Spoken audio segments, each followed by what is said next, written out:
Okay, great. That's us live now. Let me see if we are live other places.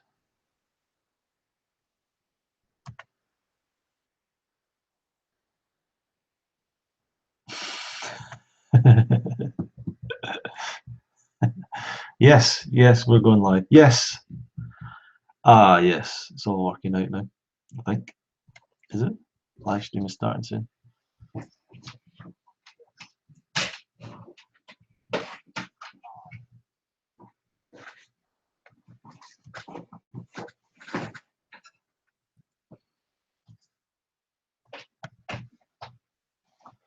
Live controlling.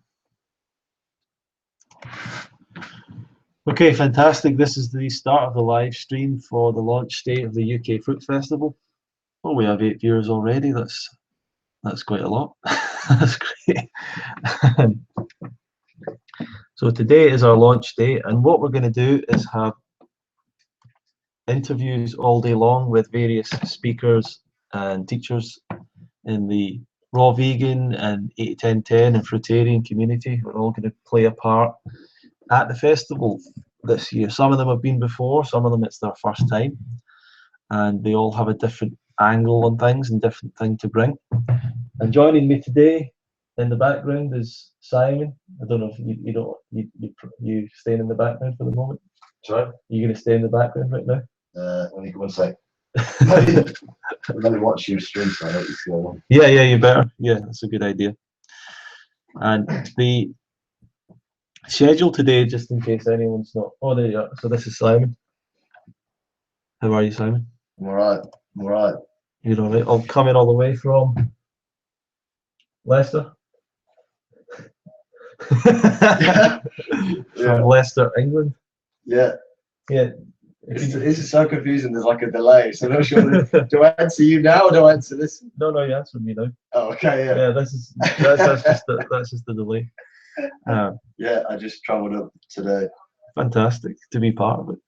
So what you can do if you're watching, you can start putting questions either in the Google Hangouts box or the YouTube page, and that will give you a chance to be part of the conversation. Oh, hello.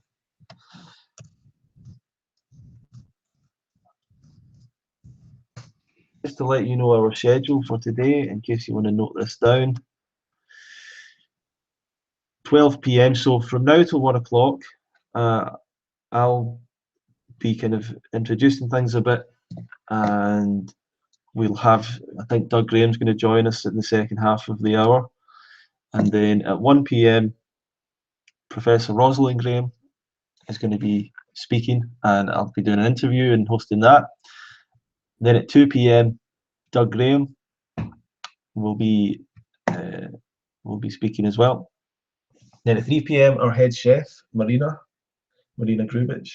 Some of you will know Marina, some of you it might be the first time you've come across her, but that's all good. You're going to find what she has to say very interesting, I'm sure. 4 p.m, Mellisa Raimondi from Lissa's Raw Food Romance, or Raw Food Romance, however you've come across her. And she's also going to be at the festival for the first time, coming over from Canada. So a lot of people have been excited to hear that, a lot of her followers online. 5 p.m, we have Kevin from High Energy Parenting. You might have seen Kevin once again, Instagram and so on. And Kevin's going to join us at 5 p.m, talking about a whole range of things. 6 p.m, second year in a row, Ted Carr is going to be coming.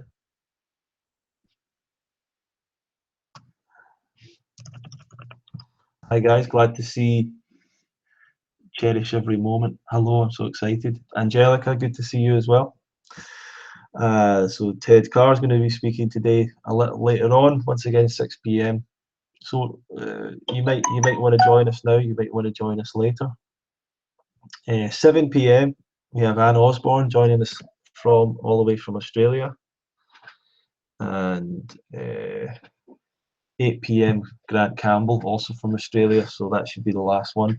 So what we don't have, I'm afraid, is Connor and Brittany won't be joining us today because they are traveling today. They're traveling all the way from Indonesia to America. So it's hard for them to be a part of this. So that's where we're at the moment. But yeah, so we'll start today. Oh, there's Louise from Thailand, fantastic. And yeah, you can actually join the Hangout. There is a link for actually joining it if you want to try and get on at some point and ask a question or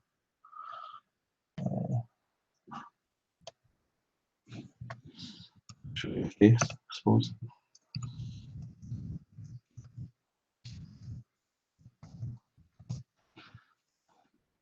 Okay.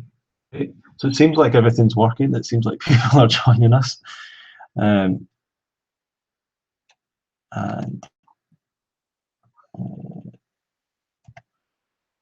so just setting up a few things here. Sorry guys for being a bit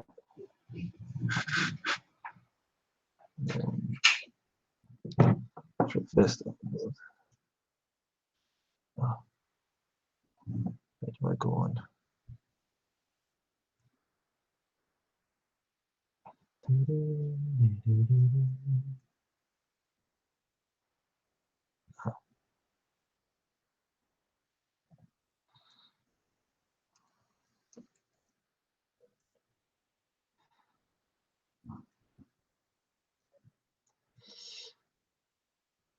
Gonna try and simultaneously go live on Facebook for a little while. Why not?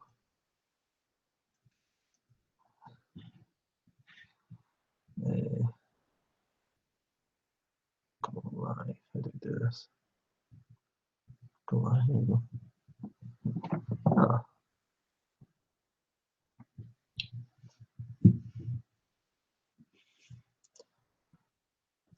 Okay. Right, so I'll just go through that one more time.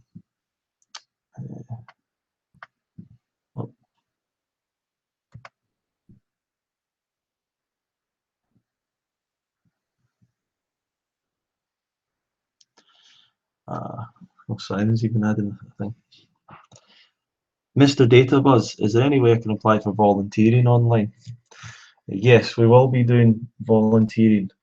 We will need some volunteers, but we cannot guarantee a volunteer's place yet. So what we would ask you to do is register for the event, register for the festival, and we would change you to a volunteer once the volunteer applications are happening if you're successful. If you're not successful, you can then choose to continue to come as a attendee, or you can get a full refund of the deposit you've paid if you don't want to come unless you're a volunteer. So if you want to volunteer, if you want to make sure, essentially today is the launch day of the festival, and what we do is we have our best price on the launch day. We don't have a volunteer option on that because we have to actually have a bit more of a process to pick volunteers and make sure it's the right people.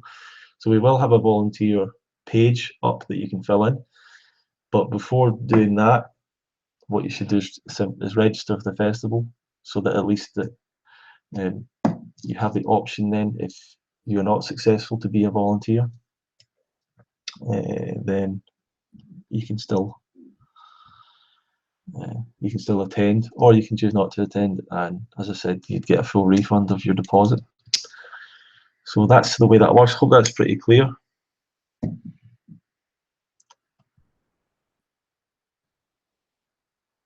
Yeah, it's great to see that. That's good to hear that. Sherilyn definitely coming this year. Mellisa clinched it for me. Great speakers. Really looking forward to it. Yeah.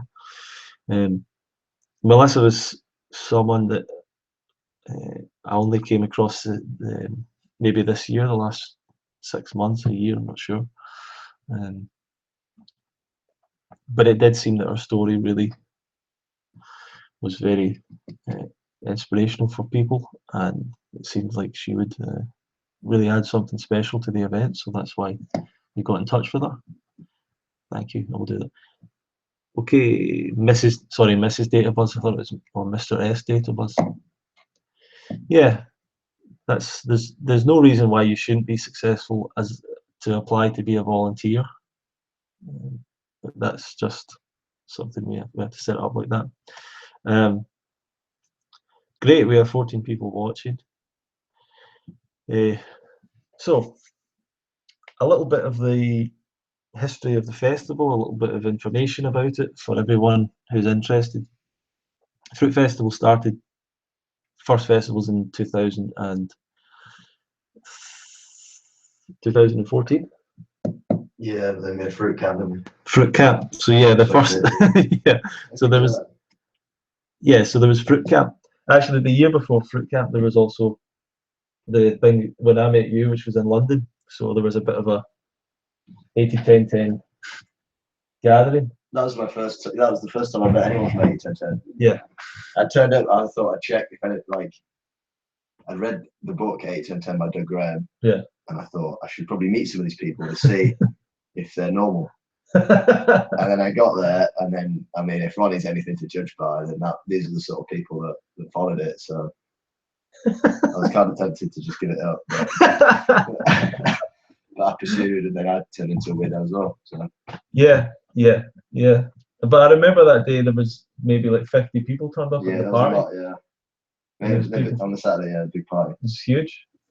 And then from that, the next year, the same kind of people, so it was people who had been to the Woodstock Fruit Festival, who'd come together in London. Yeah. And there was people from, even like Rob came from Norway, and Bill came from America, so it was quite a lot of people. People from Sweden as well, Sweden, Norway. Yeah, just random people. There was a German girl as well. That's right. A few Scandinavians and all that. Yeah.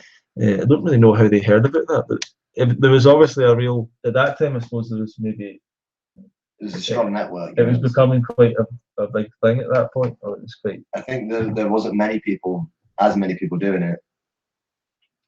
So when you hear about someone else, it's like a small, tight-knit community. Right. So the word travels, you know. Right. Spreads.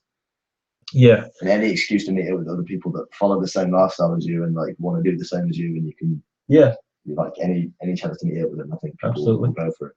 But you're right, and the events were always so special. And I went to, in 2013, I decided that I really enjoyed being at these events with other people that were following Raw Vegan 80-10-10, and I went to the festival in Denmark. I went to the festival in Spain, Slovenia, and also Woodstock again, and I think I was in Thailand. So I went to all these events and sort of thought, why not do something in the UK? So we did a small fruit camp, which you were part of as well, and a lady called Angie. Yeah. Have you seen Angie at all? I got a message from her the other day. It's the first I've heard from her in like 2 years. Yeah. So she's been off the scene for a while, but fruit camp was in a little camp. Check the video online, YouTube, Fruit Camp UK 2013. It's a great video on that. Yeah, so it explains it all. But it was real like impromptu. It was like we just turned up in this place in Derbyshire with some yurts and like a caravan with a load of bananas, a load of mangoes, some lettuce, some dates, some grapes. I think that was about it. And then no plan. And then people just like, oh, I can do this. And then we just ended up doing this random stuff, having these workouts and hiking. Yeah. We had a dance class and Tai Chi. And, yeah. And then that like set the wheels in motion, I think, for your idea anyway, to like make it bigger and make it more organised. Yeah, because at that event, I said to people, if anyone would like to work in a festival, then we're going to have a little meeting about it. And obviously you were there. Yeah, no, but at least 11 people out of the 30 all came into the tent, and we all had a bit of a meeting about putting on a festival. A lot of those people aren't still working on the festival, or they've disappeared, or they've gone somewhere else. But from that. That says something about your managerial skills. Yeah, my lack of leadership.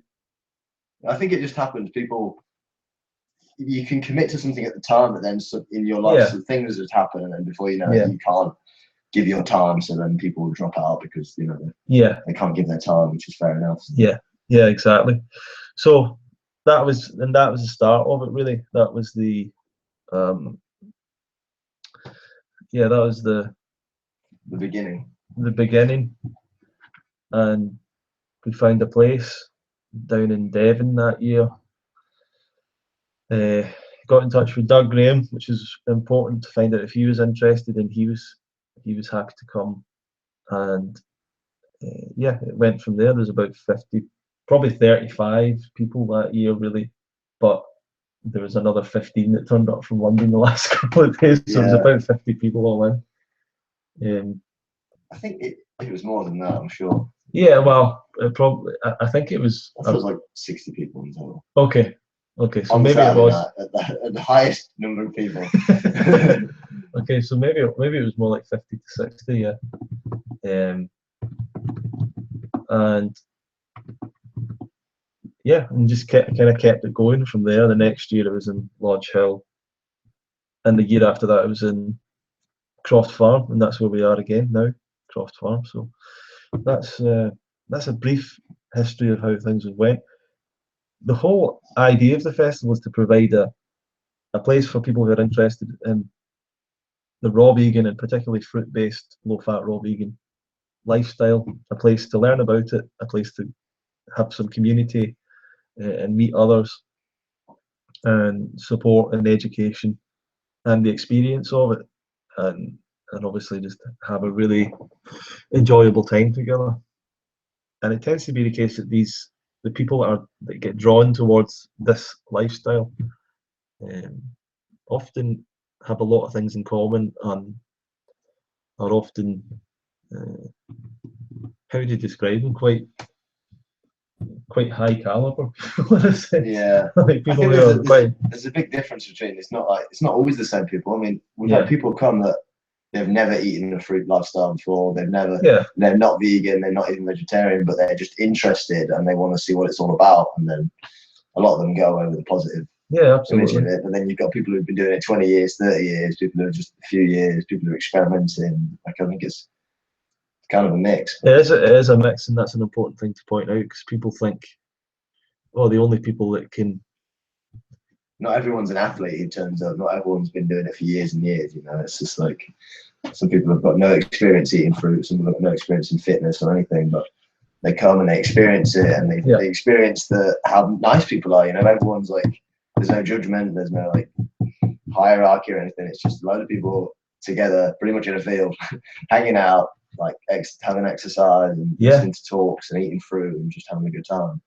Yeah, absolutely. And really, the events kind of take shape themselves. Let me have a look here. Okay, thank you. Just looking through some of the comments.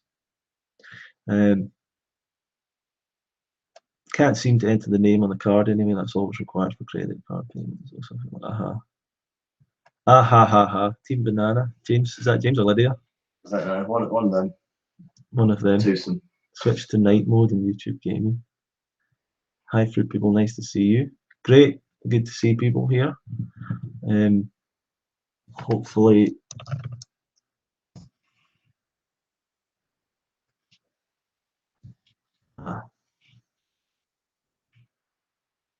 Click here to register. Great.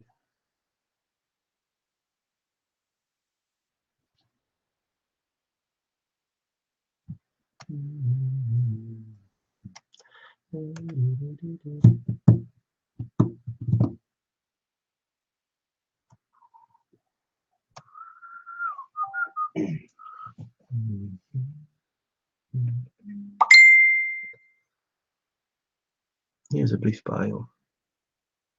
Excellent. Let's go briefly on Instagram as well, I suppose.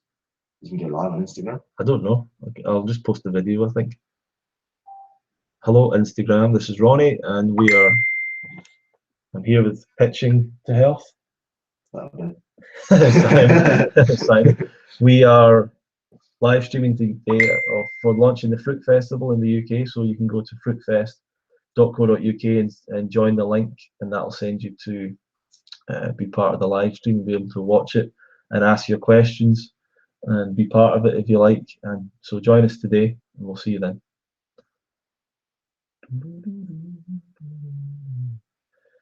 Instagram.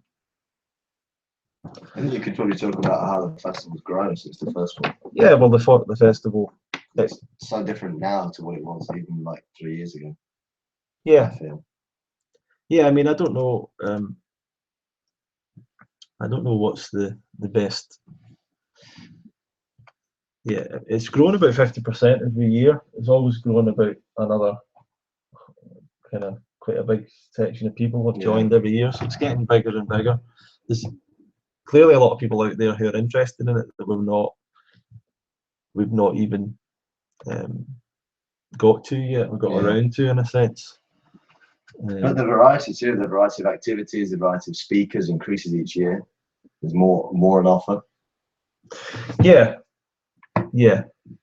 So the first year was mostly it was Doug Ray and Rosalind. Grant gave a talk. I think Anne was there. Yeah, Anne was there. Anne was there. Chris Campbell. Chris Kendall was there. I think that's possibly it. Katie Crane, obviously, was a chef. Yeah. So, yeah, and then the second year, it was bigger again. But it was close to about 80 people in the second year. Yeah, it was much bigger. And then last year it was like 120 people all in. So, but I mean, I shoot them as you know, I shoot the videos every year. Yes. And I interview a lot of people and try and get testimonials from people. And I've never had a single bad one. Yeah, I only get people saying, "Oh, you could maybe like do that," and that's it. There's never anyone going, "I had a bad time. I've not enjoyed it. I've never had that." And yeah, I even asked them, I say, like, just tell me, like, if it's, I don't have to use it, but just let me know if there's anything that we can improve on or anything that's bad or you've not liked. But every time it's always positive. Yeah, super positive. It has been absolutely. It has been pretty positive the whole time, and that's kind of what's inspired me to keep doing it, because it is quite a lot of time putting it on. It's been a bit of stress for me personally. It's been a very big, very huge learning curve and a very big experience, and I've had to learn an awful lot.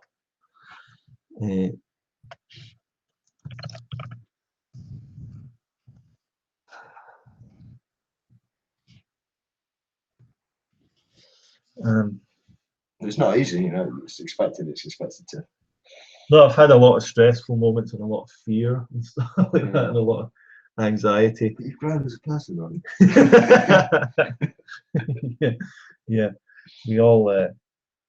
We've all grown, I suppose, all the people who are part of it. And you've obviously played a huge role with your camera skills, with interviewing people, creating the videos, because Simon does all the videos.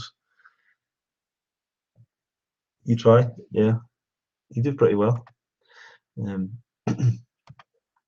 But you were working pretty hard last year, and that's something we also want to do as well, is get all the videos up in some format so that people can get access to all the talks and things that have accumulated over the years. And it must be like 20 or 30 hours worth or something. Yeah, there's a lot of videos. There's a lot of videos from the past, so there's a lot of opportunity. A lot of opportunities to watch all that. Or rewatch it, even if you're there, you can still rewatch it and like recap or relearn things you heard. Okay, so Doug's going to join us in a few minutes. I've sent him an email.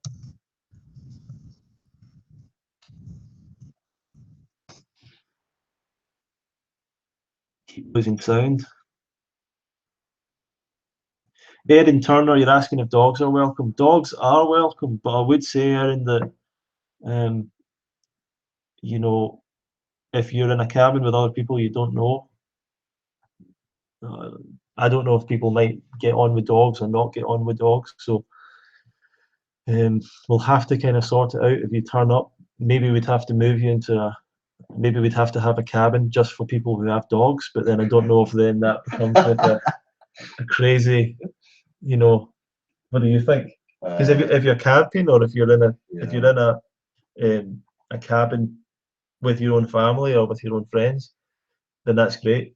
But it's only the small concern that if you turn up with a dog that you're in a cabin and other people are allergic to dogs or scared of dogs. Or does the venue allow dogs in the the cabin? venue does allow dogs. Oh, there's Doug Graham. Yes, but I'm going to have to work on Present to everyone. fixing my camera, huh? Fixing your camera. Well, I can hear you now, Doug. Yeah, you can hear me, but I want to fix it so I can fix my camera. I'll be back in a minute. Okay, no problem. Okay. I think maybe camping's one of the best options if you have a dog. I think maybe. Yeah, if you have a dog, you might consider off-site or camping. It's just there was a lady that turned up last year, brought a dog, and the people in the cabin were fine with the dog being there. So I suppose it could be. It's hard to say because you might have a really like a devil dog that's just like biting everyone, and who knows. And then that would cause a lot of fear for the people that are in your cabin. So it's I don't know. Can dogs sleep in a car, or can you bring we could set up some kind of Only friendly dogs are allowed. No horrible dogs. only friendly dogs. Yeah. No carnivores. Yeah, but is there a way we could? I'm trying to work out how we could. Yeah, maybe we could put all the dogs together, but then that would cause more problems, I suppose.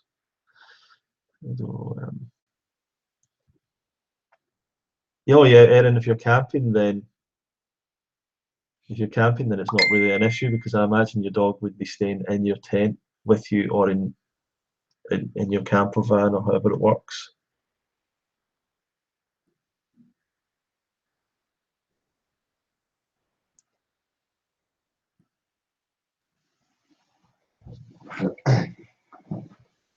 How is everyone today? Have you got any questions? Is there an option for a one-day pass, Denise Jones? Not right now, Denise. It's something that we may open up at some point. There isn't an option today. We've definitely had one-day passes in the past. You can get a 5 one-day pass. You can get a 5-day pass. Yeah. Well, it's 5 passes for 1 day. Okay. So James has made a good point. We brought dogs the first year, and we felt we did not get the most out of the festival because we were having to look after them. Yeah, I mean, maybe we need to have like a dog team to look after dogs or something. The dog team. But certainly. Also, he's super chill, I should say. Yeah. I've got nothing against dogs. That wasn't the question. Ronnie, have you got beef with dogs? No, but yeah, we did not get the most of the festival.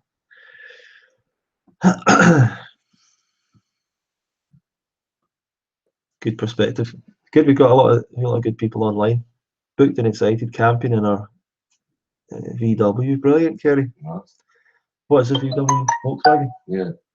Where have you been for the last 60 years? 60 years. Actually, we had a Volkswagen Caravanette when we were growing up. Nice. But we never really used it that much. Mm. It's a shame. Missed out on that one. Absolutely. If there's any problems with signing up or anything, just email info Fruitfest. There should be an email there. We'll get back in touch with you. I've got a phone number as well. You could potentially phone. but we'll get it sorted out. What's this? Video at end of registration. He says email it.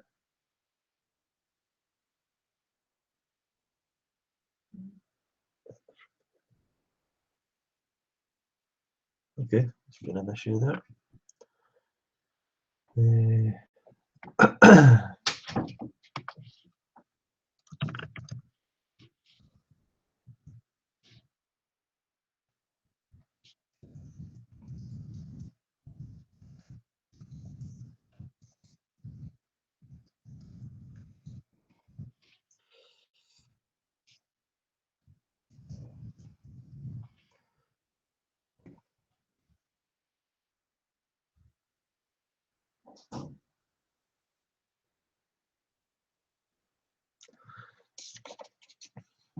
Okay.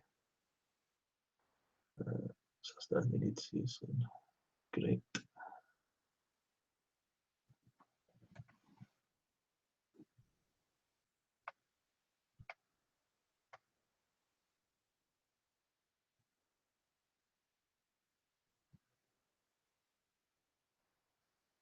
One, and then I go with two. I don't Oh, care. here we come. Here we go again. No. Oh, there you are. Now you can see me, right? Yes. Okay. Present to everyone. Hi, everyone. Okay, so you're just here at the start for a bit of an introduction before we actually do a proper interview with you. Oh, I just thought I'd sit and watch the show a little bit and see how you're doing it and get a chance to say hello to everybody, and you'd know I was on time in case I ran into problems like the one I just did. Yeah. So how's things for you today, Doug? It's a very good day.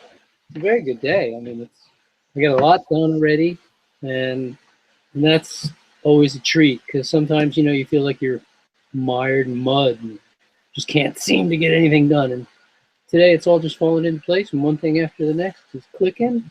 It's a good day. Bananas tasted great. I bought a box of plantains today, and you know, I'm hopeful.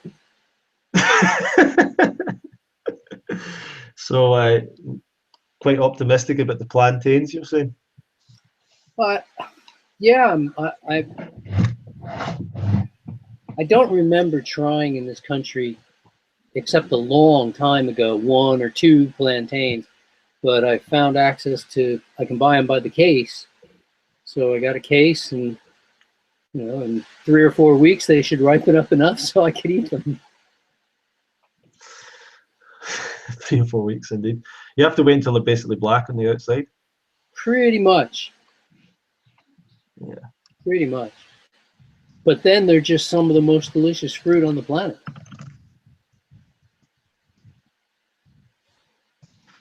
Having a dog in my cabin. So, We were just talking about dogs at the festival. You brought your dog last year. I brought my dog last year. It worked out pretty well. Uh-huh. You know, you got to follow around after your dog. You can't just let her run loose. But they've got a doggy area where you can run your dog without leaving the property. There's that whole trail around the lake. So if you want to go for a walk with your dog, you can certainly go for a walk with the dog. If your dog is reasonably calm, I mean, mine is reasonably calm and reasonably little. So she just likes to be next to one of us in the family, and then she'll just lay down. So as long as I give her enough exercise, she's a happy dog. Where did your dog stay? Was she in the cabin with you, or was she with She's in the car? She's staying in the cabin with Rosie and Francesca, yeah. Right, okay. Right, so that's pretty simple. Yeah, I was just saying to people that it's not really been an issue in the past, but if you're sharing a cabin with people that have a problem with dogs, then obviously that's a bit of a risk, and we'd try and move you around and so on. But yeah, I mean, ours is hypoallergenic, so it really wasn't a problem. We had the whole cabin, so it wasn't a problem. But exactly. But you know, the facility says, sure, bring your dog, and you can take your dog swimming if you want and have a good time on the beach with your dog, wear them out a bit. I don't know how many people want to bring their dog, but I don't think for the number that do want to bring a dog that it would be a problem. Sure, sure. Doug, well, how about, we were speaking a bit about the history of the festival, so obviously later on we're going to speak a bit more about you and your story, but in terms of your history with this festival, how's that panned out for you over the years? For people who don't know, I mean, I have a strong allegiance to the UK Fruit Festival.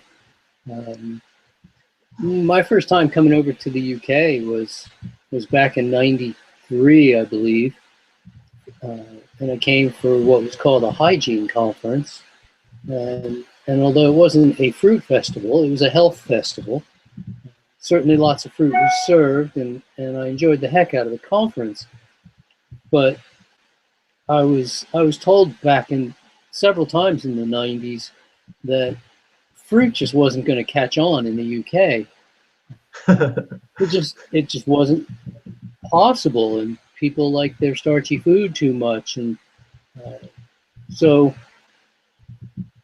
when I started seeing you, really it's all about you, Ronnie, to be honest. I mean, you can ask, I know you want to talk about the festival, but it is about you, because I started seeing you showing up at a variety of festivals.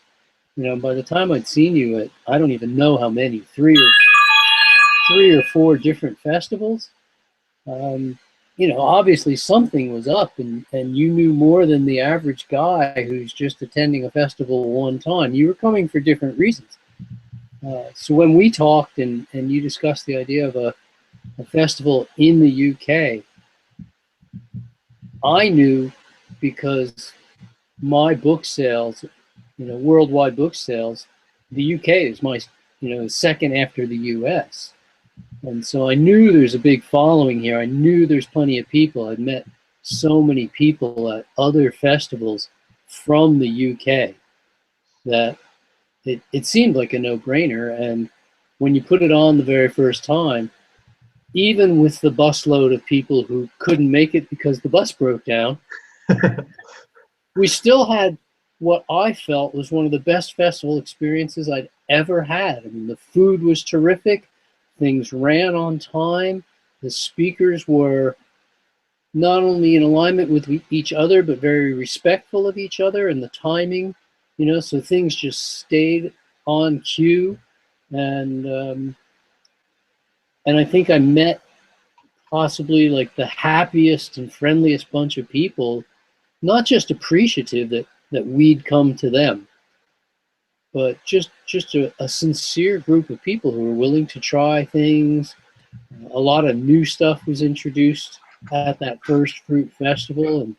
And of course it was special for me because your mom was there and my mom was there, and they got to spend some time with each other. That was pretty cool. You know, so I have great memories of that first fruit festival. Probably the hardest thing about the whole festival was finding it. The location was a little tough to pin down, but once it got on premises, I mean, I didn't leave the premises for the whole time. I was tickled to be there, and of course every festival since has improved. It's improved dramatically, and I don't just mean bigger. It is better, and better in many ways. So I wasn't convinced that was fully possible at first, because the first one was very good, and it was comfortable, and you know, we ate well, and it's been a very interesting thing, because you've experimented, and the experiments have worked out, and you know, people have learned to trust you, as they should. I mean, they had no reason not to, but they learned that they have many reasons to trust you, to trust your judgment, to trust your intuition. And so it's, you know, when I heard about the changes for this year, for the first time you're at the same venue, which will make things so much better. but then you also improve, a lot of improvements in the venue. So I'm excitedly looking forward to this year's UK Fruit Festival, which I still think is the best in the world, and it's going to be even better this year. Well, that's very kind of you saying that, Doug. A lot of people say they think that they're kind of concerned maybe the fruit in the UK isn't very good, or the quality of the produce. What's been your experience with that? Well, a long time ago, I don't even know how long ago, a decade ago perhaps, I went up to Spitalfields Market, which is up in eastern London, I think, somewhere. And I talked, it worked out that I wasn't just attending the market. I was up there to do an interview with one of the guys who runs the market. And he took me on a guided tour of the market and spouted a lot of information as he did so. And one of the things he said was that the UK was #2 in the world in importing fruit, that the UK imported from more countries than any other country in the world except for Holland. Right. Well, that was before the Olympics, before the London Olympics, some years before the London Olympics. And he was we already knew it was coming. And he said, of course, with the London Olympics, we're going to dramatically expand the number of countries that, we import from, because we want to bring the proper food for every single athlete. We want to make sure everybody gets their local food, that they're happy with the food. They can't blame that on their performance. They want to be able to get essentially indigenous food. So they were dramatically expanding the number of countries. And so since the time of London Olympics, the UK is now #1 in the world in terms of how many countries we import from. You can get great fruit if you know where to look for it. I've never had a problem. Fortunately, the guy I buy my fruit from, he tends to sell inexpensive fruit to people, and and that's what he does.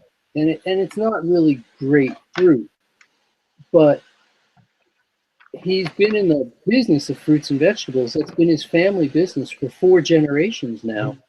And when I started talking to him, I said, I don't want these figs with the white powder on them that look bad and are hard. I want these figs that are soft to touch and don't have any obvious chemicals on them. And we went through the same thing, and I've done it with every piece of fruit, every kind of fruit, to a point where a lot of times now I don't even, he doesn't always get me my order. He gets me what's great at the market. So I had no persimmon on my order this week because persimmon season officially ended 2 weeks ago. There are no more persimmons at the market as of 3 Saturdays ago. But this week he found persimmon. And so he brought me 3 trays of persimmon. He said, well, I found them and they look really good, so I got them for you. And I'm thrilled he did, because I didn't really want the season to end. And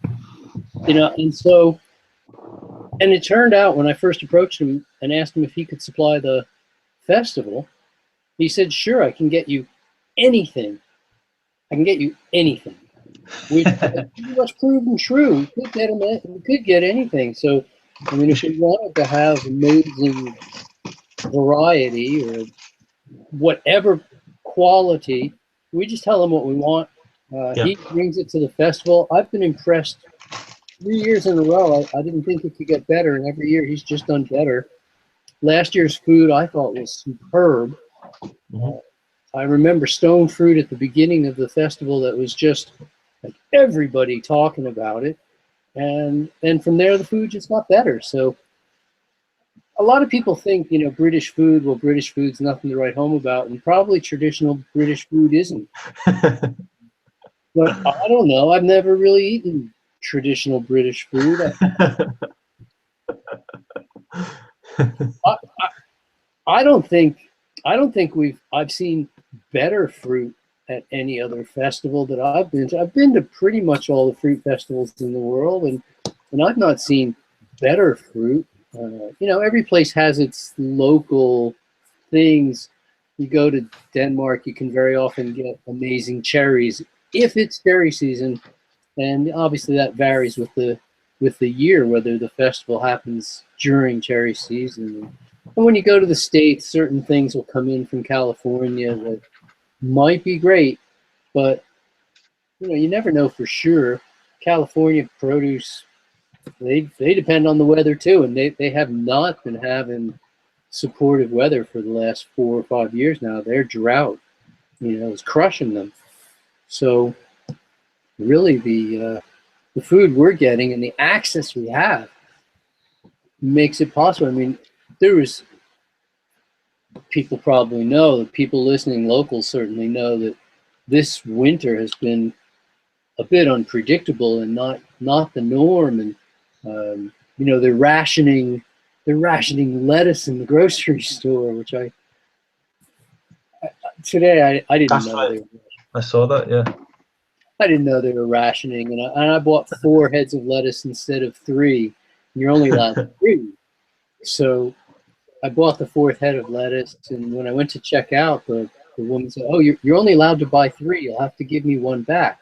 So I gave it back to her, and then after I finished and paid for everything, she said, "Oh, would you like to buy that other head of lettuce from me now?" You're allowed to do that. So I said, "Sure." And then I bought the 4th one. I don't know what the ration. It seemed rather silly, but that way she was legal, and I was legal, and technically I would have had to walk out of the store and walk back in, but she could just sell it to me like I was the next customer. Yeah, I mean, there's that'd be interesting. I don't know if that'll affect anything this year, but it's to give them a little plug. It's Bradley, or the Bradleys, or what's the surname again? Or The guys that you I get have your to fruit. look to tell you that. We've gone with Bradley and Peter as his father, but the point of that story was that even when Yeah. Spain has had their worst year ever, I mean, it snowed on the citrus crop, the lettuce crop got frostbitten, so many things went wrong.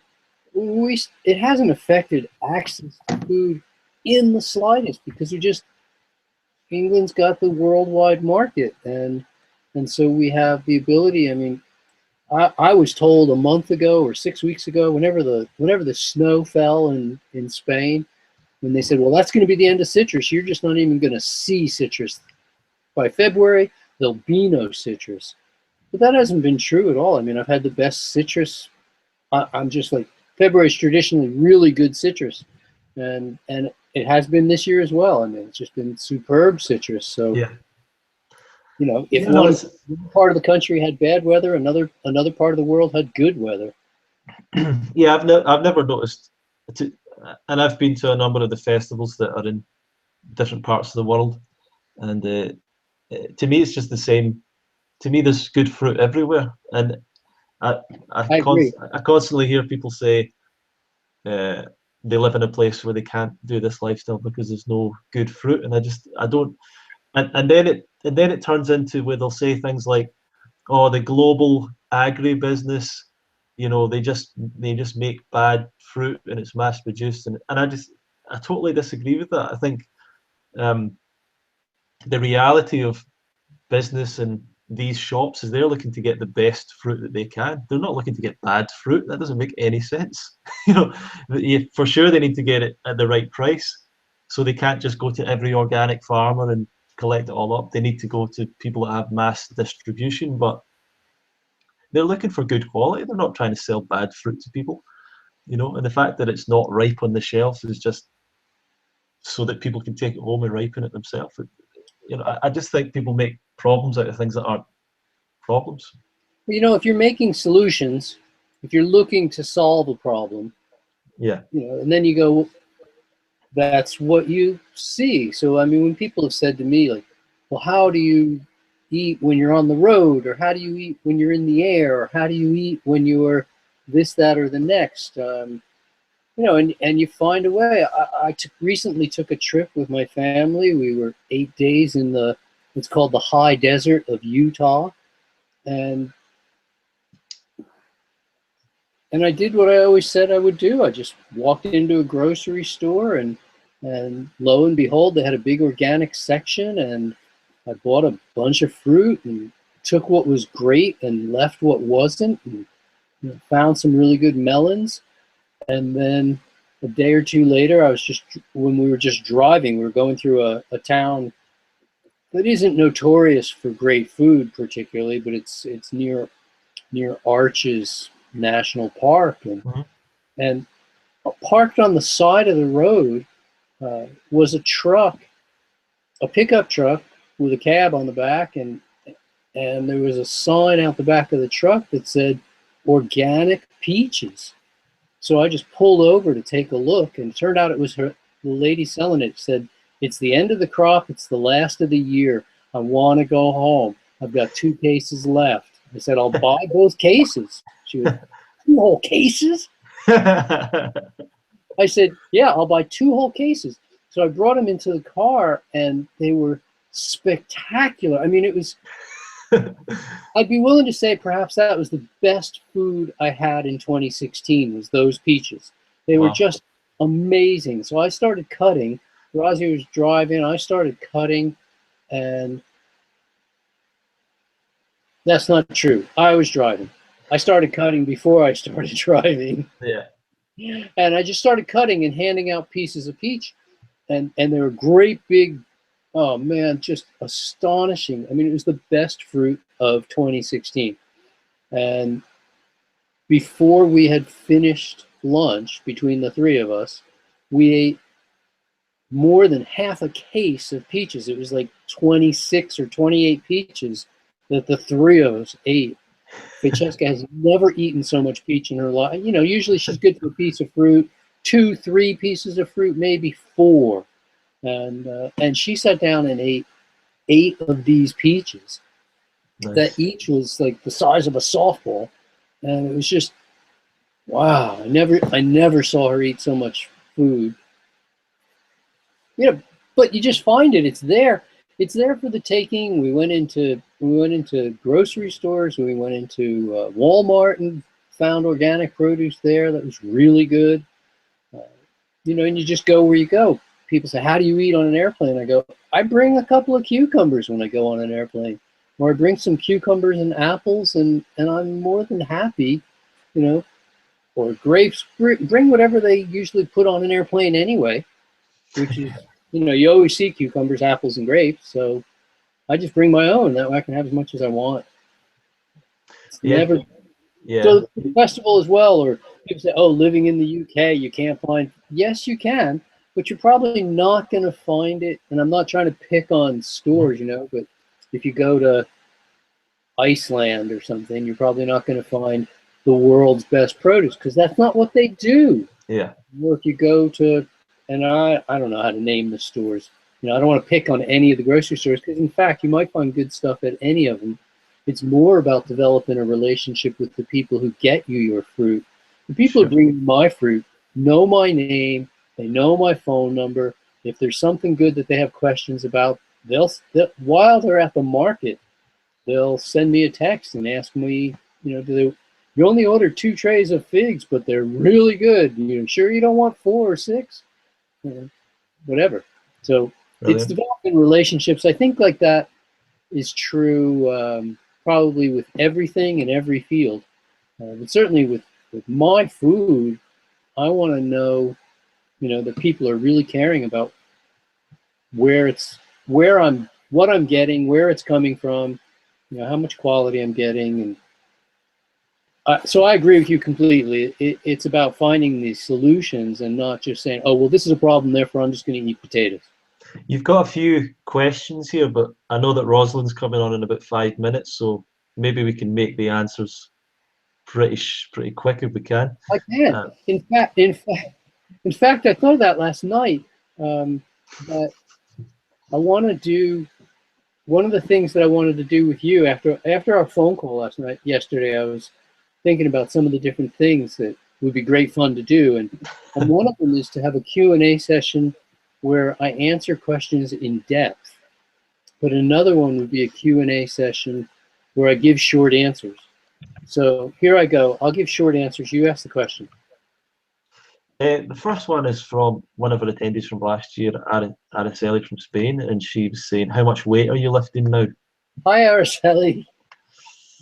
Well, how much weight am I lifting now?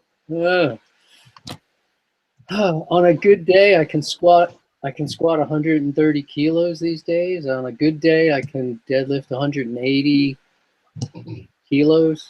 It's a little more than last year. It's a little more than last year. It's not. I'm very happy to be able to say it's more than last year.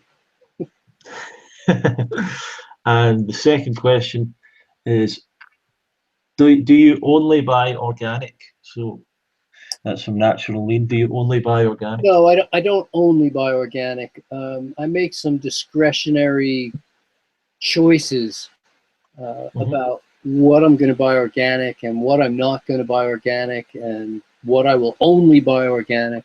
I want my berries to be organic. I want my core fruit, apples, pears, things of that sort, to be organic.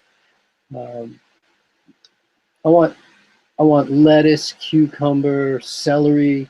I want that stuff to be organic. But in fact, every winter, there comes a time when the quality of organic goes down dramatically. Some stuff becomes almost unavailable. Organic lettuce is at a low ebb right now. Organic celery is at a really low ebb. I can still get it, but February quality is not. It'll turn around in a week or two. I don't worry too much about citrus, nor do I have access to organic. I mean, I live in the rural part of the country. I can't get it. I buy organic bananas because we can get them and they're about the same cost, or maybe a tiny bit more. Organic kiwi is always less costly than conventional kiwi, so I buy organic. But it's almost a big berry, isn't it? Grapes, we buy organic, or we just don't buy them. Some things I just won't buy them if they're not organic. Right. Okay, well, Rosalind's due on in a few minutes' time. Do you know if she's ready to come on? Yeah, she's ready for you. She's all ready for you. Okay. Pacing in the wings. Well, I'm just sending out a few messages to let sure people know we're on. And any last things you want to say before you change over? Just again, I think the I mentioned it to you, I think in a text or an email the other day that I'm impressed no end with the team that you put together, the number of people who have put themselves, you've done it, but they've put themselves around you, they put their confidence in you, and you've put together one heck of a tremendous team with Sophie and Simon and everybody else that's coming. I'm really impressed. I'm looking forward to this year's festival, just because I know how great the feeling is going to be, how much people are going to learn, and how appreciative they are of that. Not only the good times, because it is a great time, and it's a super vacation, but also because I am so dedicated to the educational aspect of the experience, and I watch that go on all day long and see the enthusiasm that people have. So for me, I've got the festival marked on my calendar. I've had a couple of things actually came up. There's an animal rights conference in the US, and they invited me to speak at the animal rights conference, but it was during the UK Fruit Festival, and I go, sorry, I can't be in two places. I haven't mastered that. So UK Fruit Festival definitely took priority. And I really like doing the animal rights event. It's a magnificent event, but they had to pick a different time. You guys, people need to contact you if they're thinking of running an event during your calendar time. Yeah, absolutely. No, it's great that you've made the commitment. Obviously, you've been there every single year, so we I must hope be doing. I hope I always come every single year. Araceli was saying she was saying that you'd said a little, but she's saying 60 kilograms more. That you said that you're lifting 60 kilograms more, and she says I feel depressed for myself now. So you can't be doing that badly. No, well, I mean, that's not my. I mean, she didn't see me lift my maximum at the festival, I don't think, but yeah, I'm lifting more than last year for sure, for sure. And thank you for noticing, Araceli. It's wonderful. I'm looking forward to seeing you soon. Meanwhile, I've got Rosie here. I can just see her out of the corner of my vision. Fantastic. So I'm going to get up out of the hot seat and Yeah, brilliant. leave you with her. Okay. Yeah, so Doug's going to be back at 2 p.m.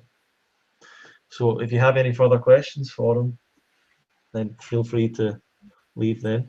But we will be joined right now by Rosalind Graham and have a little bit of an introduction that I will read out. Hello, Rosalind, are you there? Hi, Ronnie. Yes, I am. How are you? Fantastic. Very good. Great. Good to see you. I'm going to read out a little bit of an introduction. Okay. So, Professor Rosalind Graham is a mother, professor in applied nutrition, dance and fitness instructor, and renowned natural hygiene teacher. She's been eating and teaching raw food for more than half of her life. Among her specialities is the emotional aspect of living, eating disorders, and the proper nurturing of children. And she is the author of the book Stay Fit After 50 and a 2-disc set Nurturing Peace with lectures about raw parenting and cultivating inner peace. You're also the author of the book Mabel and the Label as well, which you've read a bit of at the festival previously. Is there anything else you want me to add to that at the moment? I know there's a lot more really that you've done, but that's a little basic introduction for people. Gosh, Ronnie, that seemed way more than basic, and thank you so much. Quite elaborate, I would say. I don't think I have anything other to add to that, really, Ronnie.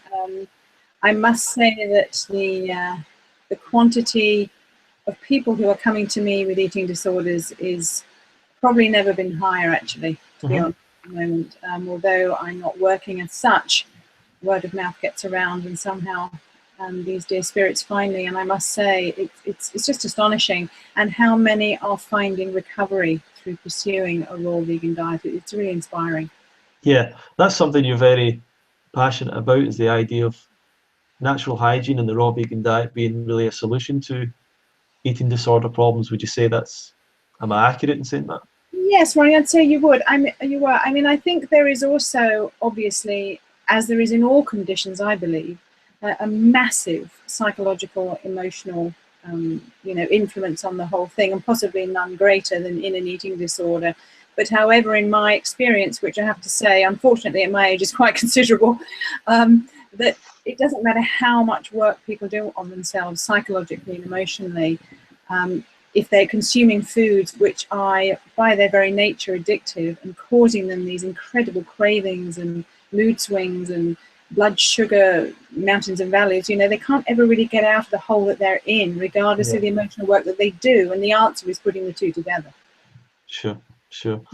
Well, let's just go back for people that maybe aren't aware of you, and I've obviously given a little bit of an introduction, but what's your own personal history with this lifestyle, with healthy living in general? Were you always someone that was brought up on a vegan diet or anything like that? Or no, not at all. Right. I mean, I was brought up on an absolutely standard British diet.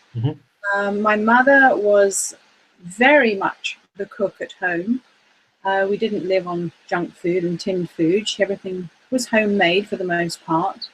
But nevertheless, it contained all the usual meats and dairies and grains. And as the years went by, bear in mind here, I was born in 1959, so we're going back a bit. But the more and more additives, preservatives, artificial colorings, flavorings started to find their way into mainstream foods. And the refined sugar content just continued to rise the whole time. So that was the sort of diet that I was born into. And, as a consequence of that, although my own struggles to get well from it and to heal my own disordered eating, the struggles were enormous. I look back now and I think, well, what a gift, really, because had I not experienced such low levels of health, both mentally and physically, very much largely at the time to do with the diet, I wouldn't now be in a position to help other people. And so for that, you know, I feel really grateful, actually. I know that might sound slightly backwards, but I do. And I personally have experienced the sort of terrible cravings one can get for these, you know, really unhealthful foods. And so it enables me to have true empathy with others. And I think that's a big part of being able to help people is that empathy. But no, in fact, my diet was now I look back on it and I realize how appalling it was. Sorry, Mother. Because I know my mother, you know, she did her best, as mothers do. I mean, no mother sort of thinks, oh, well, let's see how I can injure my daughter, you know, thankfully. Mothers do the best with the knowledge, awareness and the wisdom that they have at the time. And of course, back in the 1959 sort of era, Tate and Lyle were telling my mother that sugar was the best thing to give me for energy. And bless her heart, she tried to get as much of it into me as she possibly could. As far as the rest of my lifestyle went, I was not born into a fitness-orientated or sporty family at all. Other than the usual Sunday family walk, we never did anything particularly physically active. Oh, my dear husband's just brought me some water. Thank you so much. But I was always a keen dancer. That was my passion, as well as just always wanting to be with animals, which included horses. So my horsey life and my dancey life got me a bit active. The rest of my family were very in their heads, you might say, quite the academic types. And certainly no attention was paid to other aspects of natural hygiene. So it really was a path that I was so blessed to stumble across myself. And I feel it's obviously, you know, one of my life's greatest gifts is to have discovered that path. Yeah. Did you find in your journey of changing, was it through meeting people? Was it like we're doing now, going to events? Did these kind of things help you on your way? Was there events around when you were There's a very funny story there, actually, Ronnie. A very funny story in that I started to read. I was an avid reader, always have been, and discovered books that were starting to shed light on the whole situation for me. I mean, I was in a deep, dark, black pit by the time I was 23. I can assure you, I was in serious trouble. And so I was searching all the books, and I discovered through those books that there was something called natural hygiene. So I then pursued finding out more about that, and I discovered there was an American Natural Hygiene Society. So, oh, well, that was it. I mean, I was sold. I was so inspired and so much wanted to get well, both mentally and physically, that I bought myself an airline ticket to the States. I'd never been there in my life. I didn't know a soul there. In fact, you know, I was quite brave when I look back on it. And off I went on my aeroplane, and I went to a natural hygiene convention over in the States. And while I was over there, I met so many wonderful and inspiring and healthy looking people, and discovered through them there was a British Natural Hygiene Society. And I needn't have made the trip. So nevertheless, I gained a tremendous amount from attending that convention, and subsequently many others that I went to in the States. But I did come back to find, wow, there's a British Natural Hygiene Society, and I went along to their events, and the camaraderie and the support from the other people there. And I have to say, Ronnie, I'll just put this in because I want this as a personal message to you in a way. I have been to so many conventions and festivals in the raw vegan movement over the last 30 years. I can't even count how many. But there's something about your festival that really stands out so special. Now, I'm not sure whether this is deliberately orchestrated by yourself or whether it's the very heart of the good old British people. But what else? Sorry, and the Scots, of course, I do apologise. But what it is the fact that at your festival, I have never witnessed so much mutual support amongst the people there. And I've met and talked to people at the festival who were very hesitant about going. It all seemed a little weird and wacky, and it wasn't sure whether it was for them or not. People who were going on their own and were anxious because they didn't know anybody. People who thought that everyone who went there was living some kind of perfect example of healthy living, and that they were struggling along, even to sort of cut back on the fat intake a bit, and thought that everyone was going to look down on them. I mean, every possible concern. And yet every one of those people, when I've spoken to them towards the end of the festival, have said how much support, encouragement, and overall completely warm welcome they'd received from not only yourself and all the staff, but all the other participants. It's as if once a person goes there, they become part of a family almost instantly, and everybody wants to help everybody else, you know, in a really deeply authentic way. And that's really touched me, and it's really made me see how your festival is different. I'm not saying that doesn't occur at other festivals, it certainly does, but I've never seen it occur to the degree that it does That's at fantastic. the British Festival. Yeah, that's brilliant, and it's hopefully something we can continue to have, that kind of spirit. Yeah. Yeah, I think I don't know exactly why that's come together so well, but I think it's the people that are attracted to it. I'm not sure. I mean, it's a lovely, relaxed atmosphere too. It's not at all sort of intimidating. Yeah. Well, I find that very much. It's an important thing to get across, because a lot of people feel like I've heard this in the past a lot of times, that people haven't come to an event or went to something because they felt like everyone else would be perfect, or 100% raw vegan for 10 years or whatever, and they felt that they wouldn't be allowed to be part of it or something. But that's certainly not the case. But no, it's not the case at all. This just has a lovely, welcoming family atmosphere, the whole thing. And, you know, I met some youngsters last year who, when they first arrived, were really not sure whether they even wanted to stay, and they were really, anxious.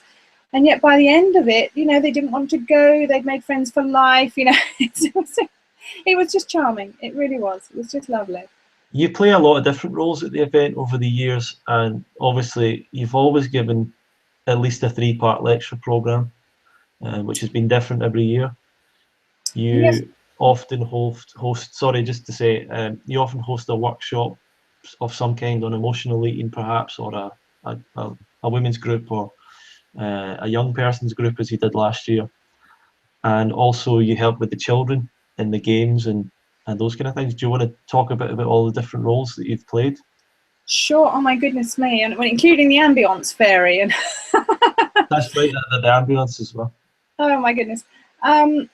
Yes, oh my goodness, it's self-indulgent actually, Ronnie. I think it's self-indulgent because I get so much out of the festivals personally, and I just so much love, how can I say, connecting with all these wonderful people and being able to receive all their wisdom and insights and thoughts and creativity and everything. It's just wonderful to be part of it. And so I kind of stick my finger in as many pies, excuse the pun, as I can. In terms of courses, you know, what I'd really like to do this year is to run a sequence of presentations deliberately designed for people who've never been to some sort of event like this before. Brilliant. For people who are not even sure if it's for them, people who don't, you know, they perhaps got a little bit of a taste of the whole thing, but don't really know how to move forwards. Perhaps some of those people who are frightened that they're not living as exemplary a lifestyle as everybody else there, or they have the illusion of believing that to be the case. So that's something I'd really like to do. I think that obviously at these events there are those people who are more experienced. And that is a tremendous blessing, because that's where, by the integration of the newcomers with those more experienced people, that a lot of their experience, you know, rubs off, as it were. And people are able to learn a lot from others who've been following this lifestyle for a very long time. I definitely wouldn't ever want to see a festival where it's, you know, beginners only or experienced people only. I think the whole point is that they all mix together and share and gain from doing so. But that sort of sequence of presentations, I think, is something that I would very much like to do this year, just to help people find their first steps and their way forward, and to get support and guidance regardless of where their starting point is. Yeah, I mean, that was something I think I brought up to you as an idea, and it's something that I've been worried about, that people really need to get a really good education on the basics, and I don't think there's anyone better than you to deliver that. But it's definitely been the case where I've seen people leave festivals, have a great time, and it feels like they've seen a lot of great information, been to a lot of different things, but not quite not quite understood how to go back and implement the lifestyle into their life, into the real world, and That's maybe right. Yeah. having beginners steps, as you've said, would really help. I think. Yeah. I think it's a bit like a jigsaw puzzle, Ronnie, isn't it? I think you and I both know that from our own backgrounds. You find pieces here and pieces there, and it all makes sense, but you've no idea how to put it together. Yeah. So yes, that would be a good thing. I do feel actually it's almost a duty, I feel, at this point, to always do something to help people with disordered eating. Sure. Yep. And I use that term very loosely because it really is as diverse as there are people in the world, quite frankly. There's going to be people who are there and they are specifically and maybe only there because they're battling with some kind of eating disorder, whether it be anorexia, bulimia, compulsive eating, or simply that they're not quite sticking to the healthy plan that they'd like to stick to. So it's a tremendous continuum from the extremely mild, as I would call it, where the relationship with food could be improved upon, to the other extreme of actually being literally an emergency and life-threatening situation. But that is a subject, I think, that needs to be at such festivals, because I truly believe that there's a considerable number of people come in the first place because of these conditions. And the trouble is, almost every single one of those people think they're unique and weird and the only one. It's also very comforting to come along to the festival and see that really open-heartedly and honestly, we offer such a service of trying to help these people, and they come along and think, oh my goodness, you know, this is amazing. There's like 20, 30 other people attending this talk. I'm not the only one. Yeah. And all that in itself is almost healing right there. Yeah. And they're able to connect with each other and support each other through the experience of the festival. So that again is something that wherever I go now, because somehow I seem to have been asked, you know, in terms of my destiny, I somehow seem to have been asked to play that role. And I feel it's my duty in a way to do so. I know that in the past, there's been a lot of shying away from people who suffer from anorexia, for example, because it is potentially such a life-threatening condition.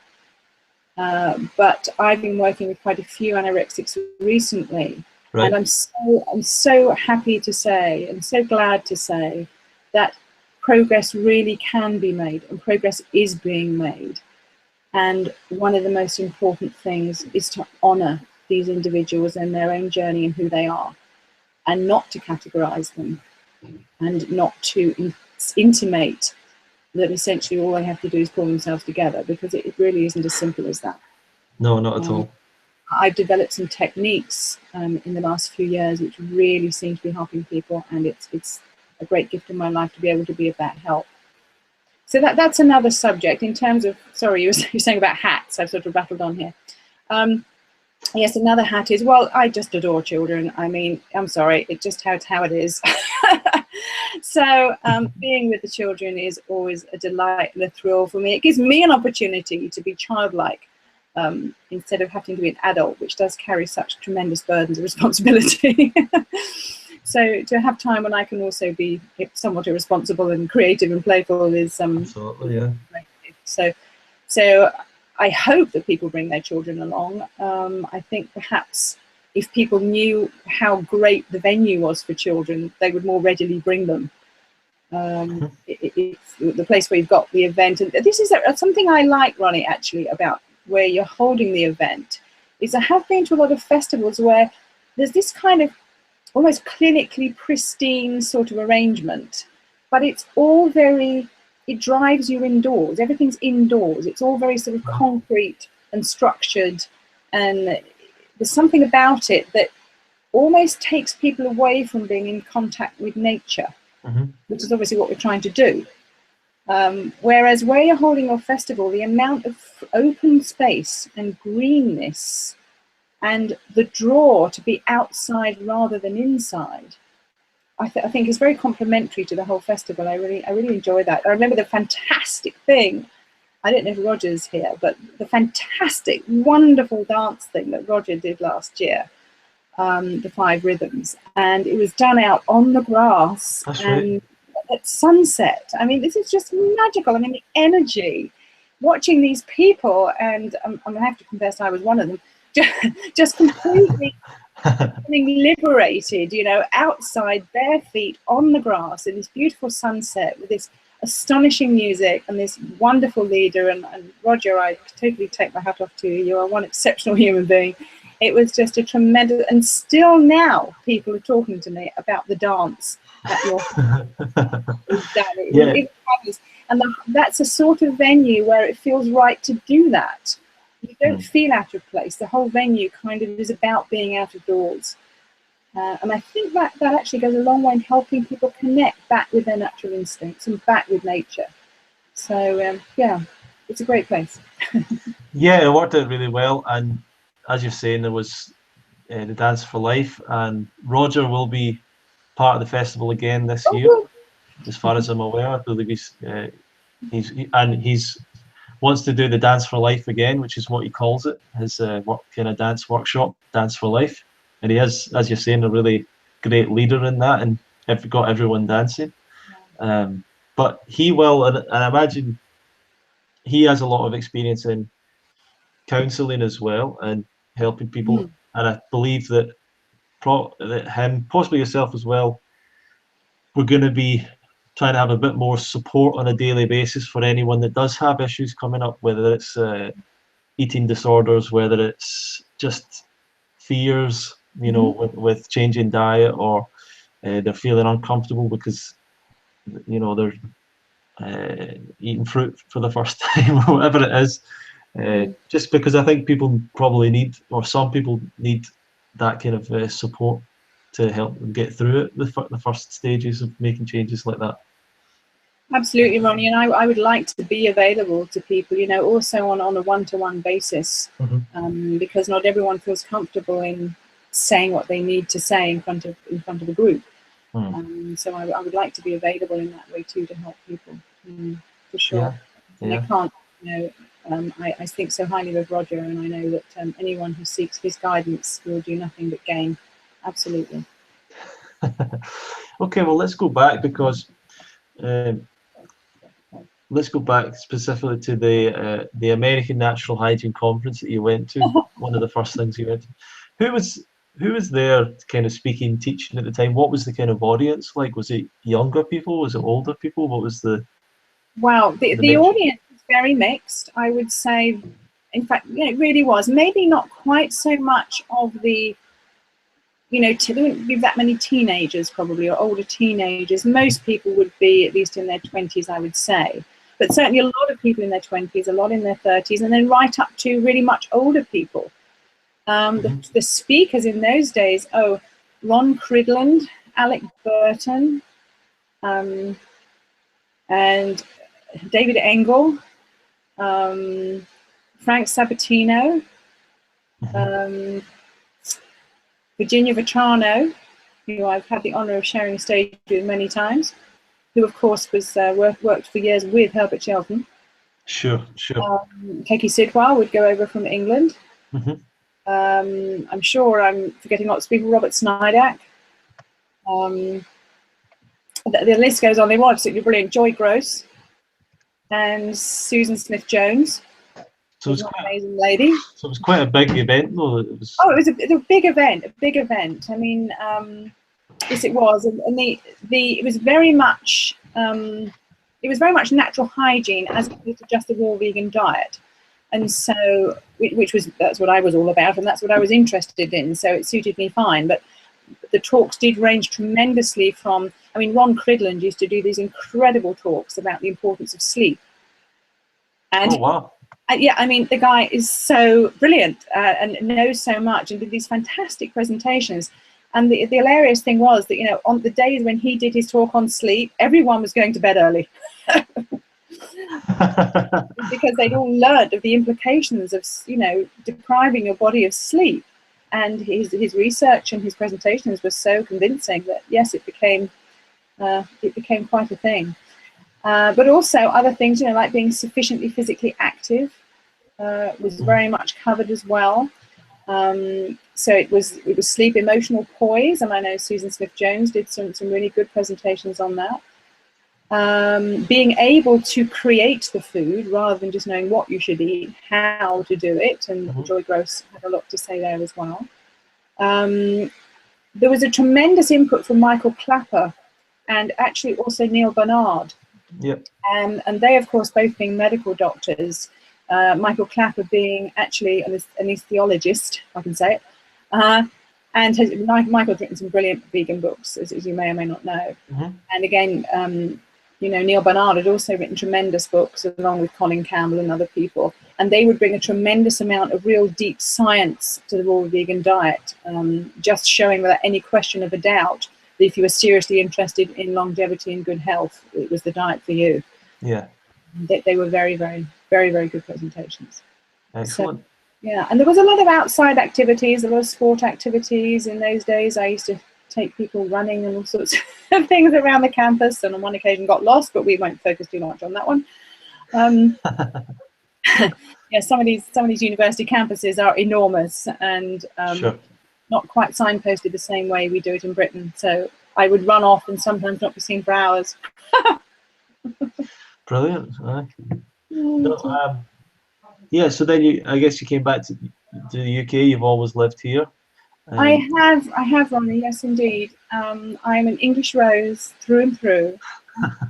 Although I do appreciate enormously aspects of the USA. My heart is always in England. I mean, as I say, I'm a true English lass, as you would say. As I'm sure you're a true sport. Yeah. Have you ever found it hard to be a raw vegan in the UK for any reason? I mean, and even going back when you started a number of years ago, I guess what have been your challenges with it, or were you always just so inspired about it that it was easy for you? One thing I've been blessed with was a disregard for what other people think of me, which has been a lifelong companion of mine and one I treasure dearly. Yeah, I mean, it's never really bothered me. If other people sort of look at me askance because I'm eating bananas for lunch and they're having a hamburger and they think I'm some kind of strange monkey, I'm not interested. It just doesn't interest me. So I didn't have that challenge, and I do know that a lot of people are very challenged by socially how they can fit in on an alternative, as it's called, diet and lifestyle. Personally, I think the mainstream is alternative, but there you are. Yep. But it is an aspect of lifestyle that I think worries people, and it probably is a good one to do some sort of presentation on, how to fit in socially, certainly for those setting out, because I think people who've not been this way before, that would be something immediately that would come up, well, how do I socialize? And there's definitely tricks and ways of fitting in really well. But challenges for me personally, I think only down to not being able to get sufficient organic sometimes. Right. Personally, for me, I consider organic right at the top of my list of importance. I don't think anyway that I'm going to meet my demise because I've got a deficiency of something. We don't realize, I don't think, how lucky we are in this part of the world that we're not generally, seriously malnourished like in some countries in the world. What we're more liable to be in danger of is being poisoned. Right. And so the organic thing has sometimes been a problem for me. I mean, it's good in England here because you can go into the supermarkets and you can find a lot of greens. The whole vegetable family is really well covered in England, but not always as much as organic as I would like. I think we do very well for fruits because we import so much. Now, of course, there's an argument that says, well, don't eat imported stuff. You should eat local stuff produced, blah, blah, blah. Well, this has its merits, and I can understand why people say that. But at the same time, there's certain times of year that when all I'd be eating would be stored apples, pears, and I think that I need a little bit more than that. So the challenge really has been, I would say, more towards getting sufficient organic. Most other than that, I can do really well.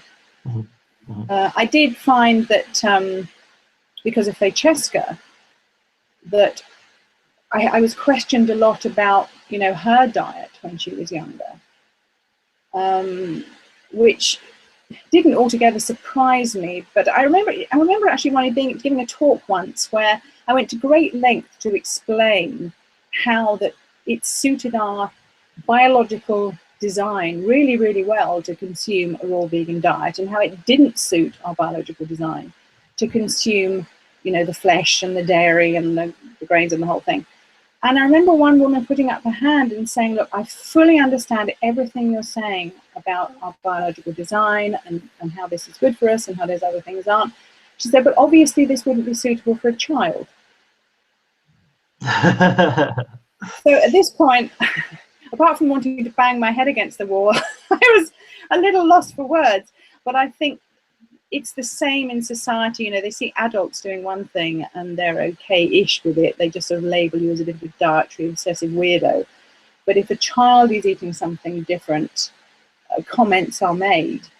But I don't get that now. I think it's because Francesca has grown to be so robust and healthy and is looking so beautiful, and there's no grounds for any comments really. But I did notice it a little bit hard with her when she was little, and people would say, well, when you're going to start feeding her proper food? Another sort of, less than polite approaches to communication. Absolutely. Yeah. And how did you evolve into being a teacher of this information and someone that's written about it, lectures? When did that happen?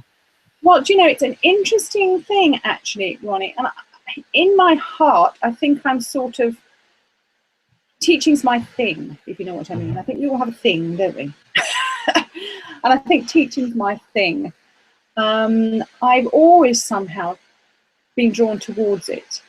And many, many, many years ago, I was working as a course director for exercise professional fitness training, teacher training, I should say. People would come on these courses. They were 180 hours long. They were ran by London Central YMCA. And I clawed my way up the ladder and got myself the wonderful accolade of being a senior course director. Yep. Which was great. And essentially what I was teaching was basic anatomy, physiology, sports science, and how to work to music without going off the beat, and how to design exercise programs and so on and so forth. And I remember on one occasion, well, let me backtrack slightly there. On this course, there were certain lectures that we would call in an outside speaker for, because the course directors didn't have it within their little bag of knowledge to deliver it. One of those courses, one of those talks was actually nutrition. And I remember directing one of these courses and finding out that my nutritionist that had been booked to come and give the talk couldn't come at the last minute. And so, being a rather sort of practical person, I decided, okay, roll up your sleeves, do it yourself. Yep. So I did. And because I was a natural hygienist at that time in my own personal practice, my nutrition lecture was very different from that which would normally have been delivered. So what ensued was the fact that my student group became totally transfixed with my talk, because it was so different from the standard stuff they were expecting. And wow. Some of them were showing tremendous interest in what I was saying. And after that, I did start to be that person who was called in to give the talks on the course for some time. Now, for one reason or another, things got back to head office at the YMCA, and they decided that they didn't want me teaching that sort of nutrition at all. They wanted plain ordinary nutrition and health guidance and so on and so forth, because there was another section actually on the course that was to do with general health, which I'd also taken to delivering. And they basically said to me, you can either teach what we want you to teach, or you can leave. Now, you have to bear in mind, I was on a high salary at this point. And actually, no salary, I was self-employed, but I was getting a good chunk of money.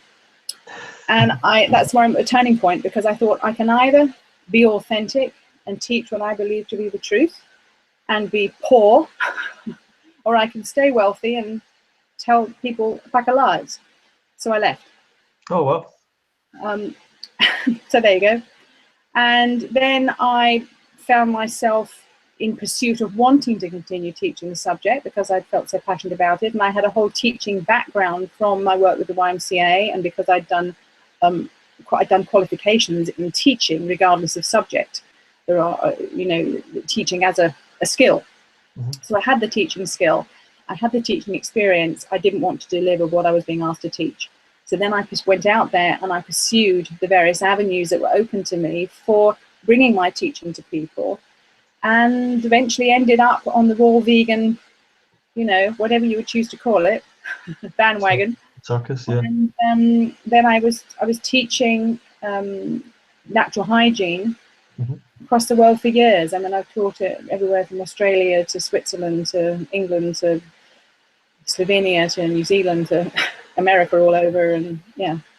So in fact, that decision to leave turns out to be the best decision I'd ever made, but I've never had as much money. What's important, Ronnie? This is the point. What's important in life? Are you going to be an authentic representation of who you are, or are you just going to lead a plastic existence? Well, I'm sorry, but that's not me. So, yeah. And that's why still today I'm very keen to contribute as much as I possibly can, because it's a passion in my heart. It's what I want to do. And in all your years of teaching and traveling, what are the few memories that really stand out for you in all that time? Is it the talks you've given? Is it the people you've met, the effect you've had? What are the things you look back on? Gosh, Ronnie, to have a better memory for a start. Things that I look back, oh my gosh, that's such a rich question, Ronnie. I could spend all night staring at the ceiling trying to come up with the answers to that one, because there's so much. Yeah. I think the greatest thing for me is that what I really value in life, and what I personally truly think life is all about, is love and compassion. Mm-hmm. To me, that is everything, and everything outside of that is just a bit of a game. You asked me a question earlier, how did I find living as a raw vegan or a hygienist in the mainstream world? And from the dietary perspective, that's never been a big deal for me. What is a big deal is that personally I suffer very deeply from trying to survive in what to me is an alien world. Because mainstream now, and you better not get me too much on this because I will go on and on and on, but mainstream to me, for the most part, are so disconnected from their innate love and compassion. They are so deadened down and numbed by their foods and mind dumbed by the technology of today, that humanity is shifting in a direction that is completely somewhere I don't want to go, and it's foreign to me. And the whole thing for me about being involved in natural hygiene and the raw vegan movement, the greatest blessing of all, and every single memory that I have that are my best memories, are to do with loving and compassionate sharings between human beings. Whether it's just helping someone who is reaching out for help and looking in their eyes and seeing who really is inside, to someone's hand on my shoulder at an event to thank me for something, to me being able to help an older lady that tripped over at an event out in California where the ground was a bit dusty and rough, and giving her a big hug. It's all to do with love and compassion, Ronnie, and for me that's what everything is all about.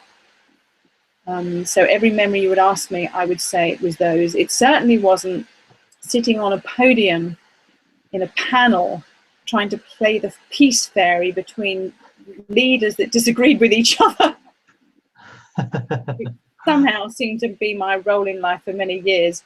That I didn't particularly enjoy. You know, there's going to be a certain amount of disagreement between leaders because we're all still searching. There isn't a soul on earth that's awake to any degree that isn't searching. But hopefully the leaders these days are becoming a little bit more united. And there was a time in a hygienic history when that wasn't the case. But I think if someone comes along to a festival like your festival, and you ask them afterwards, you know, what was the really best thing you got out of that, and why are you smiling so much now that you're on your way home? You weren't smiling when you arrived, and now you're smiling. Why are you smiling? I think you're going to find 9 times out of 10, despite the fact they've gained all this fantastic information and they've learned all these new skills, that what is behind that smile is the amount of love and compassion that they've experienced whilst being at that event. Wow. Sure. Fantastic. Yeah, it can be hard to being part of the mainstream world at times, of course. What is your message for people that are coming maybe for the first time or are thinking about coming? How should they prepare for being there, or, you know? Yeah, I understand, yeah, Ronnie. that kind of question. Sure. How should people prepare if they've not been before? I think, do you know the biggest piece of advice that I would give is that I would work on letting go of any concern regarding what other people are going to think about you. And if you're authentically able to do that, that is so freeing. It's so liberating. And it means that you can come along and just totally be yourself and know that by being yourself, you're going to be completely received warmly and lovingly and have a wonderful time. I notice people in life getting so stressed, and you can, it's almost palpable. People attend these events and they're worried about fitting in. They're worried about what should they wear. You know, do they dress like a hippie, or do they wear a suit? Or what, you know, what do they do? A flip-flops compulsory, you know? To just come along and be who you are when you're all on your own in your own bathroom. If you can come along as that person, there is no need to be concerned about anything, because that's what these events are about. They're about being real. They're about finding truth. They're about joining together and healing together so we can all be the best we can be. So it's not like a mainstream event where you're going to be judged by how you look, how you speak, or anything else. So if you come authentically as yourself, you can't fail. I think that regarding preparation on the practical level, if you're somebody coming from a mainstream diet, I would look at it this way. I'm sure people on a mainstream diet have been out and eaten Indian, or eaten Chinese, or eaten Vietnamese, or whatever it is they go to the local Mexican. Well, just think of it that you're trying an alternative cuisine. Don't think that you're entering into some vacuum that's going to suck you up into this raw vegan world from which there is no escape, and that once you go home, you are duty bound to continue. And that it's some kind of trap that you don't want to come into, like a Venus flytrap, because you'll never extricate yourself. I think what's far more important is to think it's an alternative way of eating while I'm here on Earth that I want to experience and explore and just see what it's like. Whether I choose to continue when I go home is entirely my choice. But I will simply go and have the experience. It's a life experience. Yes. Even if you go home and you'd never eat raw vegan again for the rest of your life, you've had that experience. What also helps, I think, with people is that if they bring things with them because they're frightened they're going to get hungry, like they've got a secret loaf of bread stuffed in their suitcase, or a packet of cookies or something back in their room, I do not recommend this. Because what happens is you actually become obsessed with that little bag of cookies or that loaf of bread that's back in your room, and you don't fully participate in the festival because you've got one foot in one world and one foot in the other. And as the saying goes, you know, if you've got one foot on one chair and one on the other, you'll probably fall between the two chairs. And then you won't know who you are, where you are, or what the heck you're doing there. I strongly recommend that you just say, I'm going to fully participate. I'm not going to bring these little things from home. I'm going to see what it's actually like. And knowing that there are so many thousands and thousands of people around the world that eat this way, it's not new anymore. It's not something weird and wacky and hardly anybody does it. There's an enormous number of people worldwide that eat in this way. And to know how many people are putting in these fantastic case studies and stories about the recoveries they've experienced, how many people are healing, how many people are looking healthier, and how many people are totally thriving. And use that to allow yourself to feel confident that you're not doing something weird and wacky and peculiar. It might not be what the masses are doing, it might not be what most people do, but you know, most people used to bear bait. Most people used to participate in cockfighting. Right. Most people at some time didn't even know about microbes and then wondered why they kept all dropping down dead.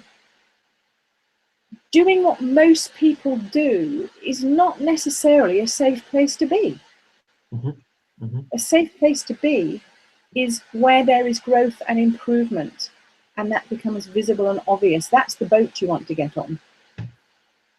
So I would make those recommendations. Be yourself.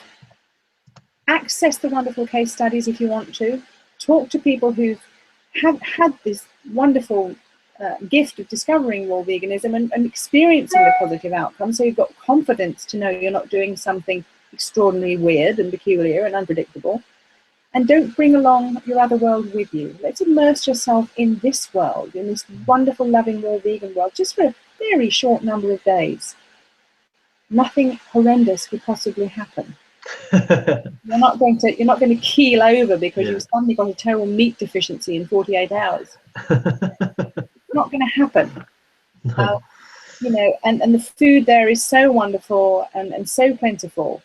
And that's the great thing. People think they're going to get hungry. Well, this is something I'd like to really assure people. One of the best things about this diet, if you like eating, you need to eat raw vegan, because you can eat and eat and eat. You know, it's great. And the pounds don't pile on. So those of you who are Weight Watching and so on, at last you have the freedom to satisfy your hunger without worrying that you're going to end up 10 pounds heavier. Fantastic. Well, we've got maybe 13 minutes left. Is there any topic you'd like to go into for the last little moment? Anything you've been researching recently or thinking about you want to share with us today? Well, funny you should say that, Ronnie. There was a couple of things that came to my mind recently, and one was to do with a presentation I did a very long time ago. And this is brought about recently, or has been brought about recently for me by the things that I've observed. The presentation I did a good while ago was to do with the importance of human touch. Oh, wow. I'm not talking here necessarily at all sexual connections. I'm talking about just tactile, demonstrative human touch. And it's become more and more apparent to me over the years how touch is becoming something that only has two extremes to it. One is don't touch at all, and if you do, you'll be sued. Right to the other end of the extreme, where it's all about the darker side of the sexual side of life. And if you look at the tabloids, there is nothing between the two. There's nothing. And this is terribly detrimental to the human spirit and human health. We're a species who need each other, and we need human touch. And it saddens me, particularly, how many older people in society crave touch, but they don't get touch. Right. Because, you know, they perhaps don't look as, what can I say, classically beautiful as they're used to, because the ladies have little moles on their faces with hairs growing out of them, or whatever it is, or the men are going bald, or whatever the aesthetic change is, that inside those outer appearances still lay these beautiful spirits, so needing to just feel touch. Now, I'm a very tactile person, and I'm a very sort of huggy, kissy person, and it's just how I am. But I have to be a little bit careful that I don't step over people's comfort zones with their own personal space. Yep. But I think it's something that in natural hygiene needs to be brought forwards a little bit more, because we're in a society now, particularly when there is so much darkness going on, and particularly through the internet, that people are frightened to touch each other. Right. A child falls over in the playground and the other parents stand there and say, oh, whoopsie doopsie. No one rushes forwards and picks up that little child and gives it a hug and brushes the grit out of its knee, because if they did, someone's going to accuse them of doing something inappropriate. Yeah. And I think it's actually a disease almost in itself, this lack of touch. And so it's something I'd like to bring actually more to the forefront, is why it's important, what is appropriate, what isn't appropriate, which is probably, how long's a piece of string, because it depends on the individual. But to try and raise society's awareness of that need, I mean, I think it's really important. And I think our children are growing up isolated, not just because they sit and play Game Boys all day long, but they're isolated because they're physically isolated. Yes. And then that probably inside them, that need to be touched in some way can then find unhealthy avenues later on in some sexual direction, because they've been so starved of just a simple hug, a simple hand around the shoulders, a simple squeeze of the hand. All these little things, they can transform someone's day and someone's life. So that's one thing. The other thing I'd like to mention is that I think that older people, significantly older people, and young children do have specific needs when it comes to being embraced within a raw vegan diet or a natural hygiene movement. The children, obviously, because their needs do differ on many levels and for different reasons, but quite often the children are covered to some degree by presenters around the world now who are talking about how to, raise children healthfully. I mean, Karen Ramsey is an angel, and her book is just lovely. So that's all very helpful. But particularly though with the older people, somebody who's in their 70s, 80s, why should they not have the right to make that change? Do we write them off at 70 or 80 and say, well, don't worry too much with them, they'll be dead soon anyway? That's totally inappropriate. There's many people who are a lot older who would really benefit from changing their diet and lifestyle.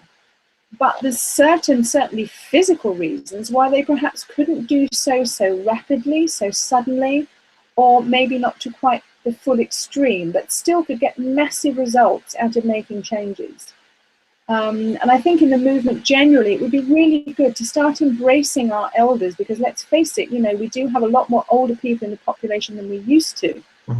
And I think being able to encourage them as to ways they can make change. And there's different reasons why they find change different. Very much different reasons why they find change different for them than younger people. Some of it's psychological, some of it's social, some of it's physical.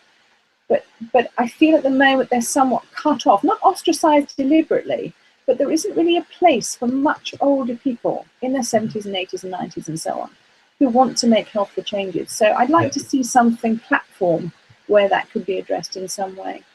Fantastic. That's brilliant. And thanks for sharing time with us today. Just as we're bringing... Thank you, Ronnie. How are you anyway? Oh, I'm really good. Yeah. Great. That's great. It's lovely to hear your voice, Ronnie. And I love your accent so much. Of course, you think I've got an accent. I know that.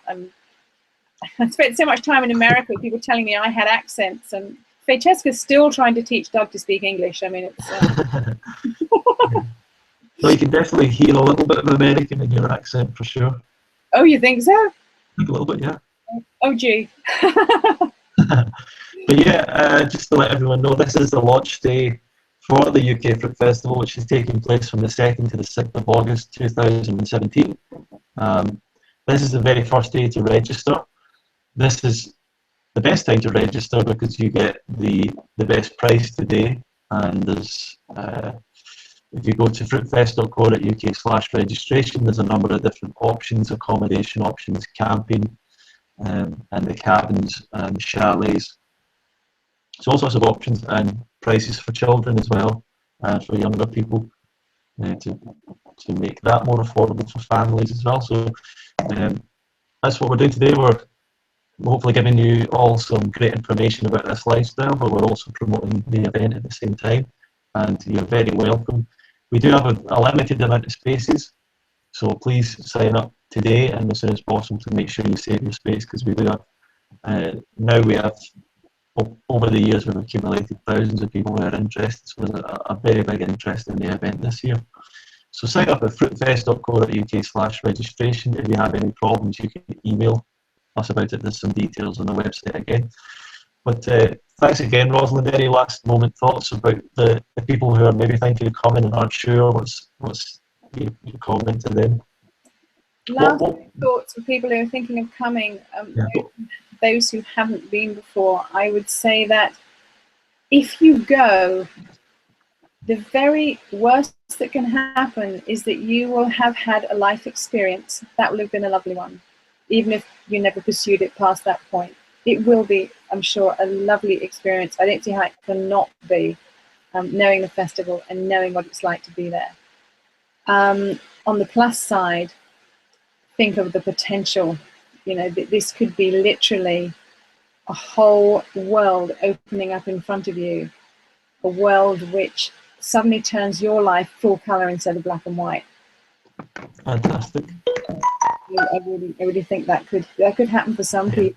And if there's anyone out there who is suffering from some sort of real distressed eating patterns, you know, I'm here for you. I want to help you. And yeah, let's hope I see you there. What was the thing that when you were thinking about going to that American conference years ago, was there anything in particular that inspired you to go? Was there an experience or a person or something you read that made you make that big decision? I think what it was, Ronnie, was that the more I was reading and learning, the more it felt, you know what it's like in the morning when it's kind of dark and then suddenly the sun comes up and the whole energy of the day changes from this, I don't know, almost heavy sort of beginning into this brilliant light. And it sounds a bit dramatic, but I honestly felt, oh my goodness, I'm discovering some truths here, some life truths. And that's what inspired me. It was a search for the truth. I'm a person who is passionate about the truth on all levels. And yeah, I think that's what it was. It was just this feeling that I discovered a truth, and it was like a hidden treasure, and that I was following the clues. I was on a treasure hunt to find this golden casket, and inside of that would be the truth, you know, and this is what I was searching for. So that's really what inspired me. Of course, as I said previously, I had also major issues going on myself, physically, personally, my eating disorders, everything, which was a driving force. But I do remember, actually, very, very, very funny, and I look back on it actually, but a friend of mine who I told her that I discovered this wonderful thing. It's 14 hours. She said to me, she said, I don't know, she said, I think you need to be very careful. Sounds like some kind of cult to me. Yeah. Yeah. You laugh, but you know, a lot of people probably still think it's some kind of weird cult, you know. It's strange, and yeah, if you don't want to eat like mainstream people, you're different. I think it's necessary to know that if you want to pursue this, you have to let go of a need. You have to let go of any need to be a typical mainstream person. But it's madness to me, because when I'm around mainstream people and I see them eat, as soon as they finish their meal, it's like they're coughing, their face has gone red, they're feeling indigestion. It's like immediately they're having these reactions to their food, and maybe they don't see it. They just think it's kind of normal, you know. Yeah. Yes, I think that's right, Ronnie. I think I was thinking this morning actually, because I was just downstairs and I thought, gosh, I feel well. I just feel well. And I've just been out, actually, just before I spoke to you, I'd been out running in the woods with my American miniature for an hour and a half. I have this little horse. He's only 33 inches high, bless him. And I take him in the woods, and I can let him off like a little dog. He runs off and comes back to me. And I have to do a lot of running to keep up with him. And I thought, gosh, I wonder what most women my age feel like, you know? Sure. And you don't know, because you can only experience what it's like inside your own body. Yeah. But I know now that I certainly feel one heck of a lot better than I did when I was in my early 20s. Absolutely. Well, that's what it's all about, and that's what we're trying to develop, and we're all trying to learn from you as well. We're still trying to, myself and the others are still trying to learn from your experience. Really look forward to seeing you there. And Rosalind's another fantastic reason to be there, because her talks and lectures are incredibly inspiring and very full of knowledge, information, experience, and you'll get a huge amount from being there and learning from her. So thanks for watching this section of it. Thanks for participating, Rosalind. If Doug is around, maybe to come on as soon as he can, or if he's ready, then we'll change over. Got you. Thank you, But Ronnie. thank you very much. Thank you. Bye for now. Bye. Bye. Okay, so I'm just going to send out a few messages so that people know that Doug's coming back on. If anyone's got any questions, you can leave them below. I think we're now going to be joined by Dr. Doug Graham. Ah, there you are. You're wearing quite a similar top to me here. I think you're trying to copy me here, Doug. Am I? I just said you're wearing quite a similar top. I'm purple. Did you? Yeah, well, that's true. I thought I had my purple version on. Are you? Were you watching that there, Doug? Were you watching our little interview there? No, I couldn't. I was with Francesca and her friend Hannah. Okay, brilliant. Well, let me just send out one little email to let everyone know that you've joined us. Absolutely. I'm seeing if there's any questions here that have come up yet.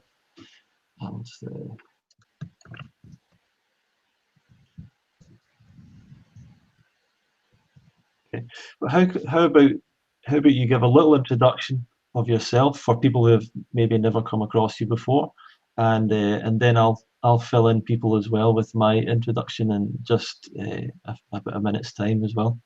Is that okay? Sure, that'd be great. Hello, everybody. My name is Dr. Douglas Graham. You can call me Dr. D or Doug or whatever makes you happy. I've had a lifetime commitment to health. When I was 6 years old, I told my mother I was going to become a doctor and that I would be 6 feet tall. My mother's only 5 feet tall, and so she looked at me and she said, "Well, you can become a doctor." And she left it at that. I never got to 6 feet tall, but I got close, a couple inches. But I never really lost sight of that being a doctor thing. I don't know what. It wasn't that I wanted to become a doctor. I just had the sense I knew I was going to become a doctor. Right. There weren't any special doctors in my life at that point that I so looked up to that I wanted to be a doctor. By the time I was about 17, I'd given up on the dream of becoming a doctor because I couldn't find any kind of doctor I wanted to be. I had looked at the different types and really didn't see anything I wanted to do. So it wasn't until after I finished my college career that I heard about chiropractic and went back to school to study chiropractic after a 5-year layoff from school. So I went back and got my doctorate and practiced for 20 years. And I don't know exactly when. I think somewhere maybe around age 13 or 14, I first started showing interest in nutrition. And I learned about nutrition, and nutrition back then was a much simpler field than it is today in many ways. But primarily because of the way it was approached, which was that there's food, and then within that food there are nutrients. Whereas today we kind of look at nutrients and then we look to see which foods might have those nutrients. The focus has really shifted dramatically from food to nutrients, which didn't really work well for me. It didn't really make a lot of sense to me because I like to look at the model that nature shows, And in nature's model, creatures eat food. They don't so much pay attention to which nutrients are in this type of lettuce and which nutrients are in this type of lettuce, or leaf or whatever. So I ended up pursuing nutrition through my entire life. It has been a source of fascination, a source of great motivation, and I did a bunch of experiments on myself. So I started on a standard Western diet, or what some people call the standard American diet, and the sad food. Eventually, I started eating more health food within that. Tried the part that they call the macroneurotic diet, where you're really cooking a lot of starches. It put me to sleep mostly and left me with a sour stomach the next day. And Okay. Eventually, I did vegetarian. By the time I was in college, I tried vegetarian for a few years, and then switched over to vegan, but only did that for a short time before trying raw. And once I tried raw, there was just no turning back. I knew I'd touched something. I just didn't know exactly how to make it work. But the concept made the most sense. I mean, I saw that other creatures did the same thing. All the animals eat raw. Why should we're animals, even if we're people and we're special and we're different or we're whatever, still raw food made the most sense to me. And so I started eating more and more of it. At some point, the light bulb went on, and I said, well, gee, if raw food's the best, I wonder what would happen if I ate only raw food. Yeah. And even that took some experimentation before I finally figured out a way to eat only raw food, remain happy, remain healthy, remain athletic, remain clear-minded. And since maybe the late 80s, early 90s, there's just been no looking back now. I mean, I figured out how to eat enough fruit to meet my carbohydrate needs. That was the big issue. That kept away the cravings.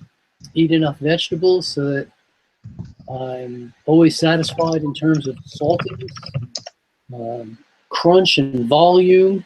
And then after that, there was just no looking back. So it's been a good 25 years now of just very happy eating raw food 100% of the time, being completely satisfied with that, and staying healthy. So between happy and healthy, there's not a lot more I can ask for. Well, great. Let me just let me give you the introduction that I've written out here, and stolen from your website a little bit. Dr. Douglas Claim, a lifetime athlete and raw fooder since 1978, is an advisor to world-class athletes and trainers from around the globe.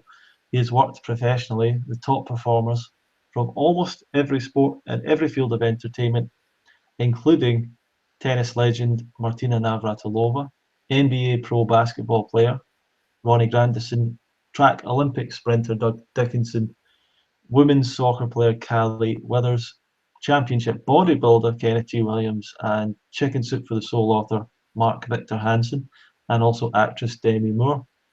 As an owner of a fasting retreat in the Florida Keys for 10 years, Dr. Graham personally supervised thousands of fasts. He was in private practice as a chiropractor for 20 years before retiring to focus on his writing and speaking. He is the author of many books on health and raw food, including the 80-10-10 diet, the high energy diet recipe guide, nutrition and athletic performance, grain damage, and the book Prevention and Care of Athletic Injuries, as well as his most recent book, Perpetual Health. He is the creator of the Simply Delicious Cuisine program and the director of the Health and Fitness Week, which provides Olympic class training and nutrition for people of all fitness levels in settings around the world. And he will inspire, motivate, educate, and entertain you like no one else in the health movement can. Absolutely. So, how did quite a lot of things you've been involved with, Doug, and different people you've helped out. Um, how did that all come about? Where did you start off? I don't know, Ronnie. I don't know. It wasn't choreographed. It wasn't planned. Mm-hmm. There were a few times where I had to take leaps of faith, and mostly it was just people found me more than me finding them. I've never been a marketing guy. That's just never been a strength for me. So I grew up in an age where doctors didn't advertise at all. It was not only illegal, it was immoral. I mean, doctors just didn't advertise. You just went to the doctor. And so I never really have tried to target or set myself up, or what do they call, position yourself as a this or that or the other. It just sort of fell in my lap, and what I've done mostly, to be honest, has just been pursued what was the most interesting thing to me. And as long as I've had that opportunity to pursue my interests, Uh-huh. I've gone from one thing to the next, but each one added on to the last. And so it's been a cumulative experience of learning what I need to learn in order to be able to express to others what I hope to express, starting with the basics of teaching and learning how to teach, and getting my professional training in teaching before I went back to get my training as a doctor. And then again, I wanted to start reaching out to more people, so I went back to school and studied professional speaking. Even though as a teacher, you do learn to give presentations. It's nothing like the education you get from a proper school where they teach you professional speaking. So those things, one led to the next, and after that, people just knocked on the door. I didn't plan it. What I resisted, I think, most was I resisted writing books. Right. Writing books is not a lot of fun, and it's not only draining, but it's at many times demoralizing. You work on a project for however long you work on it. For me, it's generally years to work on a project, and through that whole thing, you get no feedback, you get no pats on the back, you get no income, you get nothing on the hope that maybe somebody's going to like the book after it comes out. And sometimes they have liked my books, and sometimes nothing happened at all. I published a book and it just sat there. So, and probably what a lot of people know you for is the book, The 80-10-10 Diet. Perhaps that's been probably the most successful book, I would imagine. So far. Yeah, absolutely. That book really kind of, in a sense, kind of created this movement, or the more modern version of this movement. I think it really did. Yeah. I think it really did. I mean, the reason there are fruit festivals, because of, in fact, before 80-10-10 came out, there were no fruit festivals at all. That hadn't happened yet. But there were raw festivals. In today's world, there's no more raw festivals. They kind of self-destructed on I don't know why, deep marketing issues, I think. But I don't really know. But out of the ashes of the raw movement came the 80-10-10 fruit festivals, or fruit festivals in general, and they followed on the heels of the book, The 80-10-10 Diet. So it did. It has spawned a tremendous number of people. If you go to Facebook or something, you find that there's just endless 80-10-10 groups all over the place. None of them are mine. I didn't create any kind of a I don't even know what to call it. A castle of 80-10-10. I didn't create anything that I want to have. I want to bring it to the people. I want the people to have it, and so I'm really happy that 80-10-10 now is in almost 24 languages. And again, we just said, yeah, you want to publish those books? Fine. Here's what you do, and go ahead and publish. And it's not like it's making me rich or famous, either one of those. That is not the reality of it. The reality was to get the message out to the people. And I'm glad I'm seeing fruit festivals and fruit lucks and all kinds of people making a living off of high carb approach to eating. And the science is not the science. The science has always been there. The scientists and the politicians and the doctors are really coming around. I mean, it's, is it too little too late? No, it's all in divine order, I guess. But I recently had a friend tell me that he was speaking to a friend who's a doctor in the know. And this doctor in the know, no names are mentioned, but the doctor in the know said that the 5 a day that we are told about, he said the 5 a day, that's totally junk. He said, we're supposed to be eating 35 a day or 50 a day.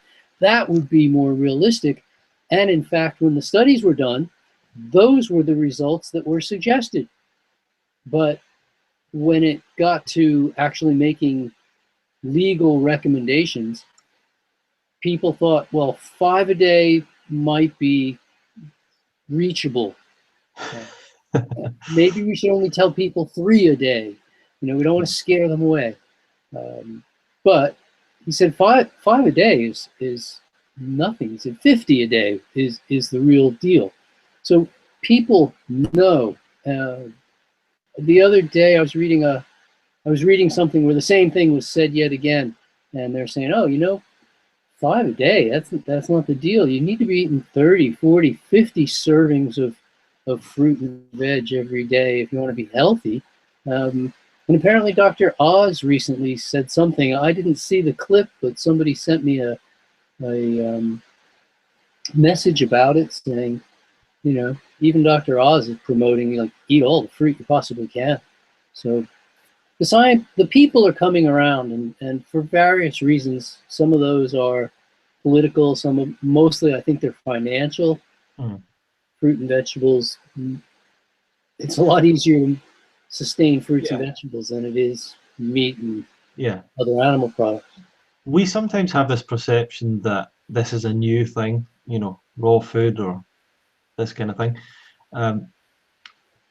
There was a few points I was thinking about there, but really the experiment in this century has been the junk food diet that most people are eating now. That has never ever been eaten before by any population of human beings at all throughout history, and could never be eaten the way that people eat now. You've often mentioned that there was more raw food groups 100 years ago than there are now, and that perhaps it was a more I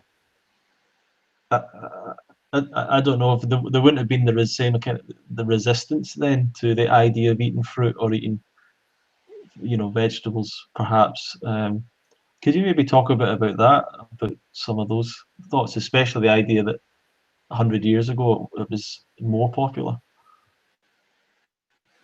Well, I can, although I'm not old enough to go back there from personal experience. I do know, a bit.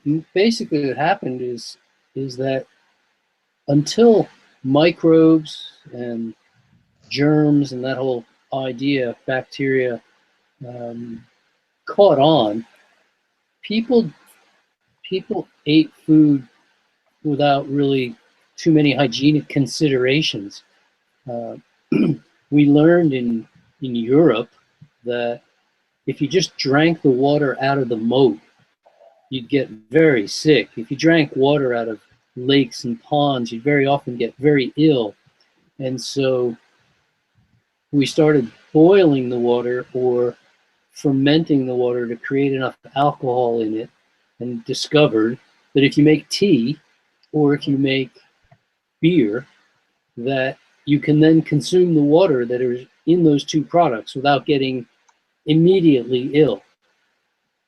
So until relatively recently, where convenience stores and the whole manufacturing world started selling drinks, basically the two drinks that somebody would offer you was either beer or tea.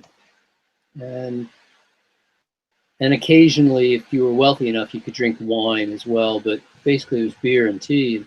And of course, that was because boiling the water killed off the microbes, and fermenting the water, the alcohol, killed off the microbes, and made the water safe to drink, even if the alcohol wasn't, or whatever was in the tea wasn't particularly good for you. Mm-hmm. The thing I think we have a hard time grasping is how much the population has changed in the last 150 years. Because 150 years ago, some 95% of the European and certainly American populations lived rurally. They would send food to market in the city, but the cities were small. There was like 5% of the population living in cities. Most of the population, at least 90% of the population, lived rurally.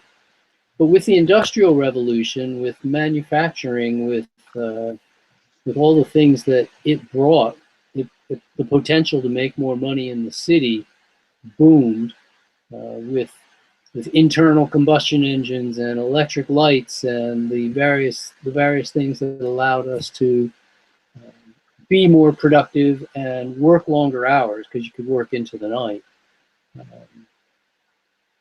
The cities, the flow of population to the cities was so intense that in the last 100 years, we now have more than 90% of our populations living in urban environments and less than 10% living rurally. There's a complete shift. Well, that shift certainly hadn't yet happened in the late 1800s. And the cities were much, much smaller as a result. So we think of London being whatever it is today, I don't know, 14 million or 15 million people. Back then, it was still a city, but it didn't have anything like the numbers that we have today.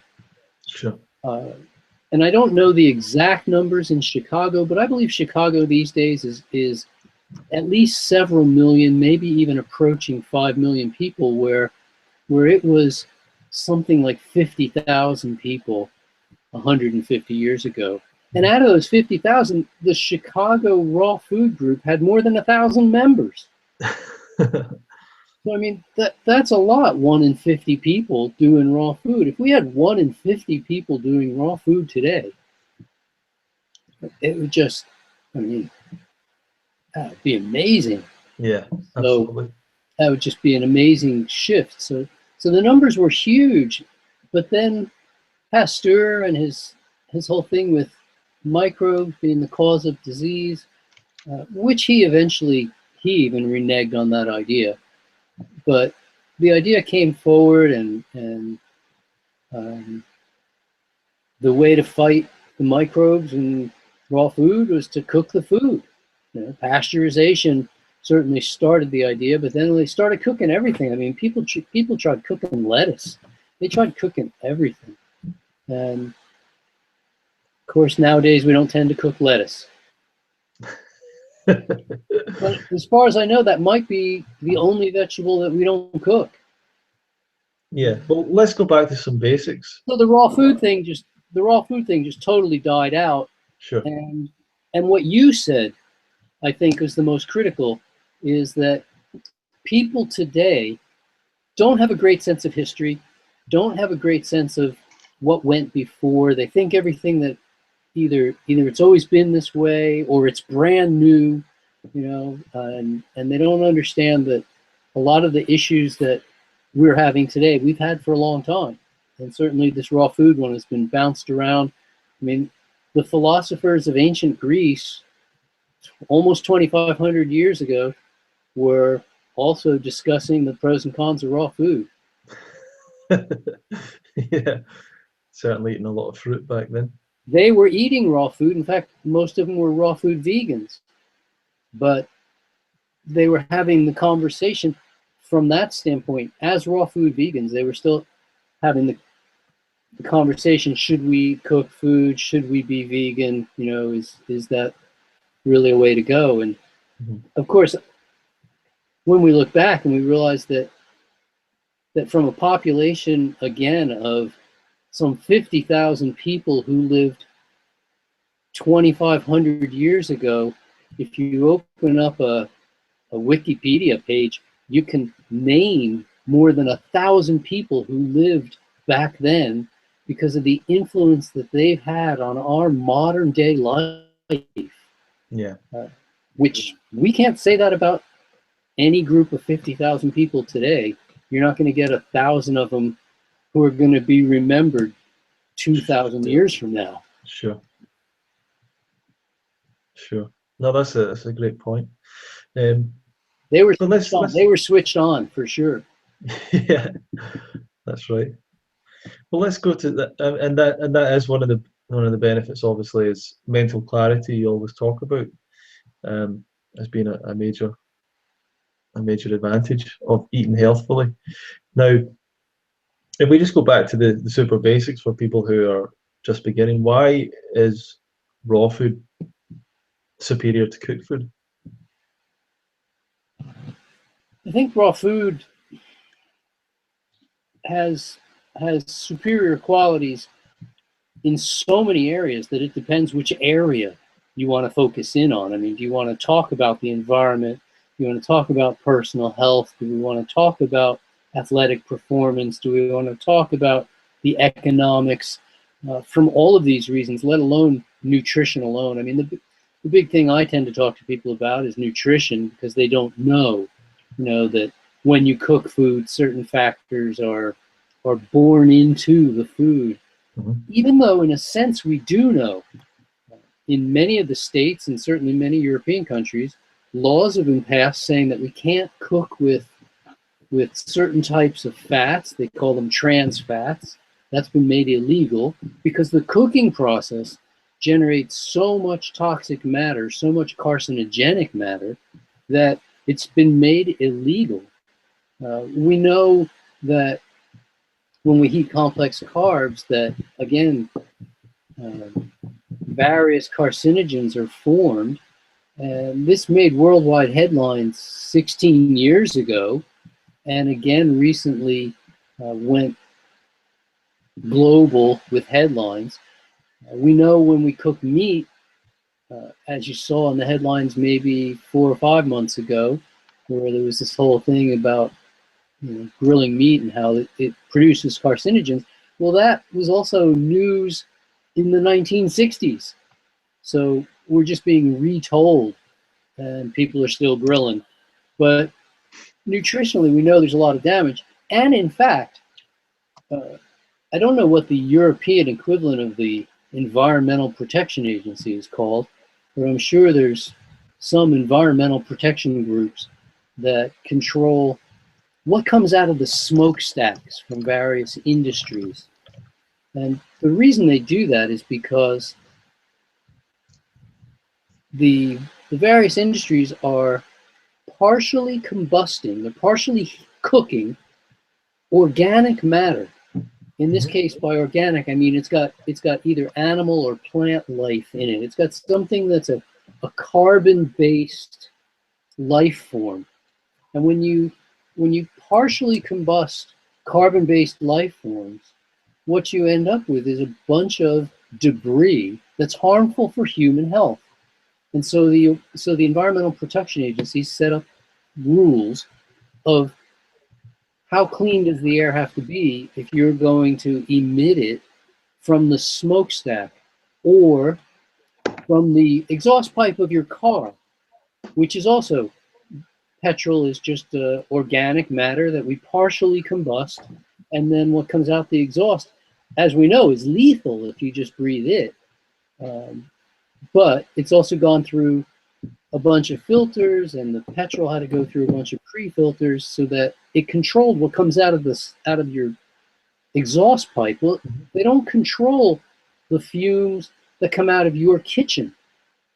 Nobody has made that obvious leap of connection and say, gee, what comes out of your chimney? What comes out of your kitchen window? What comes off of your grill? What comes off of your griddle?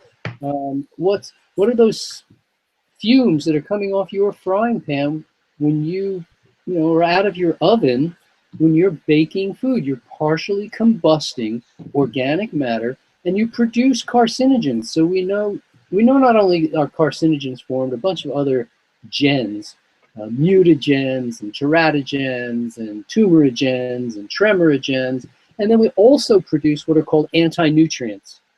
And these substances make us require more nutrients than we normally would. That's a cool thing, because when we cook food, we damage the nutrients, we lose some of the nutrients, but the food, when we eat it, now requires us to have even extra nutrients than we would normally need. So it's a double whammy. Yeah. So a lot of people would say, oh, they've seen research that says cooked food increases the amount of nutrient available and things like that. But what's your response to that sort of research? It's not really true. In certain senses, if we look at it in certain ways.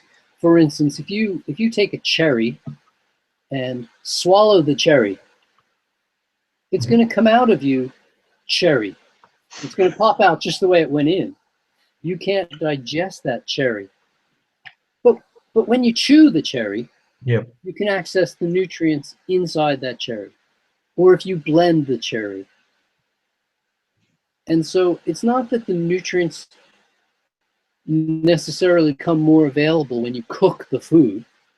It's that cooking does a really good job of softening food. It essentially chews the food for you. And so you're going to have a better shot at accessing the nutrients in the food, but not compared to, say, blending. Now, there are a few, and I really stress a few. It's considered about 0.01% of all the nutrients we know about. About 0.01% of all the nutrients do actually become a little more available to us when we cook food. And so you might hear about lycopene in tomatoes or something. Mm-hmm. There's nothing that says we need more lycopene than what we get in raw food. It's not necessarily automatically a plus. But the other 99.99% become less available when we cook. Yep. And so if you're willing to give me 99 pounds and 99p, I'll give you a penny as many times as you want to do that. But it's not good finances and it's not good nutrition to give up 99.99 in order to get 0.01. I understand.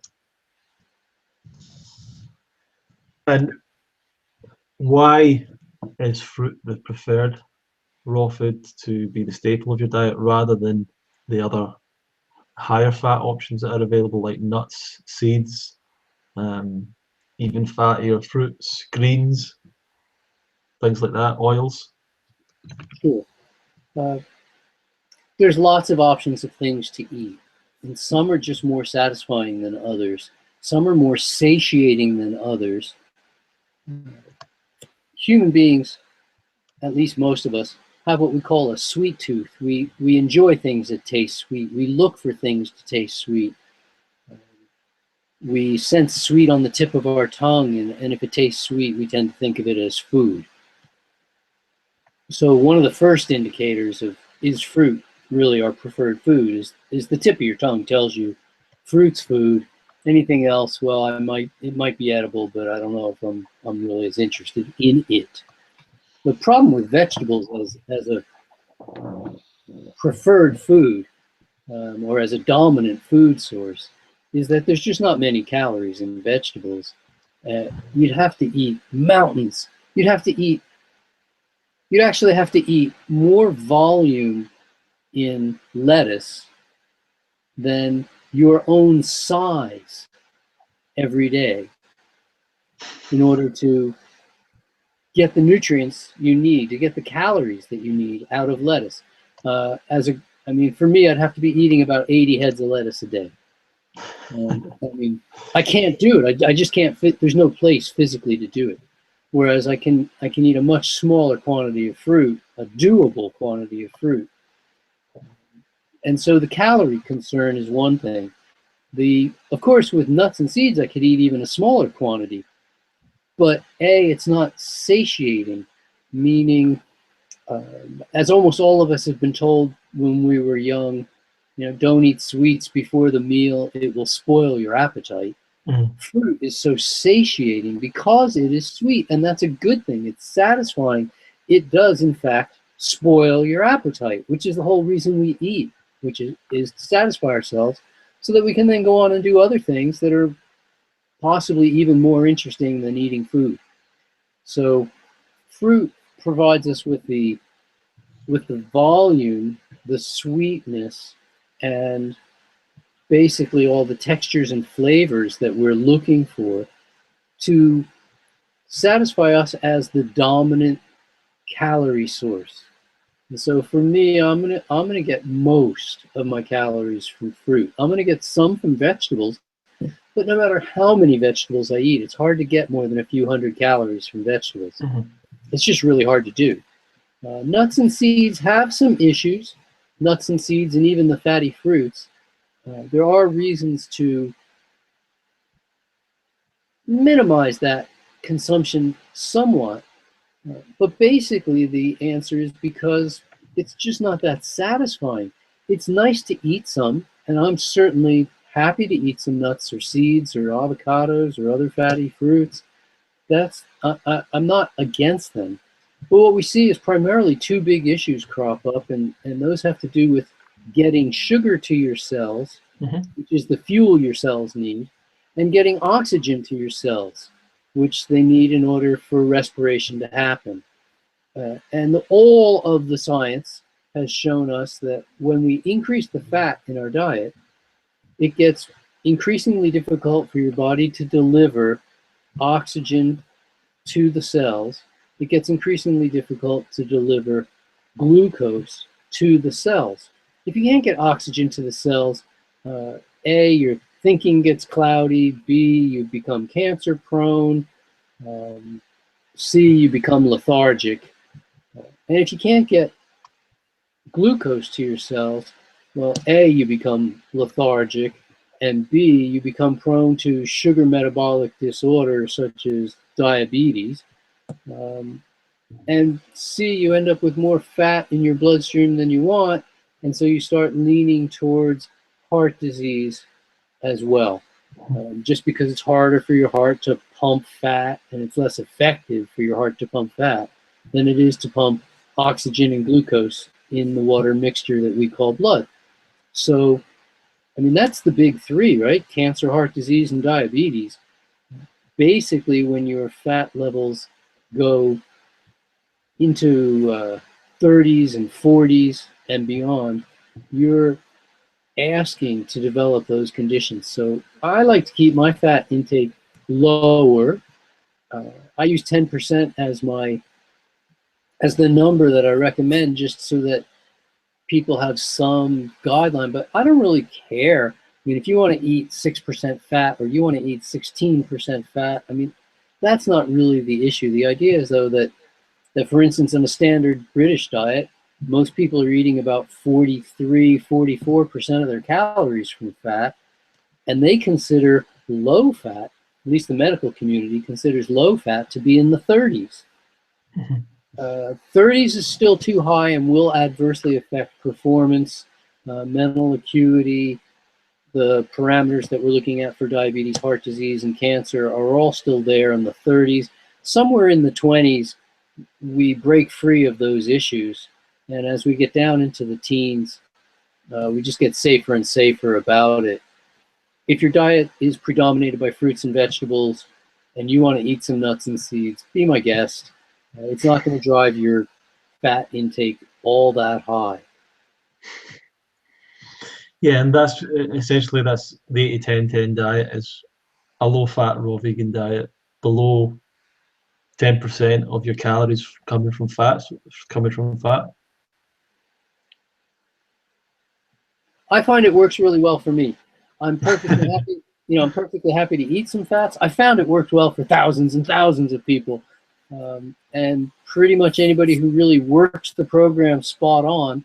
I mean, I've talked to people who've tried to do it. I talked to a guy in Atlanta one time. He was a massage therapist. He came up to me after a lecture. He said, "I'm doing exactly what you're recommending, but I'm having all kinds of problems. I'm having problems with candida. I'm having problems with my energy. I'm having problems just left, right, and center." And I said, "Well, here's my guess. My guess is that you're probably eating more fat than you realize." He goes, "No, I'm not eating much fats at all." I said, "Okay, tell you what, let's write it down. Give me your typical day."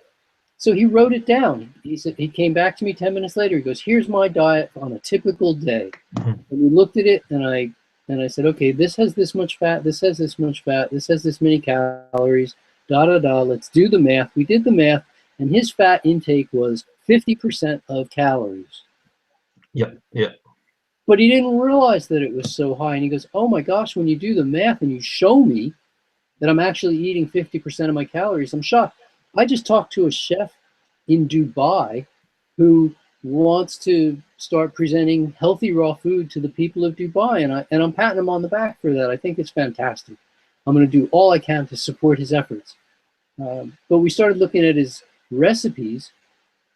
And, I mean, his recipes often went up into the 60s and sometimes into the 70% of calories from fat, because he's freely using oil and he's using a lot of nuts and seeds and avocado all in the same dish. You make a dish out of avocado, nuts, seeds, and oil, it's rich in fat. And then you add a little bit of vegetable matter to it, it doesn't affect the ratio much. So we're working, he's dedicated. He says, "You know what, I'm going to definitely get down below 30. I want my menu plan to come out as close to 20 as I can get it." And I told him, you can get down that way. You're presenting health food to the people. If you give them a high-fat diet, you even if it's raw, it's better than cooked. Of course it's better than cooked. And if it's from plants, of course it's better than if it's from animals. But we're not looking for good, better, best. We're looking for best. Yeah. It doesn't mean that we always do the absolute best. I mean, you asked me about organic earlier, and I mean, I understand that organic is the best, and I always want organic, but I can't always do it. I understand getting a good night's sleep is the best, but I can't always do it. But at least I recognize that it is the best. And so we want to recognize that raw food is the best, a diet where the fat intake is about the same as the protein intake actually works out close. As far as we've seen from the numbers from noetics, the people who study mental acuity, from fitness, from physical performance, from diabetes, cancer, heart disease, and the other major killers, except for Dr. Error. Can't really affect that with diet.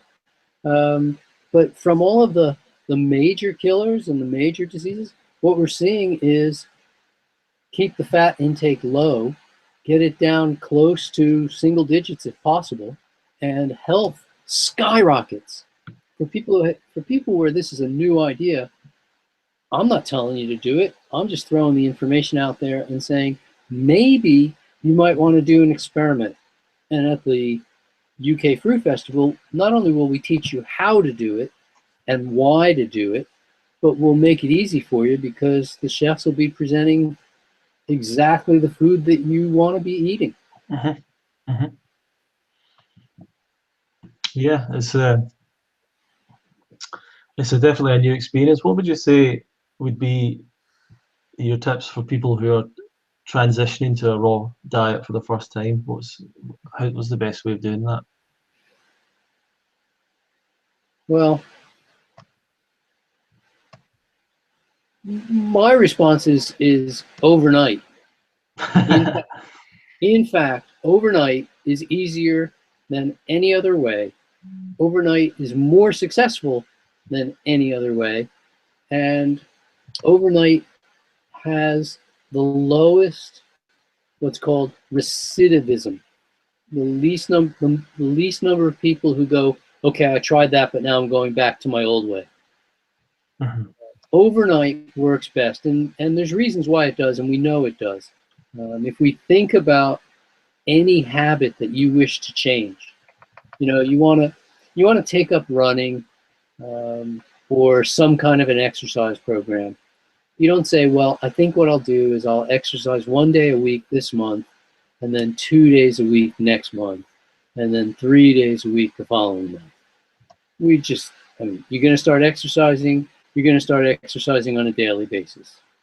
Enough, not so much that you can't sustain it, but you want to get regular with it. You want to get started. Life is finite. You're not going to live 100,000 years. You don't have all day. If we look at people who have serious addiction problems, say alcohol or heroin or whatever it is, and they eventually go to intervention, they go to a center, they're going to go dry out. They don't say, okay, you're drinking 36 drinks a day, we're going to cut you down to 35 drinks this month, and then 34 drinks next month. They go, the way to stop is to stop. And the way to start is to start. So whether you're looking at it as, I want to stop eating cooked food, or I want to start eating raw food, to me, the easy way is to just start eating raw food. Help is always good. Reading the books about raw food, reading 80-10-10, reading other books about raw food, certainly the more information you have, the better. Hanging around with people who do it at festivals, having a coach, having somebody to guide you, this all increases your chances for success. Mm-hmm. It's why I offer a free forum for people who just want to eat raw food and be happy and healthy. They can come to the free forum on my Food and Sport. But, it's just called the foodandsportforum.com. But that's just for support. Basically, it comes down to what are you going to put in your mouth? If you want to get better at eating raw food, you practice eating raw food. Certainly, every meal starts with raw food. I would say if I had to distill it, I would either say overnight, 100%, make the jump, or every meal, commit to every meal starts with raw food. Raw food first. Eat all the raw food you want, and then if you still want cooked, we'll have it after the raw. But first, have as much raw food as you can get down until it just stops being appealing to you. It'll take over, though. The raw food will interest you more and more. And why do you find it the best thing for the athletes that you work with? I think, and again, the recovery issue is the big issue, but also the digestive issues are big issues. When it comes to being athletic, or for us non-athletes, in order to gain the results that the athletes get, because we want to get what they got, at least at our level. You got to do what they do. For them, the big issue is they know how to train. They know how to train so well that they can train better than they can recover. Mm-hmm. And they can train so hard that they can't recover fast enough, and then they can't train again. They have to wait to train, even when they have the enthusiasm, they haven't recovered. Mm-hmm. And so with the low-fat diet, we recover far more quickly because the fats are the slowest of all our foods to digest. Fruits require almost no digestion at all. When you look at what's in fruit, it's water, that doesn't get digested. It's fiber, that doesn't get digested. There's vitamins and minerals, you just absorb them as is. There's a little bit of protein that's got to be digested. But, the carbohydrates are not complex. They're simple carbohydrates, meaning that they're in a form where they're ready to be absorbed right away. There's no digestion required. The digestive load is so little compared to what athletes have been told to eat. that they notice right away an increased sense of available energy, just because they're putting less of their vital energy into the digestive process. But then they also recover more quickly because they can get the carbohydrates to their muscles far better when they're on a low-fat diet. When they're eating a lot of fruit, it's a low-fat diet, it's a high-carbohydrate diet. The carbs are essential for recovery, and the fat impairs recovery. So athletes can learn, not only can they recover more rapidly, it means that they can either train harder or more frequently, and very often both, as they become better at recovering. So it's an interesting word. We use the same word when you go to the hospital. You know, you had an accident or an injury or an illness, and then you go to the hospital, and after whatever they've done, then you have to recover. And the same factors that allow for great recovery in a hospital stay or after an illness, the same factors that we would use for an athlete to recover after training session. So you have to get hydrated, you have to get enough carbohydrates, you have to get the rest that you need, and recovery is something the body generates. It does the work for you. But with a low-fat, a fruit-based diet, this is where we see the best recovery. Hence, we, you know, as I said before, the clearest thinking. Athletes are making thousands of decisions per minute. It's an incredible amount of decision making going on when you're doing any kind of physical activity. And so you want your brain thinking as clearly as possible. Absolutely. Absolutely.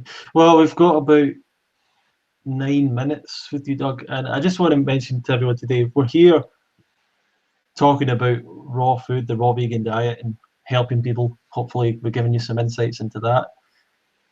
We are promoting also the UK Fruit Festival, which is going to happen from the 2nd to the 6th of August this year, 2017. It's the 4th time that we've run the event. It's also Doug's 4th time being one of the main speakers at the event. And we're really looking forward to making it the best year ever, the biggest year, the best food, and all the things we've learned over the years will hopefully come together to make it bigger and better than ever. Today is the best time to register. We have a launch day special price that is available only till midnight tonight. And even if you're thinking about it or you are still considering it, you still get the opportunity for 100% refund if you register tonight, pay the deposit. So there's really no risk to registering now, and it gives you all the benefits of getting the accommodation you want before it sells out, and all and that kind of thing, really. The website is fruitfest.co.uk/registration to register, and really encourage you to register today to make sure you get the best price and your choice of the best accommodation. Yeah, Doug, anything to mention to people?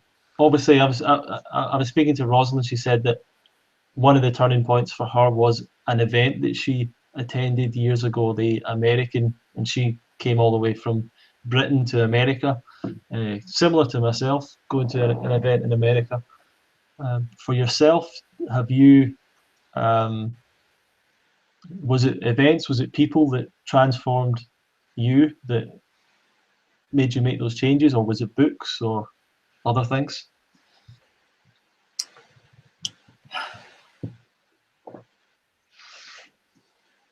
I was and still am driven to learn the truth, and the truth means something to me. And in the health field, the information is there, but it's not always being applied in a way that I think is most truthful. In fact, I've talked to plenty of doctors and plenty of professional doctors that I don't know have made comments that we know certain things about health that we don't tell our patients because they just don't want to know that. We know diet is important, but patients don't really want to know about diet. They want to be given a pill They want an easy treatment plan. They don't want personal responsibility. For me, that feeling of personal responsibility has always been of prime importance. I mean, I'm responsible as to whether or not I inhale. I'm responsible as to what I eat. I'm responsible. Am I going to go to bed or am I going to watch a late movie? And I have to make those decisions, and then I have to either benefit or suffer with the consequences. And so when I was in school, I remember specifically asking a lot of the doctors, because all of our teachers were doctors going through the chiropractic training. I remember asking a lot of the doctors the same question over and over. A was, if people learn to live more healthfully, would that mean that they automatically started becoming healthier people? And everybody said yes. If they would, any improvements in lifestyle would result in improvements in health. And then I asked a bunch of doctors, well, if you could design a diet that would be the absolute best diet to create healthy people, what would it be? And they all, every single one of them said it would be a raw food diet. But none of them knew the details of that raw food diet. That did not exist yet. I mean, this was dark ages for raw food back in the 70s and 80s when I was asking these questions. But they all agreed that it would be a raw food diet. And I said, well, what kind of a raw food diet would support, say, an athlete? And they all said, we have no idea. We just know that raw food diet, we watch sick people get well. They resort to raw foods in order to do that because cooked foods is what got them sick, and raw foods is how they get well. But we don't, and so that was virgin territory that I had to really explore. And oddly, it wasn't that big of a deal. Looking back on it, it wasn't that big of a deal. The information was already out that the more carbs we consume, the better it works for us. Fruits and vegetables are good for us. I mean, none of this was news. And so I just said, well, gosh, if fruits and vegetables are the most nutritious foods, what would happen if we ate a diet that was all fruits and vegetables? I love the fact that we can go to the UK Fruit Festival and eat fruits and vegetables at breakfast, lunch, and dinner. It's all prepped for us. We don't have to think about it. We don't have to shop. We don't have to store and ripen and prepare. We just show up and eat. All the work is done. All we have to do is show up and eat. And I love the fact that we make it so easy for people to experience what a raw food diet is all about. I know a lot of people who come to the UK Fruit Fest are not dedicated raw fooders. They're brand new, they're experimenting, they're curious or inquisitive, they want to find out what a week of raw food is like, and coming to the UK Fruit Festival for them, is a novel experience. But I've also met a tremendous number of people who have gone through that process and then just said, there's no going back. This was the best week ever. I feel so good. My digestion was great. My elimination has never been better.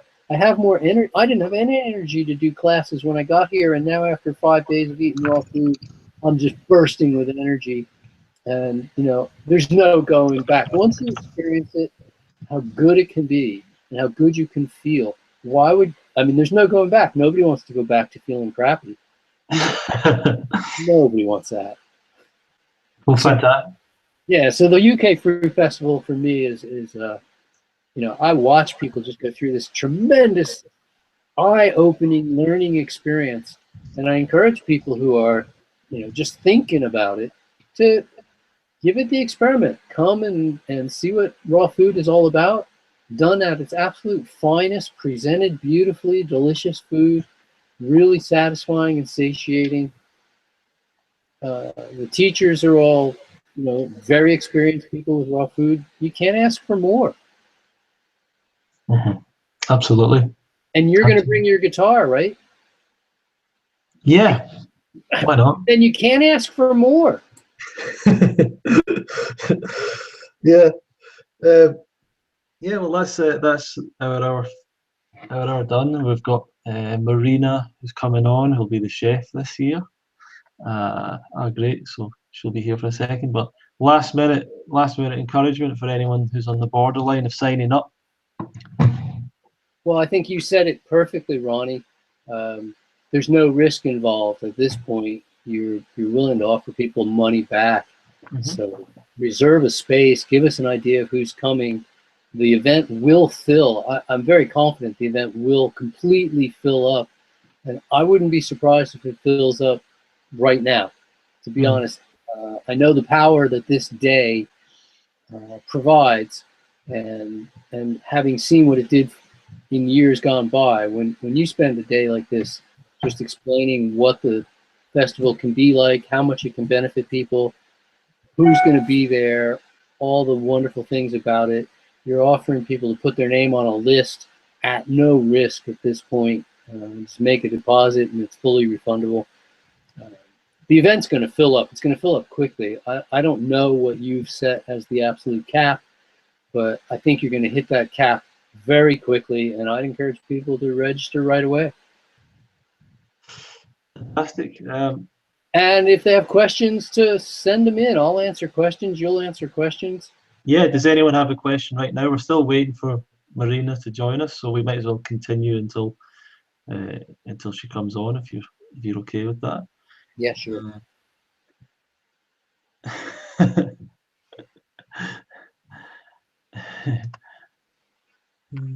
I don't know if questions came in. I don't have the access to the screen that you have.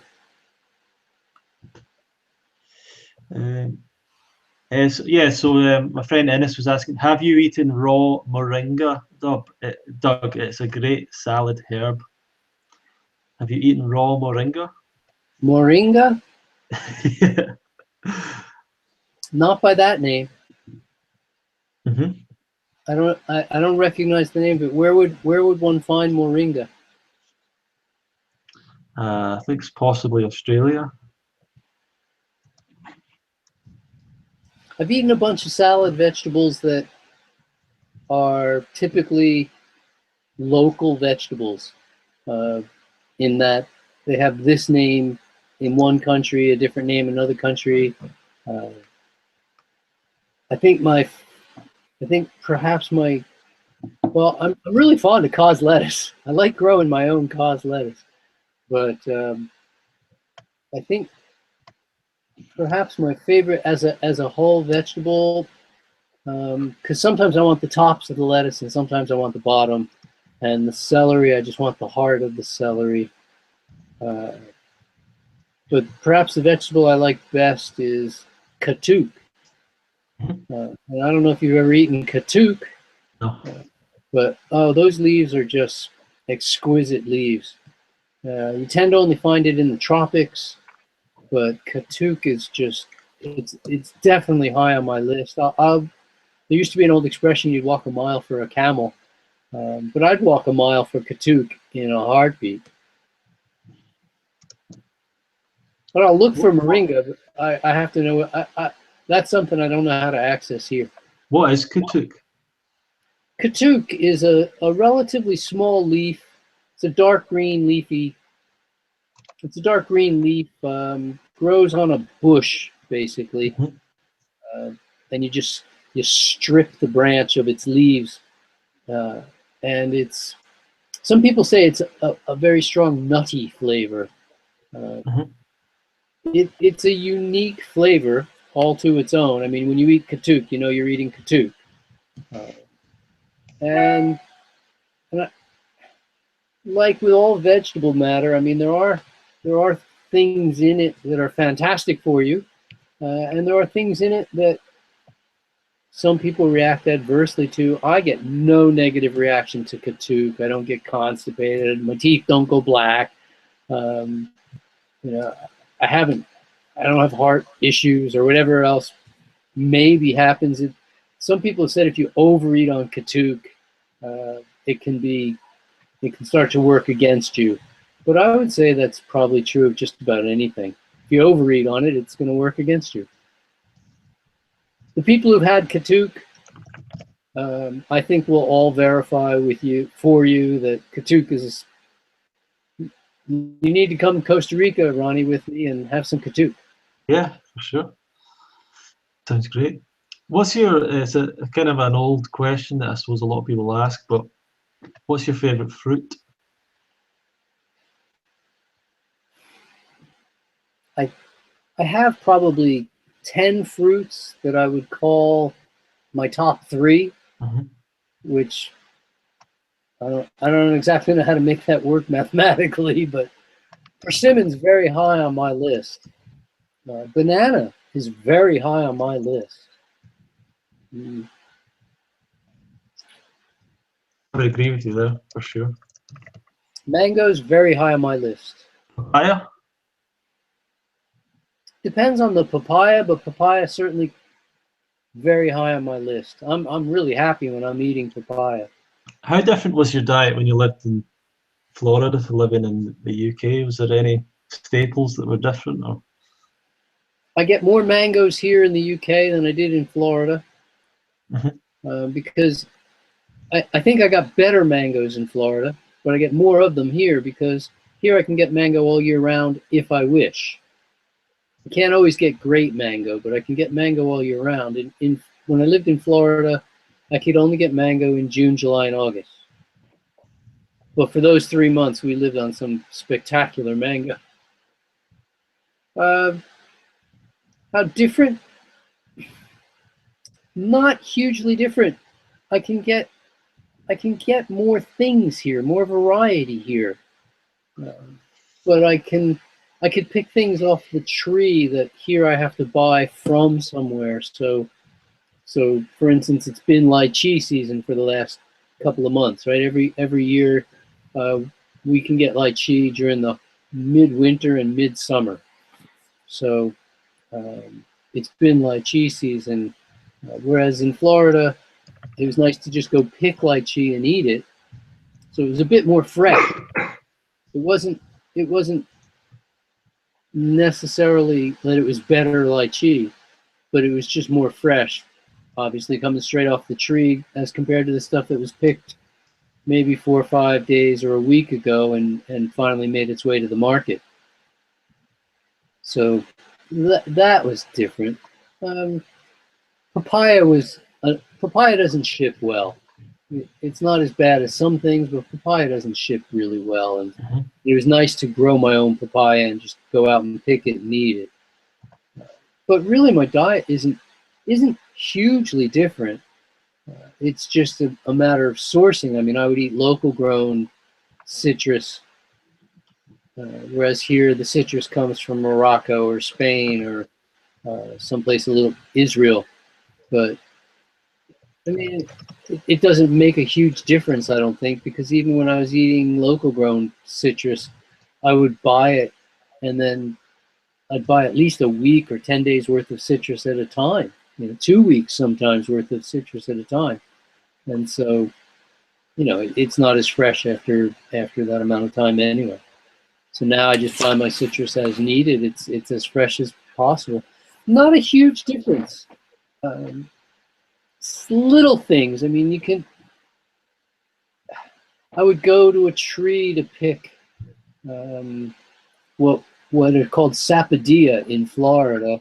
In this country, generally you'll see them as chiku, because it's a fruit that comes from India. And England obviously has strong ties with India, so you'll see chiku in this country. Chiku. Chiku is high on my list of favorite foods, and I could pick them, and so I never really thought of them as being such a expensive delicacy as I would see them here. What's the other name for them? Chiku would be the name you'd see in England would be chiku. CHICU maybe. If you're in the Never seen that. If you're in Holland, it would be called Nijsbera. If you're in Florida, it's called sapodilla. It's got quite a few names. Zapadilla, I think, is Spanish, and because it's spelled sapadillo or sapadilla. And but in this country, when I see it in the grocery stores, I see it as chiku. So I think not real. I eat pretty much the same. It's just I have to order stuff now a little bit. Just like if I lived in Thailand, I'd be eating a bit more durian perhaps, or a bit more jack and champadak.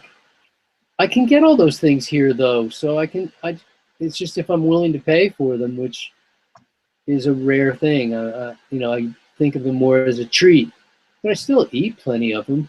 Bananas are still my staple fruit. Bananas are just so reliable. But bananas are my staple. Although I certainly ate 20 trays of persimmon in the last 15 weeks. 20 trays of persimmon. Probably, maybe more. I just bought 3 more today.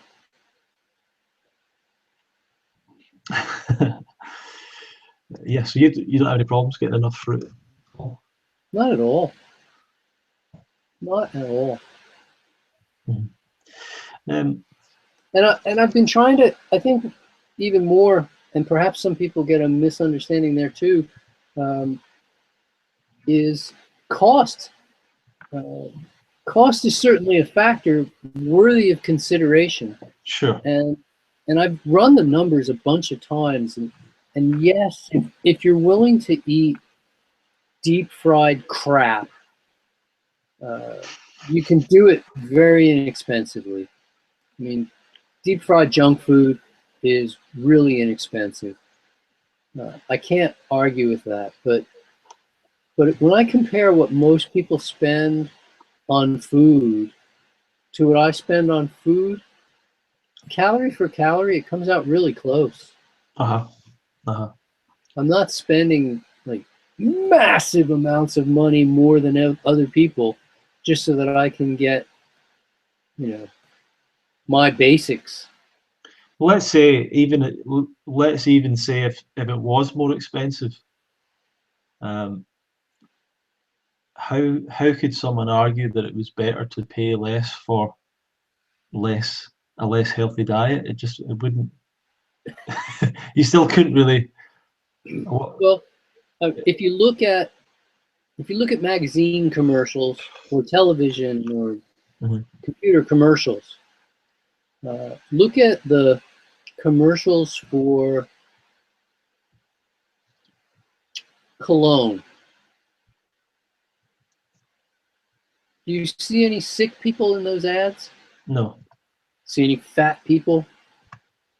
None. Do you see people who aren't in shape particularly? Rarely. If you listen to conversations, people will talk about their doctors, their surgeries, let me show you my scars. I think this is kind of a weird conversation to have. You know, most people are the average person in the UK is missing about 18 days of work per year due to illness. So when I'm missing 0 days per year, it's like gaining a year every 10. Gaining a work year, 180 days is a work year. Gaining a work year every 10 years, I get in 11 years worth of productivity. I don't enjoy being sick. I don't enjoy being sick at all. Yeah. And so for me, if you say, okay, so what balances out the cost difference? The difference in cost is more than balanced out by the way I feel. There's nothing worth the price. I wouldn't, you know, I can't imagine any amount of money that would say, oh yeah, you give me that money and I'm willing to be sick all the time. No, I'd rather feel incredibly good. And if that means that I have to take better care of myself, well, I mean, I think that's the message that we tell kids all the time. They, you know, we say, don't smoke when you're young; it'll stunt your growth. Don't drink alcohol or drink coffee. Or there's a lot of things we tell our children because we want to take pristine eminently great care of them. And so we say, look, this is off limits, this is off limits, this, right? And we just say, no, no, no. Don't abuse drugs, don't abuse alcohol, don't smoke cigarettes, blah, blah, blah. And I think we could carry that through just a little bit further and say, well, you know what? Maybe we're not treating the kids all that well when we give them junk food as if it was a treat. Maybe, I mean, Francesca has a friend over today, and when she saw me making some orange juice, he goes, "Oh, yippee, I love orange juice. Will you make some for me, please?" I mean, kids love fruit.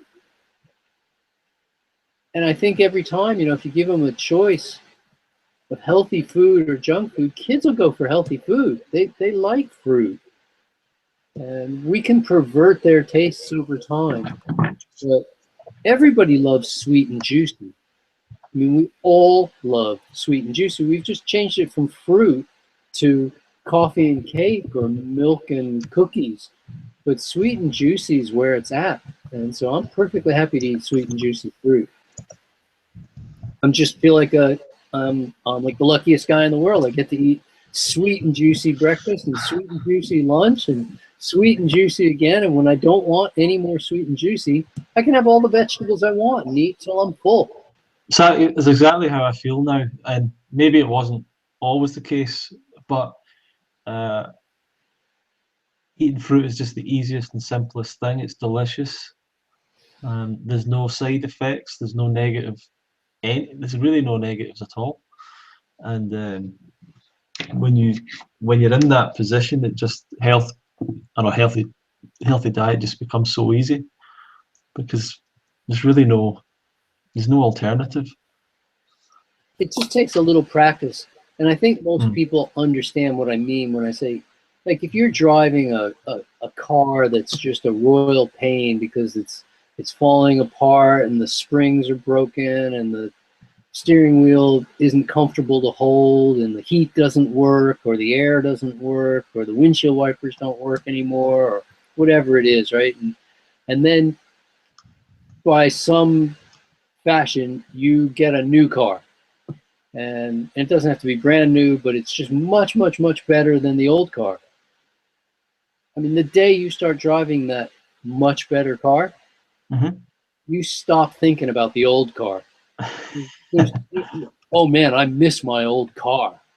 You know, or if you've been using sandpaper to wipe your butt, and then somebody introduces you to like nice toilet paper, and you go, "Oh yeah, I really miss that sandpaper."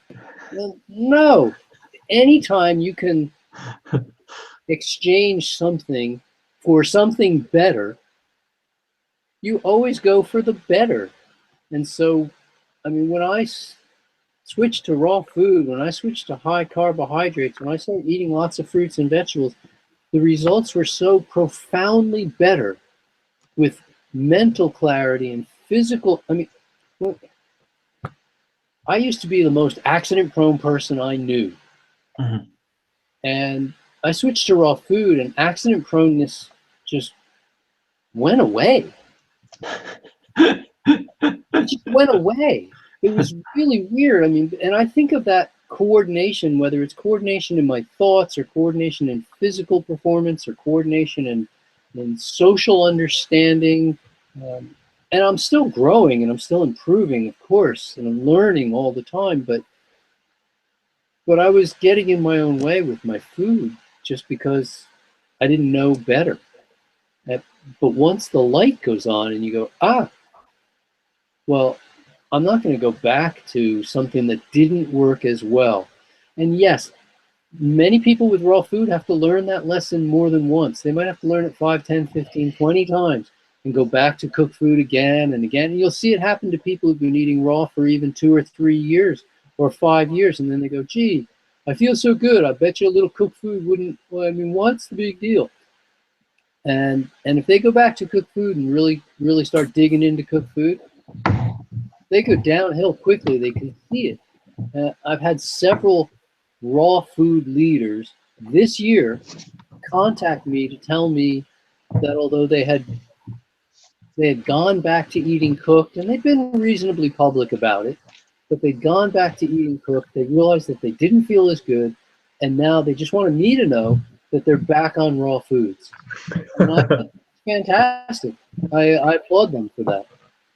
But, you know, so for everybody else, come to the UK Fruit Fest, let it be an experiment.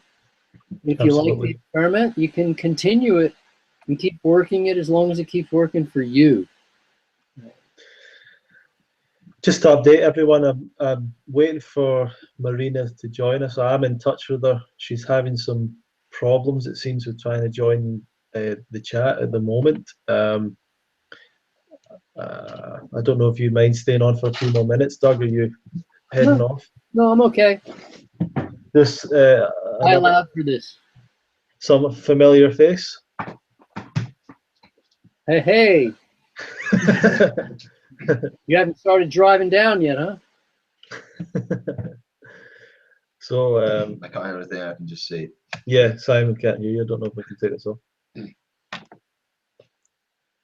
Good to see you, man.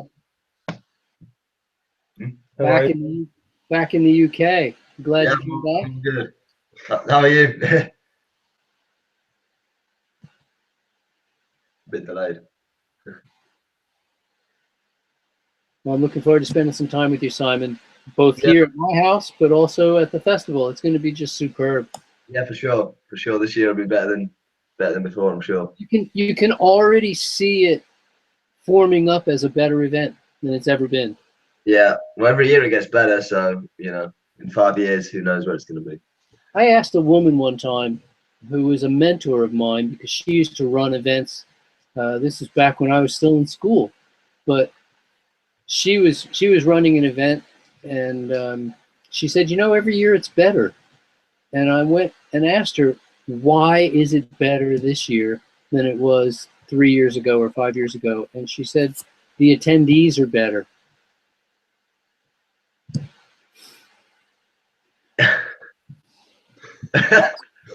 You know, we do meet the coolest people at the festivals, and I agree, the attendees do just keep getting better and better.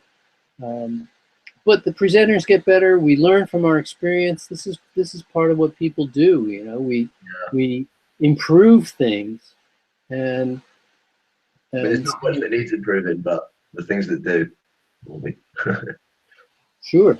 So we spotted a few things, and you know, hopefully the weather will work with us again. You got the perfect time of year, and you know, if the weather works with you, then it's really hard to go wrong. Yeah. Well, it's been good luck the last few years. We've been lucky with it, but I expect to continue to be lucky with the weather. Yeah. But I also know that the festival and the changes that are happening this year are to allow for the fact that if the weather isn't perfect, we'll still be fine. It's not going to turn into a, you know, it's not going to turn into a mud fest. Yeah. Let's hope not. Well, it's a beautiful location. Even if the weather is bad, there's still lots to do. It's considered the Cotswolds, right? Is that area considered the Cotswolds?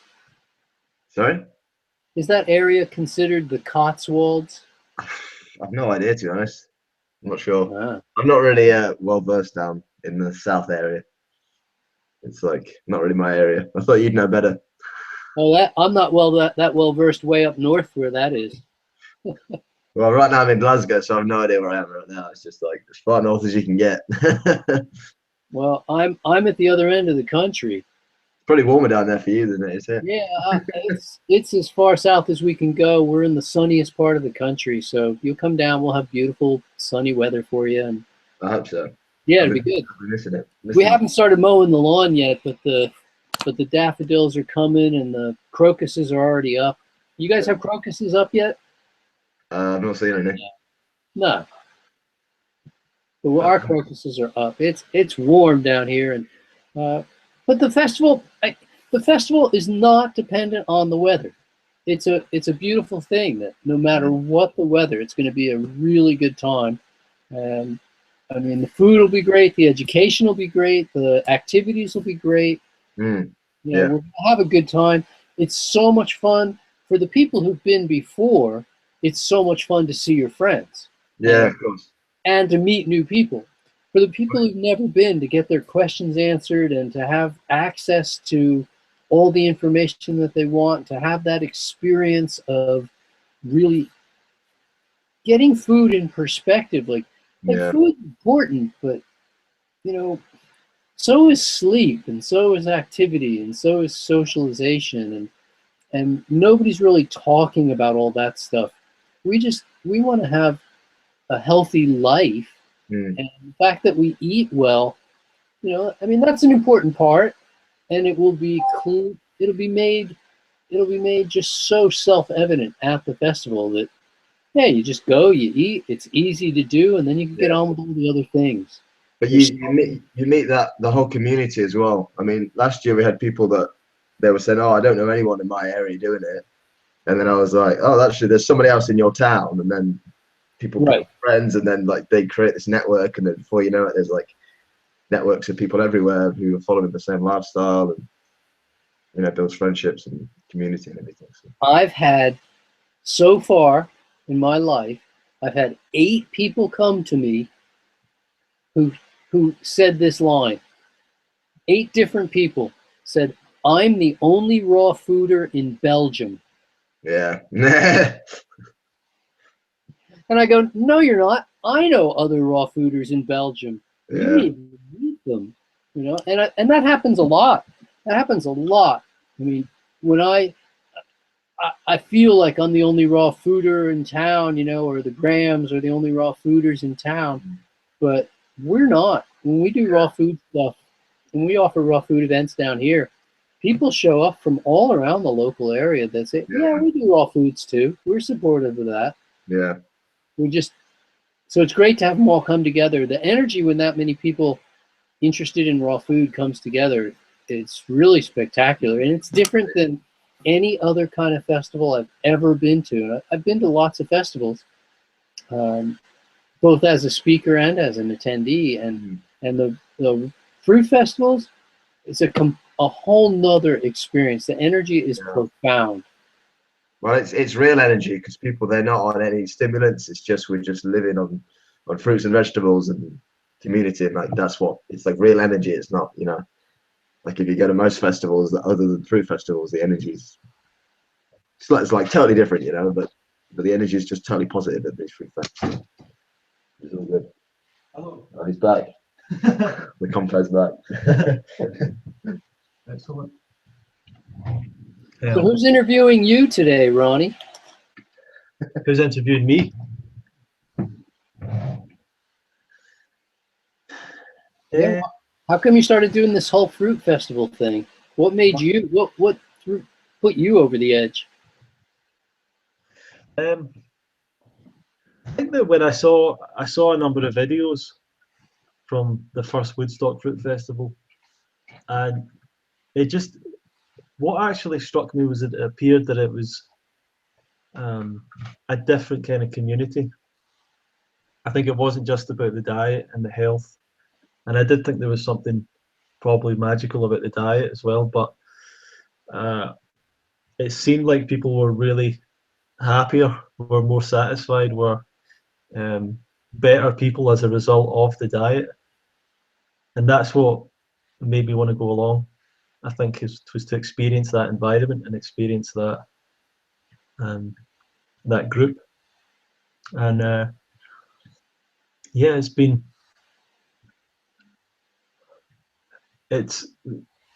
they were always from the first fruit festival I went to, every single one was fantastic. Every single one was really exciting to be part of, to meet other people that were on this same journey. So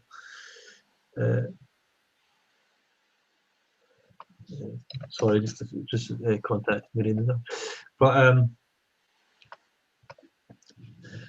the idea of bringing it to the UK was just seemed common sense, because there was a lot of people who were attending events at other parts in the world that were from the UK, so it just made sense to try and do something. But it's still been it wasn't a kind of automatic success in any sense. It's always been quite a lot of work to try and get it together and get people to find out about it. because we are still quite far ahead of the curve, I think.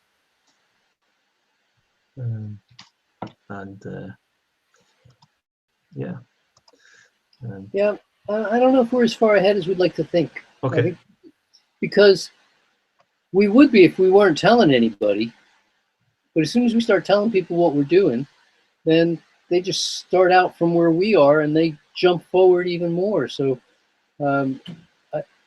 being a leader really requires, this perpetual growth. What have you found personally to be most challenging in living a raw food lifestyle, if anything? The initial transition was probably the hardest thing, just making that transition. But in terms of once you've actually got it going, I would just say the fact that you're always really having to be organized and thinking ahead. And you know that if you're going to go somewhere and they're going to provide food, even if you've told them what you want, it's never going to be enough. It's never going to be prepared in the right way. They can never make it simple enough. I've found a lot of if someone's invited me to something, they say, "What do you want?" and it's just say, "Well, just grapes or something," but people just can't get their head around the idea of that being what you really want. So it's simple for me to do it. It's simple to sustain it, but other people can. I don't know. So is that a problem at the festival too? That there's just not enough food. People are hungry all the time. Fortunately, at the festival, we're able to organise it so that it's absolutely packed with enough food for everyone all the time. And what if they get hungry in between meals? Yeah, there's food's out all the time, so people can eat all day long. Sorry, I was just messaging.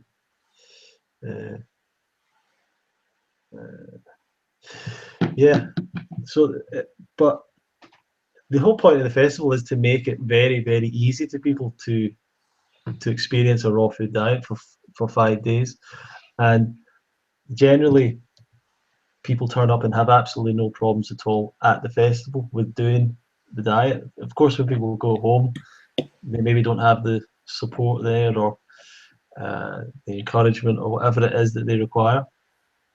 But then again, it's just practice over time, continuing to do it. And a lot of people are maybe forget how. For me, for example, I'd made a lot of different changes before I went to raw food. I'd cut out alcohol. I never smoked. I never took drugs. I'd cut out sugar. I'd cut out all sorts of things, for years before I came to raw. I was vegetarian. I was vegan. So I'd made all those. So for some people are making a very big transition from standard diet to raw food, and it's that would be quite extreme, I imagine, for a lot of people, the experience of doing that overnight. So it's a process, I think, and I think too many people are challenged by it and then stop, are challenged by it and then listen to the kind of voices that come up, or the ideas of it's not possible to do this, there's not enough fruit, there's not enough this, instead of trying to find the solution. So I think so you said that the transition part was probably the toughest part for you, and then once you got it going, it was pretty easy. What do you think was hard about the transition? Was it the mechanics? Was it the mindset? Was it having enough fruit in the house all the time? Was it what made it hard? Was it resistance on some part of your mental, emotional? Oh yeah, absolutely. It was all the mental stuff, all the resistance to the idea of giving up something that your previous habits, your previous crutches. So did you give up, or did you exchange for something else better? Do you know, I couldn't. Uh, I could never lie. I couldn't lie to myself. I knew it was better. I knew that the raw vegan diet was better than even a half raw vegan diet. So I just couldn't bring myself to say, oh, it's okay, I'll just go back to cooked food or whatever it was. And I do think that that's something that I find strange when people who have been raw for years go back to a cooked food diet and they say, oh, I didn't experience any difference. I just can't imagine that that's right. That's true, because I could never. I took a very long transition, and I wanted to try and keep as much. I wanted to try and keep good food in my diet as much as I could, but there was always the consequences of it. There was always the drawbacks. It was never as good, and I just eventually had to admit to myself I need to just to keep going at it. But it was going to the Woodstock Fruit Festival. It was meeting other people. It was seeing people that had been doing it for decades, and that really inspired me and made me think I want to do this long term and do what it takes to make it work for me.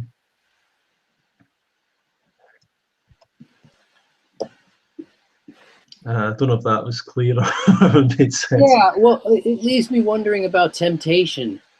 Do you struggle with temptation in regards to food, or do you struggle with temptation in other parts of your life?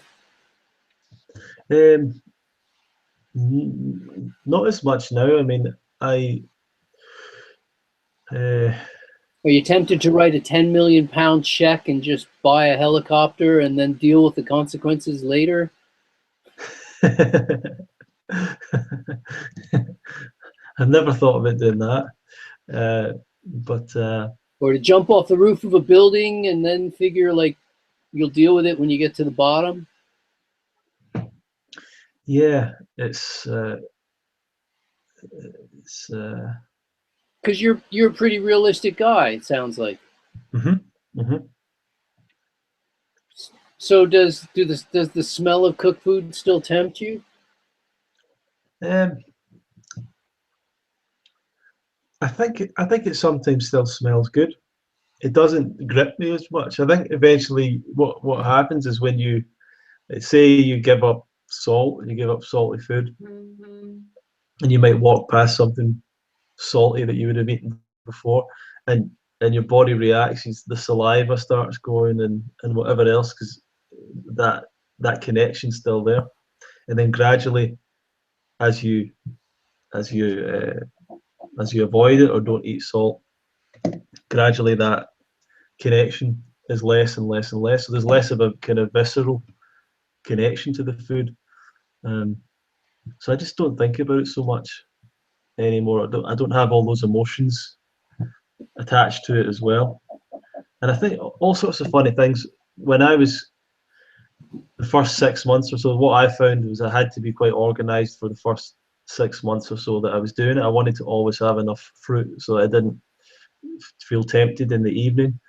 But as I would go, all these different cravings would come up. Food that I hadn't eaten for years, things that were processed foods from being a child and things like that, they would just pop into my mind, and obviously, and people talk about detox, and I don't know exactly what your thoughts is on that, but you do. I had rashes come up, and I had little spots come up, and I think for the first 4 or 5 or 6 weeks that I started eating a lot more fruit and going virtually raw, I was coughing a lot as well. So I had all these reactions, and I thought it was great, to be honest. I thought this was really fascinating that the body was taking this opportunity to cleanse, I suppose, or heal itself. But you're also something I've not really done is a long-term fast. What was your experience with that? I mean, for me, fasting unleashed me immeasurably. My health improved dramatically with fasting. And although I thought I was a pretty healthy guy, and I thought I was fairly athletic guy, everything improved after fasting. Okay. But I had to be willing to tear everything down in order to rebuild a healthier me. And that does take some time. So people think, well, I'm going to fast for 21 days or something, and then on day 28, I'm going to go run a marathon. And it doesn't work like that. It's going to take a while to recover from something as substantial as a long fast. But what I see is every single time when people fast, the body vectors towards health. Every facet of human physiology and anatomy vectors towards health. And so people overcome all kinds of long-term problems, short-term problems, things that they've been told can't change in any way, can't be helped. Really what the doctors meant was, we don't know how to help you, not you can't be helped. The body's natural state is health. And if you give it a chance to run itself, it just does a great job of that. I mean, it does it to the point of perfection. And so for me, because we've been taught fasting is something we should fear or avoid, whereas fasting is very common in the mammalian world. I mean, there are animals that fast for 7 and 8 months. Or certainly go without eating for 7 or 8 months at a time, including the biggest creatures on the planet, the whales. They when they leave Mexico and go back up to the Arctic, they don't eat until they come back to Mexico 8 months later. And then there's creatures that a lot of creatures that fast, like we think of what bears do and with their hibernations and all the creatures that hibernate, and a lot of animals that will, if a mountain goat breaks a leg or a lion breaks a leg, I mean, they're going to fast until they recover. And it's just a normal thing. Typically in nature, what we would have found was that there's times when fruit is really plentiful and food is really plentiful, and there's times when it's not so plentiful. This might be due partially to monsoon conditions. This might be due to just the general change in, the yearly cycles. It could be due to sunspot activity, but it doesn't really matter. There's times when there's not that much food around, and it's perfectly normal for us to just not eat for a while. And actually what happens as a result is our health gets better, not worse. So I certainly prefer to live my life as much as possible in a way that fasting to recover from poor lifestyle management is not part of my issue. But if it is, if people want to improve their health, I mean, one great way to do it is to fast, and it's part of why I offer fasting supervision and fasting consulting as part of my service. So Marina's joined us now. Hello, Marina. Hi. I'm Hello. sorry about Hello, Marina. I had Ronnie, I'm going to say bye-bye, Okay. and I'll Bye-bye. leave you with Marina. Bye, Fantastic. Marina. Hi, Thank you. bye, bye. Hi and bye. Bye and bye. Okay. Thank you, Doug. Bye-bye. Now I'm taking over. Yeah, Marina, how are you? Oh, I'm great. I'm so sorry about this. I had some technical problems, and I want to apologize to everyone who were waiting. I've been trying literally for the past 45 minutes to install these plugins, and finally I got them. I had some troubleshooting, and well, anyway, here I am. Yeah, fantastic. We just have a little short while, but it should be enough. I'll read out the introduction that you've sent, and people can learn a bit more about you. We've known each other for quite a number of years, probably going back to being in Denmark together, Slovenia, Thailand as well. You've kind of travelled around a lot. All over the world. Yeah. Just trying to find this. Here we go.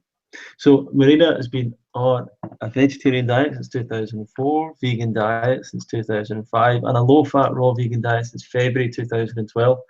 Marina embarked on a vegan journey for moral reasons, and it eventually became her passion. In 2011, Marina finished a plant-based diet course at Cornell University.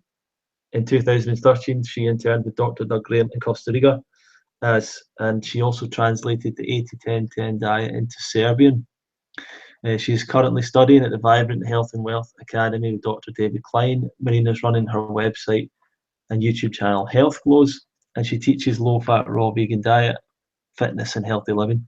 She's been working as a low-fat raw vegan chef at various events around the world. So you've been really busy, Marina, it sounds like. Seems like, yeah. And it seems like you're quite excited to be part of the festival.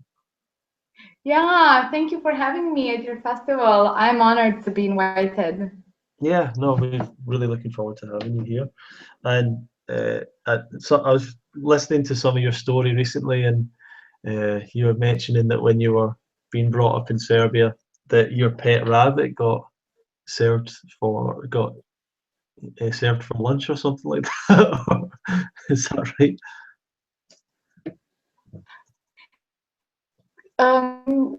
Please. Sorry?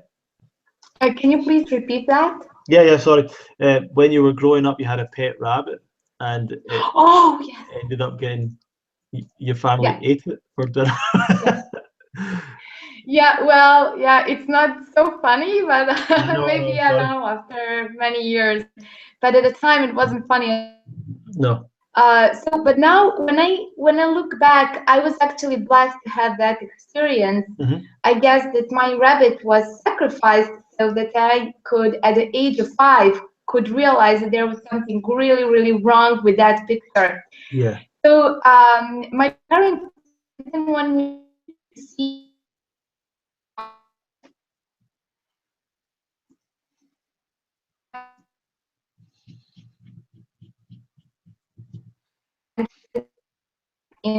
with the scene that I memorized. I can still see that scene. Yeah. Yeah, it's a really. And then my parents explained me in the most lovingly way that we have to eat the animal. I remember that father told me, if you just let that rabbit grow old, the rabbit would just die and we wouldn't be able to eat it. And it's just like, I was only 5 at the years. I was still in the kindergarten, but something in those words was so wrong. But I just believed my father, whatever he told me. And then years after, I embarked on the word vegetarian, and I grew up in the society where vegetarianism wasn't existed. Like it was like I heard the word for the first time when I was about 12 or 13 years old. Mm-hmm. And it was through reading a book about Nikola Tesla, who was like one of the greatest heroes, at least for me, in our history. Anyway, I learned about the word vegetarianism, and then I started reading about vegetarianism, and I realized there were some people on this planet who didn't eat meat. Mm-hmm. And I was like, wow, that's incredible. I thought that we had to eat meat, and animals are there for us to eat and stuff like that. And then little by little, I came to veganism, and then I found out that we didn't have to suck on a cow. And it was really a great discovery for me. And then I discovered all the science behind it, like China study and Dr. Kevin Campbell's work and all that. And it was amazing. It was really a beautiful discovery for me, and it became my passion. I am so passionate about spreading the vegan message, first and foremost, vegan message, because of this compassion and equality among all beings on this planet. And then after a couple of years of being vegan, precisely, I would say, let me see, 7 or 8 years on being a vegan diet, I discovered low-fat raw vegan diet, and it was one of the most beautiful discoveries in my life, because I always loved fruit, and this lifestyle that low-fat raw vegan diet brought me is amazing. Not just that I can live on fruit, but also discovered more fruit that I never knew about before, a lot of tropical fruit. And I even wrote a book, Tropical Fruit Guide. And I'm so passionate about spreading not just the vegan message, but spreading the knowledge and awareness about all the lushness in nature that nature provides us, about all tropical fruits, and then the story doesn't end up there. It's once when you start eating fruits and veggies exclusively, you just become another person. You start thinking differently. You want your freedom. You want your life. You want to live life that is worth living. You want to be fit. You want to travel the world. You want to go to the tropics. It's incredible. And this the sharpness that you get, the level of mental awareness, it just, your whole life is different. It goes not 1 but 10 scales up. Absolutely, fantastic. That's great. And so, where are you right now, and why are you where you are?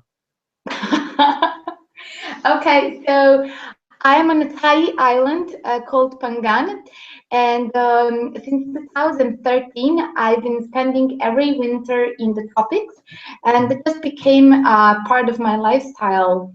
So once when I embarked on a low-fat raw vegan diet, I realized that I was craving sun, I was craving ocean, I was craving warmth, I was craving palm trees around me, and a lot of tropical fruits. So being in the tropics during the European and American winter is part of my lifestyle.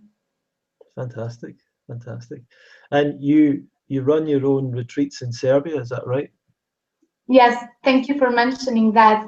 Actually, we're going to have another retreat this August, and I just want to mention Doug Graham. I interned with him in Costa Rica in 2013, and everything that I learned there was amazing. And basically, I started running my retreat after I interned with Dr. Douglas Graham in Costa Rica in 2013, and I just love teaching people about fitness, about healthy lifestyle. I love to give lectures about natural hygiene, which is one of my greatest passions as well. I love to teach them how to prepare low-fat or vegan dishes and how to eat healthily and mindfully. So yeah, there is another retreat coming up this August, and my retreats are 3-day retreats, and they are fitness, yoga, low-fat or vegan diet workshops, natural hygiene lectures, and I also teach about law of attraction. Yeah, tell me about law of attraction a little bit. Oh, thank you. I love that topic. Well, it's actually law of attraction means that whatever we are focused on, we attract that into our lives. Have to be careful about about our thoughts. Just as if we are careful with our stomach, that's how we should be careful with what food we choose for our brain, because whatever goes through our brain and whatever words come through our mouth, they have magnetic properties. And those magnetic properties, because everything is energy, and those magnetic properties actually attract physical ones around us. And I have on my YouTube channel, Health Clothes, I have a couple of videos about law of attraction, and these videos, this series of videos are called Vortex Stories. So I encourage everyone who are interested in law of attraction to go ahead and watch them. I've done them in artistic way, and I got some good comments about them. So I hope people. You're planning on being a chef at the festival this year, and have you got any ideas of what some of the recipes you've planned and things like that? Yeah, well, thank you for asking me that. That's a great question.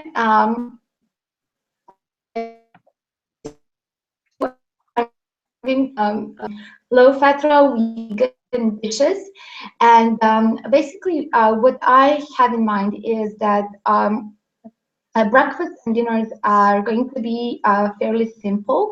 There's going to be a lot of whole fruit in offer, and I'm going to make sure that the fruit is ripe, because I even have some videos about the importance of ripeness of fruit. So we're going to have some whole, ripe, fresh whole fruits, and of course we're going to have some smoothie bowls, possibly some ice cream, and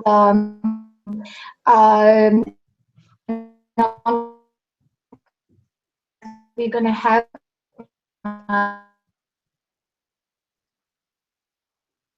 porridges and raw, because I want to teach people how to eat a healthy raw diet. So we're gonna have tasty low-fat raw vegan dishes for dinners, and it's gonna be we're gonna have 4 different themes for 4 nights. So there's gonna be a spaghetti night with different pastas. Then we're gonna have a salad night, and what I would really like to put forward with this salad is teach people how to make simple yet delicious and healthy salads. And then we're gonna have salsa night, and then we're gonna have fast food night. And of course, we know that the best salad is fruit, and it's also the healthiest food. But we also know what the term fast food means, and I'm going to replicate some burgers and tacos, and they're all gonna be low-fat, raw, vegan, and healthy and tasty. Fantastic.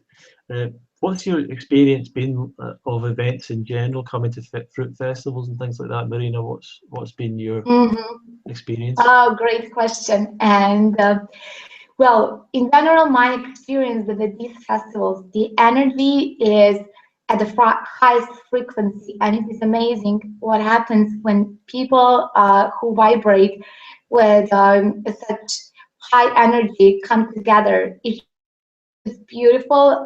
There's always so many wonderful moments, unforgettable moments, so many friendships to be made, and incredible to live there. But I will say this: after the festivals, you miss them. You just go through these days when you like the festival is over. It's just like it's as if you were for in the case of UK English Festival. It seems like for the 5 days you're in this bubble of magic, and it's pure magic. And then after the festival, I have to admit that that day I have a hard time to realize, like, okay, the festival is gone. But then you meet so many wonderful people, and one of the most beautiful things for the past couple of years, since I've been going to all these festivals, it's like a family. So we meet at the festivals, and in between we live in different countries, and everyone is doing their own things, in their own lives, and then we come together again, and you make such friends that those are friends for a lifetime, really. Absolutely. Absolutely. Yeah, any final words for people who are interested in coming to the event? Oh yeah, definitely. Welcome. First and foremost, welcome. I want everyone to feel warm welcome to this festival, and just come, bring yourself and bring your smile with you, and that's all you need. And the crew of this festival will make sure that you have unforgettable times, sorry, and life. Absolutely. Well, thank you very much, Marina. I'm sorry that we've had to, it's been such a short time we've had with you, but I think we've covered quite a lot there.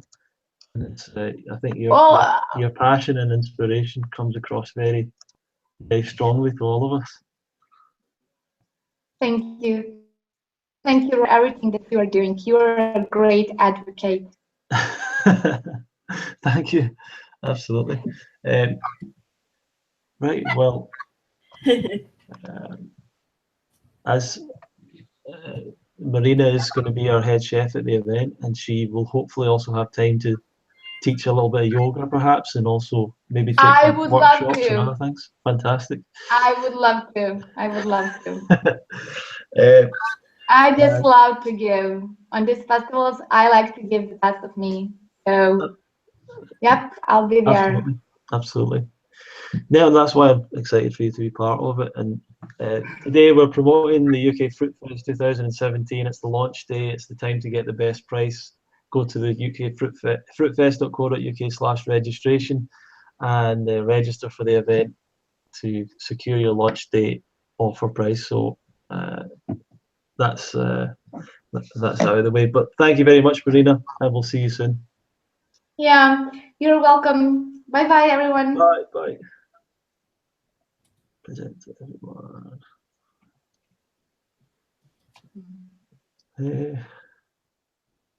Great. Okay. So, Mellisa, are you there? Yes, I am. Can you hear me? Yay! Yes. Oh, there you are. Hello. So, quick transition to our next speaker, who's awesome. Mellisa, and I'm just going to read out the bio that we've come together. So, Mellisa Raimondi, famous for obviously your channel Raw Food Romance and your website. Mellisa is a raw vegan currently living in Canada, and loving the winters, eating uncooked meals, creating healthy, delicious recipes. Melissa's having a raw food romance for the last 3 years, living in Canada and on fruits and greens, low-fat raw vegan diet. You've lost 70 pounds and you've healed countless health complaints and embarked on a journey to help others experience their true healing potential. So is there anything that we've kind of not covered there you'd like to add to that, Mellisa? No,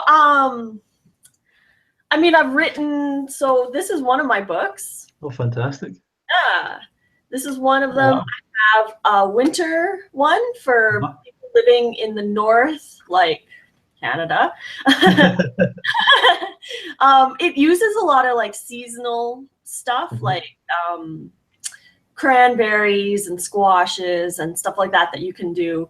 And I do use spices in my, sorry, my cat's kind of running around all over the place. Yeah, I do use spices because I find them warming to my body. So when it's really, really cold, I would prefer to have the spice as opposed to eating cooked food. So sure.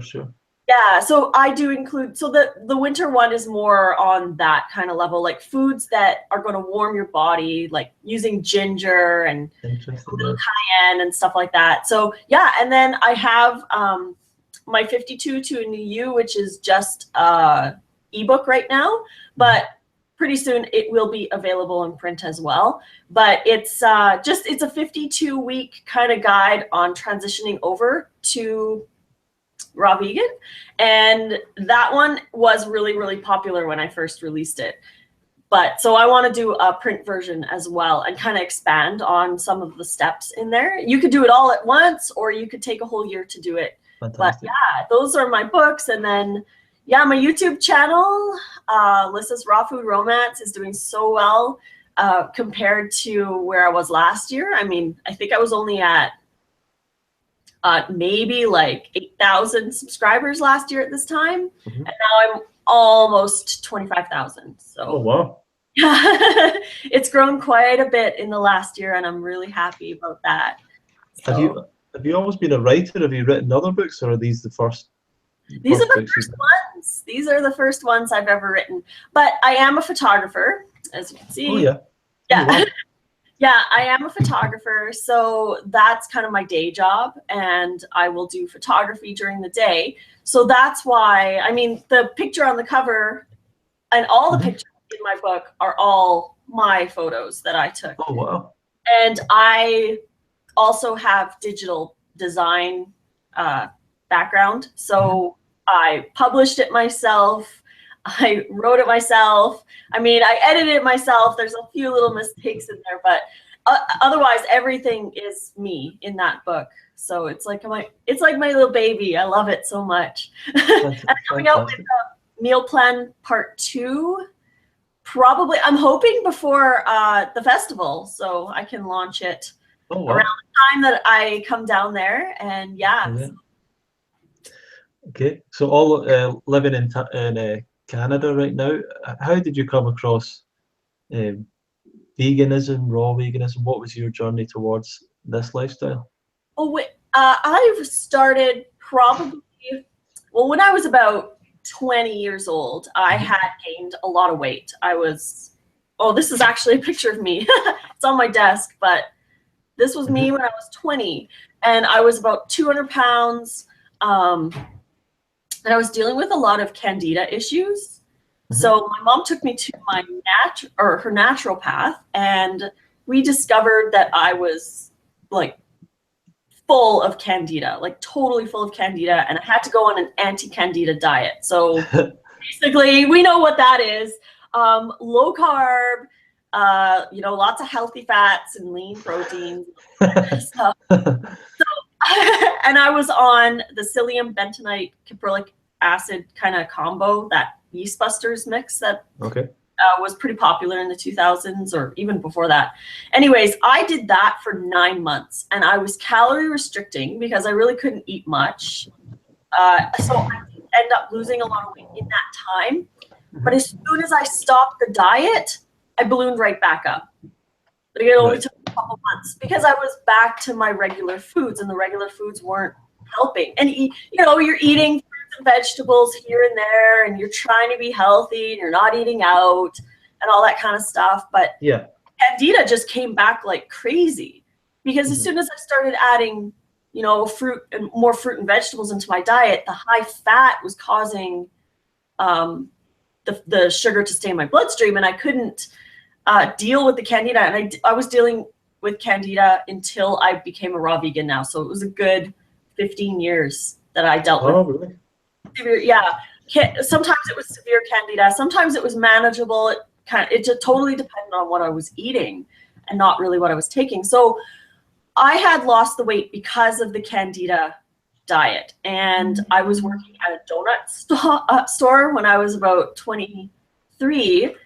And I had lost the weight, and I didn't want to be there anymore. I didn't want to be giving away the cups and the environmental, there's like so much trash that went into being part of a retail fast food store. And I also didn't want to be giving people this food that I knew was bad for them. So I didn't want to be the middleman giving them and taking their money and everything. So I got a job at an organic grocery store.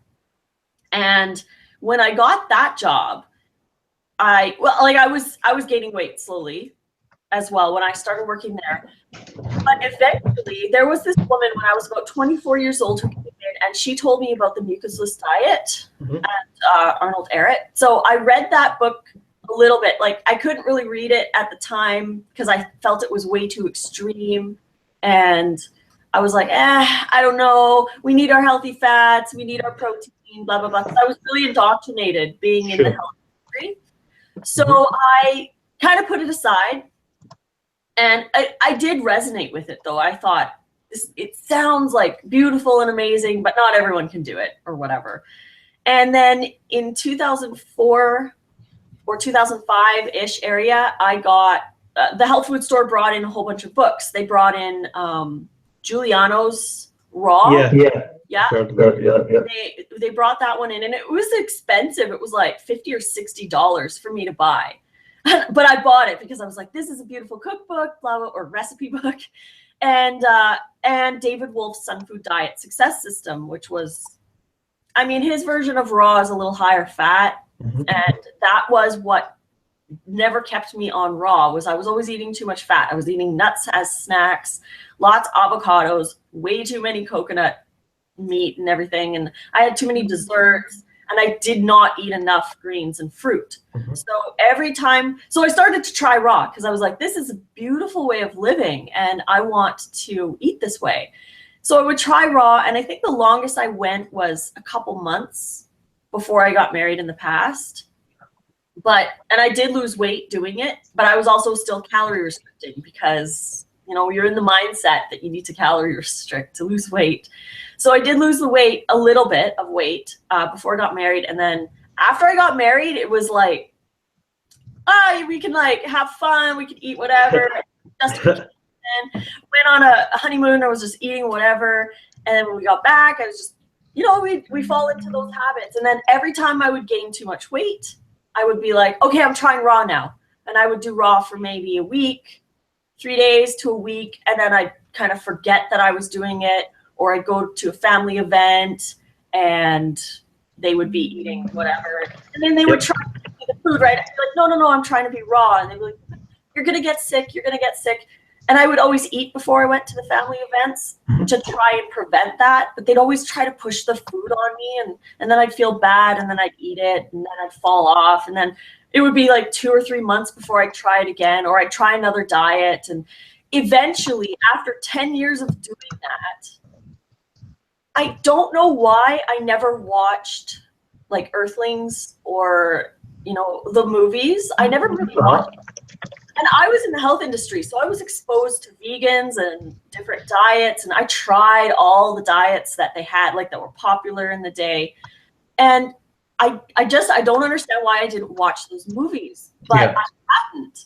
And I did have vegan friends, but some of them were kind of mean, like they were mean vegans. So they really judge me on what I was doing, or judge the industry, because, you know, they'd be like, oh, meat, blah, blah, blah. And they would get really, really judgmental. And I didn't want to be like that. I was like, you're kind of mean, you know?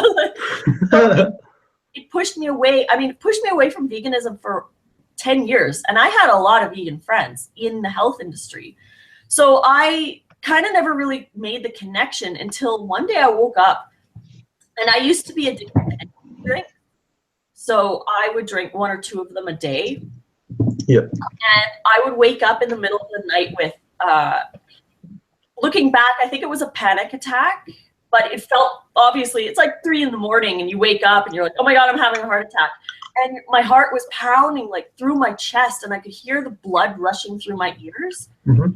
And it was actually really scary. So like the next day I woke up, the day before I had like the worst food possible. I can imagine. Like I can't even like, it's gross what I ate, but I was doing that every day, and I didn't care anymore because I had tried losing weight so much. And, you know, you'd lose 10 pounds and then you'd gain more, and then you'd lose a little bit again and gain more. And I was so frustrated and tired with the fact that I had to restrict so much and then exercise like a mad person to actually lose any weight. And I was like, who cares? I'm just going to eat whatever. I don't care anymore. But it got to the point where I felt so bad that I had to do something again. Yep. So of course you're like, I'm going to be raw again, right? I text my ex-husband at the time, or my husband at the time, And I'm like, oh, I'm going to try raw again. And he's like, sure.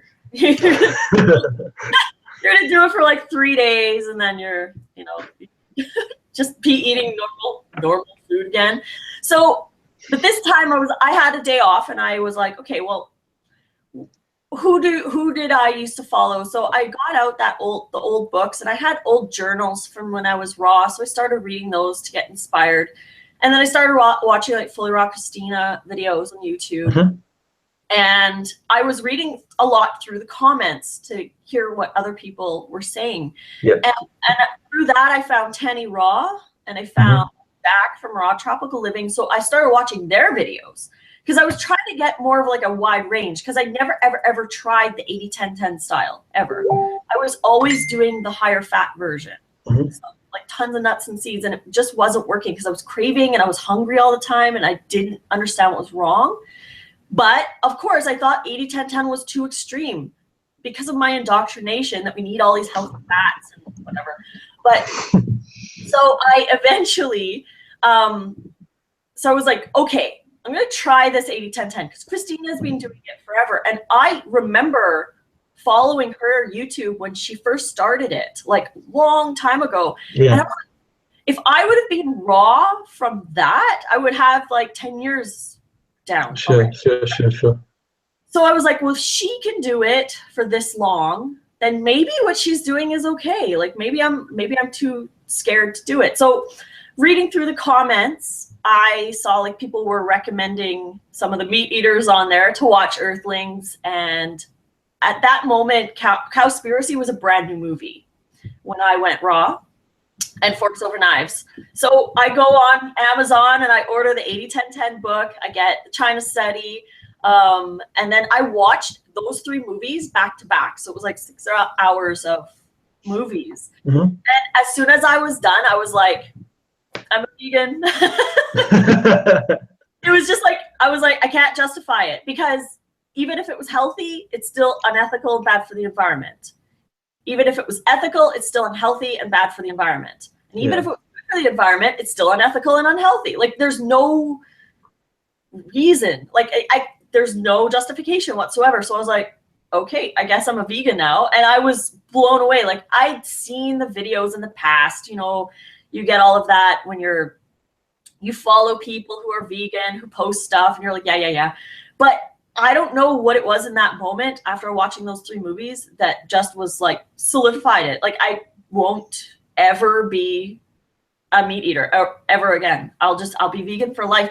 And then I was like, okay, so let's do this. Let's be raw. And I started watching way more videos, and I think I exhausted Fully Raw Christina's channel.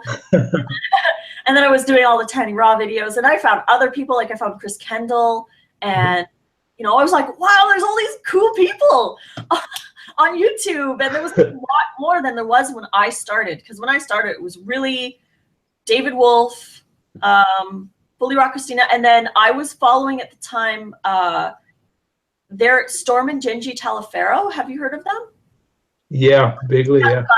Yeah, I was following them too, because she had like 5 kids and they were all raw or something like that. So I followed them as well. They were a little bit lesser known, but anyways, there was like nobody who was promoting the 80-10-10 really on the internet that I could find. So I felt like it was so extreme because not very many people were doing it.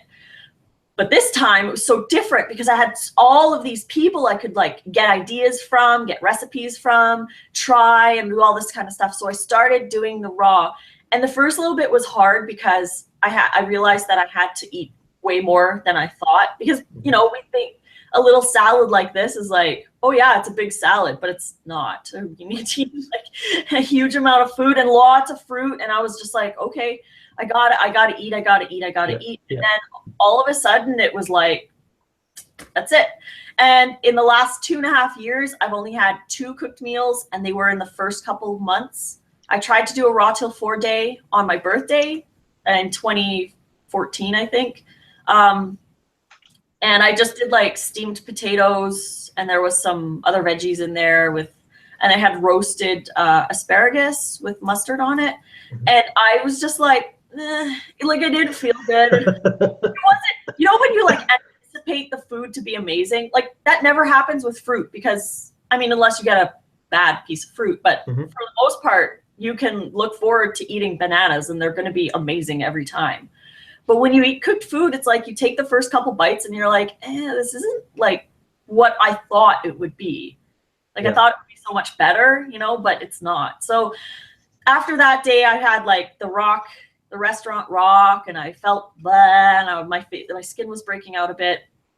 And then I did again have a little bit of cooked food when I went to Mexico because it was really hard there. I mean, in hindsight, I would have like stood up and been like, make me a salad, a raw salad. But at the time I was like, you know, you're a little like nervous to ask, or, you know, to get what you want. But now I ask and they make anything I want. But yeah, so those are the only two or three cooked meals that I had. And for the last 2 years, I have been 100% raw. And it's been amazing. You've also had quite a dramatic weight loss transformation. Is that also to do with the diet, or was that even before then as well? Or? Oh, that was the diet. The before pictures were like before when I was eating. Like I would try to lose weight so many times over the last 10 years. And a lot of those before pictures were before pictures of attempts from back then. I actually think that I was bigger than those before pictures, but not by a lot, like maybe 5 pounds. But I didn't actually take before pictures when I went raw, because the reason was I didn't go raw to lose weight. I went raw because I had heart palpitations. I had irregular like female cycle. I had the worst acne ever. Like I still have scars from the really bad acne, and I was tired all the time. I had no energy and I had no motivation. Like I was really depressed and anxious, and I really didn't like my life. My joints hurt. So no matter what I did, like even getting out of bed hurt. And I was like, I'm 34. I shouldn't be experiencing this. Yeah. Like, isn't this like something for like 60-year-olds or whatever? But I was experiencing all these things, and my blood sugar was like erratic, and I was craving everything and anything, and I would eat a whole bag of chips for breakfast, and I had 2 energy drinks a day, and I lived on animal products, and I would just eat like the lunch meat out of the package. Like I can't believe what I used to eat before.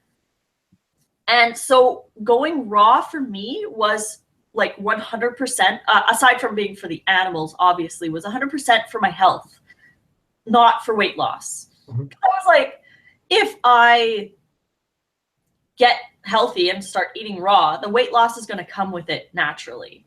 I'm not even gonna have to worry about that. So I didn't. And then like, you know, like months go by and you're like, I need new clothes because I'm losing weight. And I really wasn't weighing myself, so I don't really know, but it was a really slow weight loss.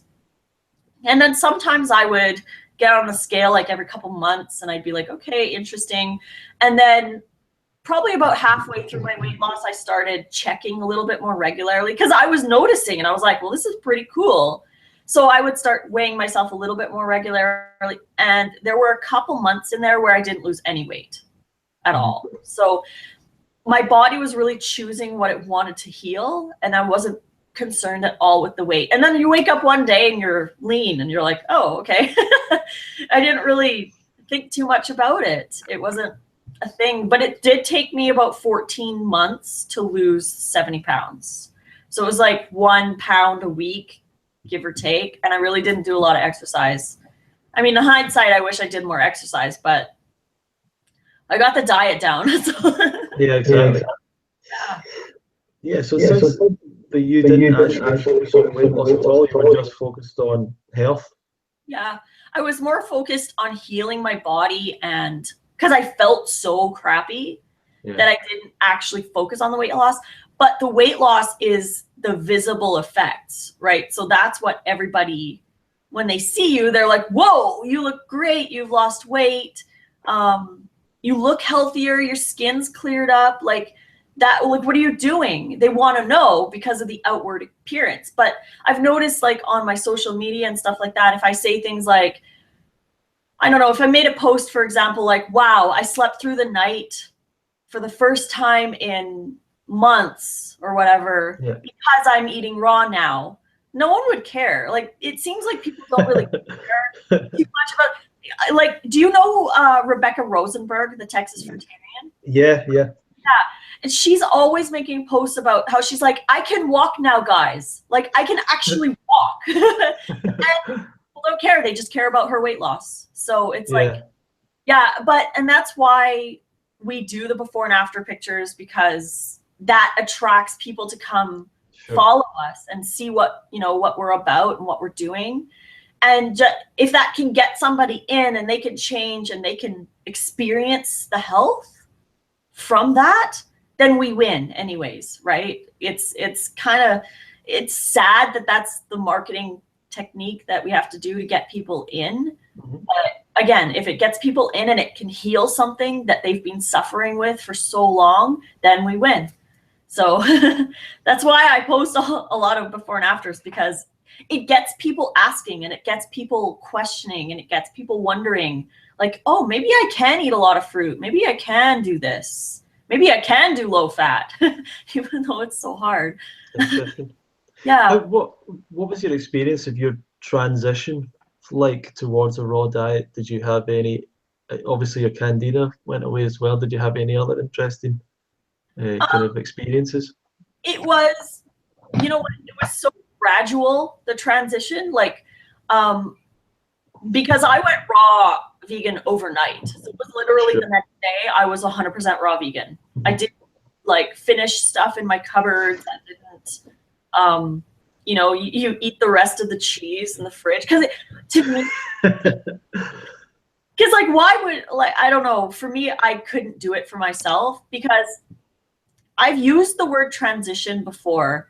And when you're transitioning over to a diet, you use the word transition to justify eating stuff. It's like, well, I'm in transition, so I'll just eat this. Or, you know, you're at a restaurant with friends and you're like, I'm in transition, I can enjoy this meal with you guys. It's like, no, you have to set a date. You have to do it. You have to actually make the choice to change. And so I went overnight, and then I would say about 4 to 5 months in, my acne started to finally clear up. And for some people, it can be a lot longer than that. It can be quicker than that. It's so different with everybody. But my acne started to clear up about the 4.5, 5 month mark. My female hormones started to stabilize around the 7, 8 month mark. My joints stopped hurting. I don't even know where it was, but one day, probably about a year in, I had to get something from underneath my photography studio bed. And so I had to get down on my knees and like go underneath and grab whatever it was. And when I would bend down, I would kind of like brace myself for the pain in my knees, because you're going down onto the floor. So it's a big, you know, bend in your knees. And I would always get the crackle and the pain, and I have to like wince as I got down. But I got down on the floor and I was like, there was no pain whatsoever. I was like, this is really weird. So I don't know where the joint pain kind of really went away, but I'm assuming between the 8 month, 1 year mark, that's where it was. And I don't know, the anxiety, depression, the mood lifted right away, probably within a couple months. But I did have cravings for the first month, and I realized that cravings are like 95% in your mind. Because if you're nourished and you're getting everything you need and you're eating enough calories, then why would you need a pizza? Like, you're not, it's, you know, people say like, oh, well, I want to have the pizza because I'm craving, or I need calcium. So there's I'll put lots of cheese on there because that's what I'm craving. Or they'll say, I'm going to eat a whole bunch of chocolate because I need magnesium. But you can get magnesium from greens. So it's just, we're justifying the bad food because it's got this in it, right? Mm-hmm. So it's kind of like the whole potatoes. I made a video about the different, like the comparing a head of romaine lettuce with sweet potatoes. Mm-hmm. And I got a lot of people defending the sweet potatoes because they're a potato and it's something that people really like to eat, right? But if you compare the two, calorie for calorie, the lettuce wins out every time. Mm-hmm. I mean, there was only a couple things in the sweet potato, but it was only like a 2% better. So I find that I was like defending some stuff that I didn't want to give up. But if you eat enough, your cravings really are just in the mind. You know, we use tradition, culture, reward, punishment. It's easy. It tastes good. My family's doing it. My family eats it. My friend made it for me. Oh, you know, it's my birthday. It's Easter. It's Christmas. Well, like we use all of these justifications to still eat those foods. So the first month was a little bit difficult transitioning over because I was still in those mindset patterns. Or cheat days. Cheat days. My cheat days are buying a really expensive pineapple. That's your cheat day. Yeah, or you know, expensive fruit or something like that. Yeah, because or my moderation, when I buy things in moderation, it's when I spend a lot of money on exotic. Right. Because here in Canada, sometimes like a pineapple could be $7. Like it's pretty expensive for me to be able to do certain things. So I basically live on bananas in the winter for the most part. But things get cheaper in the spring and summer. But again, like I can't afford to do like a durian here could be like $40. Like it's it's really expensive. So I splurge on those items, whereas most people would splurge by going out and drinking. A pizza or something like that. So it did take a little getting used to, but I'm glad I did. So what is your typical daily diet? Daily? For breakfast, lately, since I got back from Costa Rica in the summertime, I've been doing a lot of fruit bowls, but in the beginning it was a smoothie. So I would do like 4 or 5 bananas with 4 or 5 dates, ice, and berries. So that would be my breakfast. And then I would snack on fruit until lunch.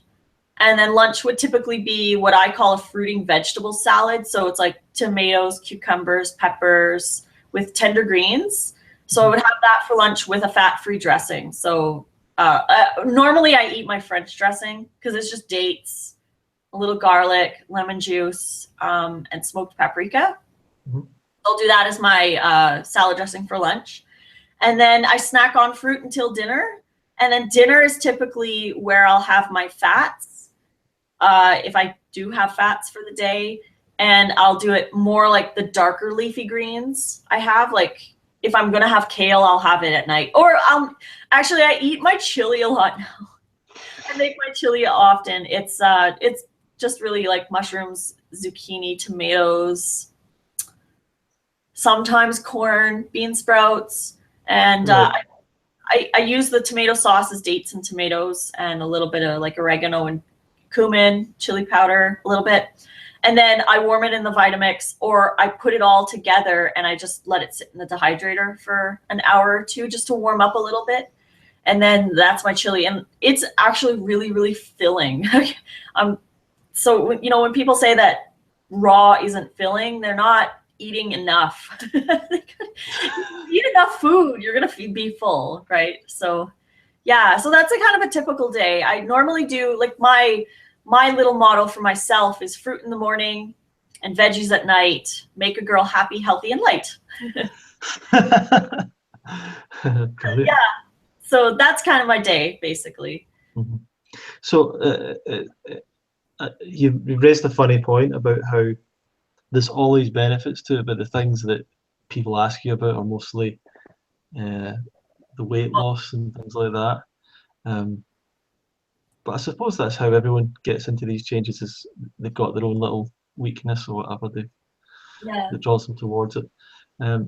When you're in kind of encouraging people, do you do any coaching or help people in that way, or is it mostly Yeah, I do coaching. I definitely do coaching. And I mean, I'm in a lot of the vegan forums. I'm not as active as I used to be because I've got, like, I am coaching and I still have my photography that I do during the day. So I'm not always able to be in the forums helping, but I do try my best to answer absolutely everybody's questions on YouTube and Facebook. And people private message me and I'm more than happy to help.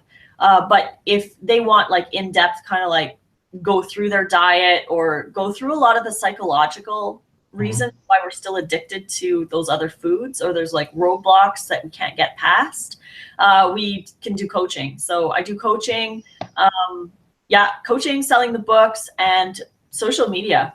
So I really, really love the coaching. I've made some amazing friends just by encouraging them and helping them through. There's like some people have gone off their diabetic meds and have lost lots of weight, you know, like they just experience such great benefits. And it is kind of sad sometimes when somebody will buy like, you know, a big coaching package, and then we'll meet like every 2 weeks we meet and we talk and everything. And then all of a sudden they disappear and they don't, you know, they're like, yeah, I'll get back to you with the next appointment or whatever. And then they just kind of fall away. And I'll message them every like month or so and be like, hey, do you want to keep going with your coaching? And they're like, yeah, I'll message you. But you know, it's sad because I know that they were experiencing benefit, and then I know that they fell off and they don't want to come back yet, or, you know, maybe one day they will. But it does make me sad when people don't, you know, continue with the lifestyle and they've fallen off for some reason, and maybe they feel bad that they don't want to admit it to me that they did, so they're just busy with life, you know. Or you know, some people who claim to be raw vegan or are really, really into the raw vegan lifestyle, and they're posting pictures of them eating eggs, you know, because like I'm personal friends with a lot of people, and so I see their personal news feed in my Facebook. So in the groups, you know, and I get it because I understand. I've been there so much. It's just sad because I know that they are struggling with that in their mind. Like, I'm sure when they went to the restaurant, I'm sure in their head they were like, I really shouldn't order this.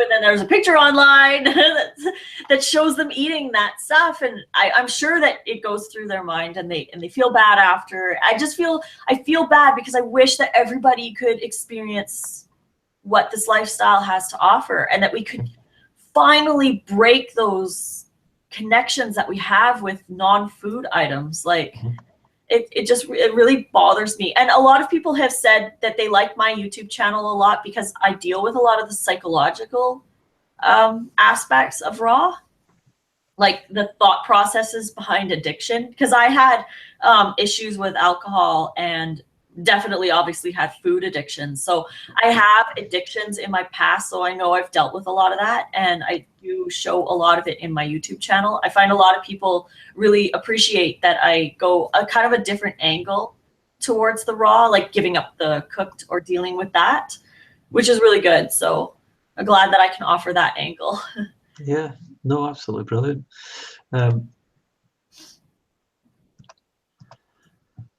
The thing I was thinking about there that kind of came up when you were talking, I was wondering if you yourself have been to any fruit festivals before, raw vegan events, anything of that nature? No, actually, this will be my first. I'm actually really, really excited. I was gonna go to Woodstock last year, but it just wasn't going to work financially for me at the time because I had just split from my ex.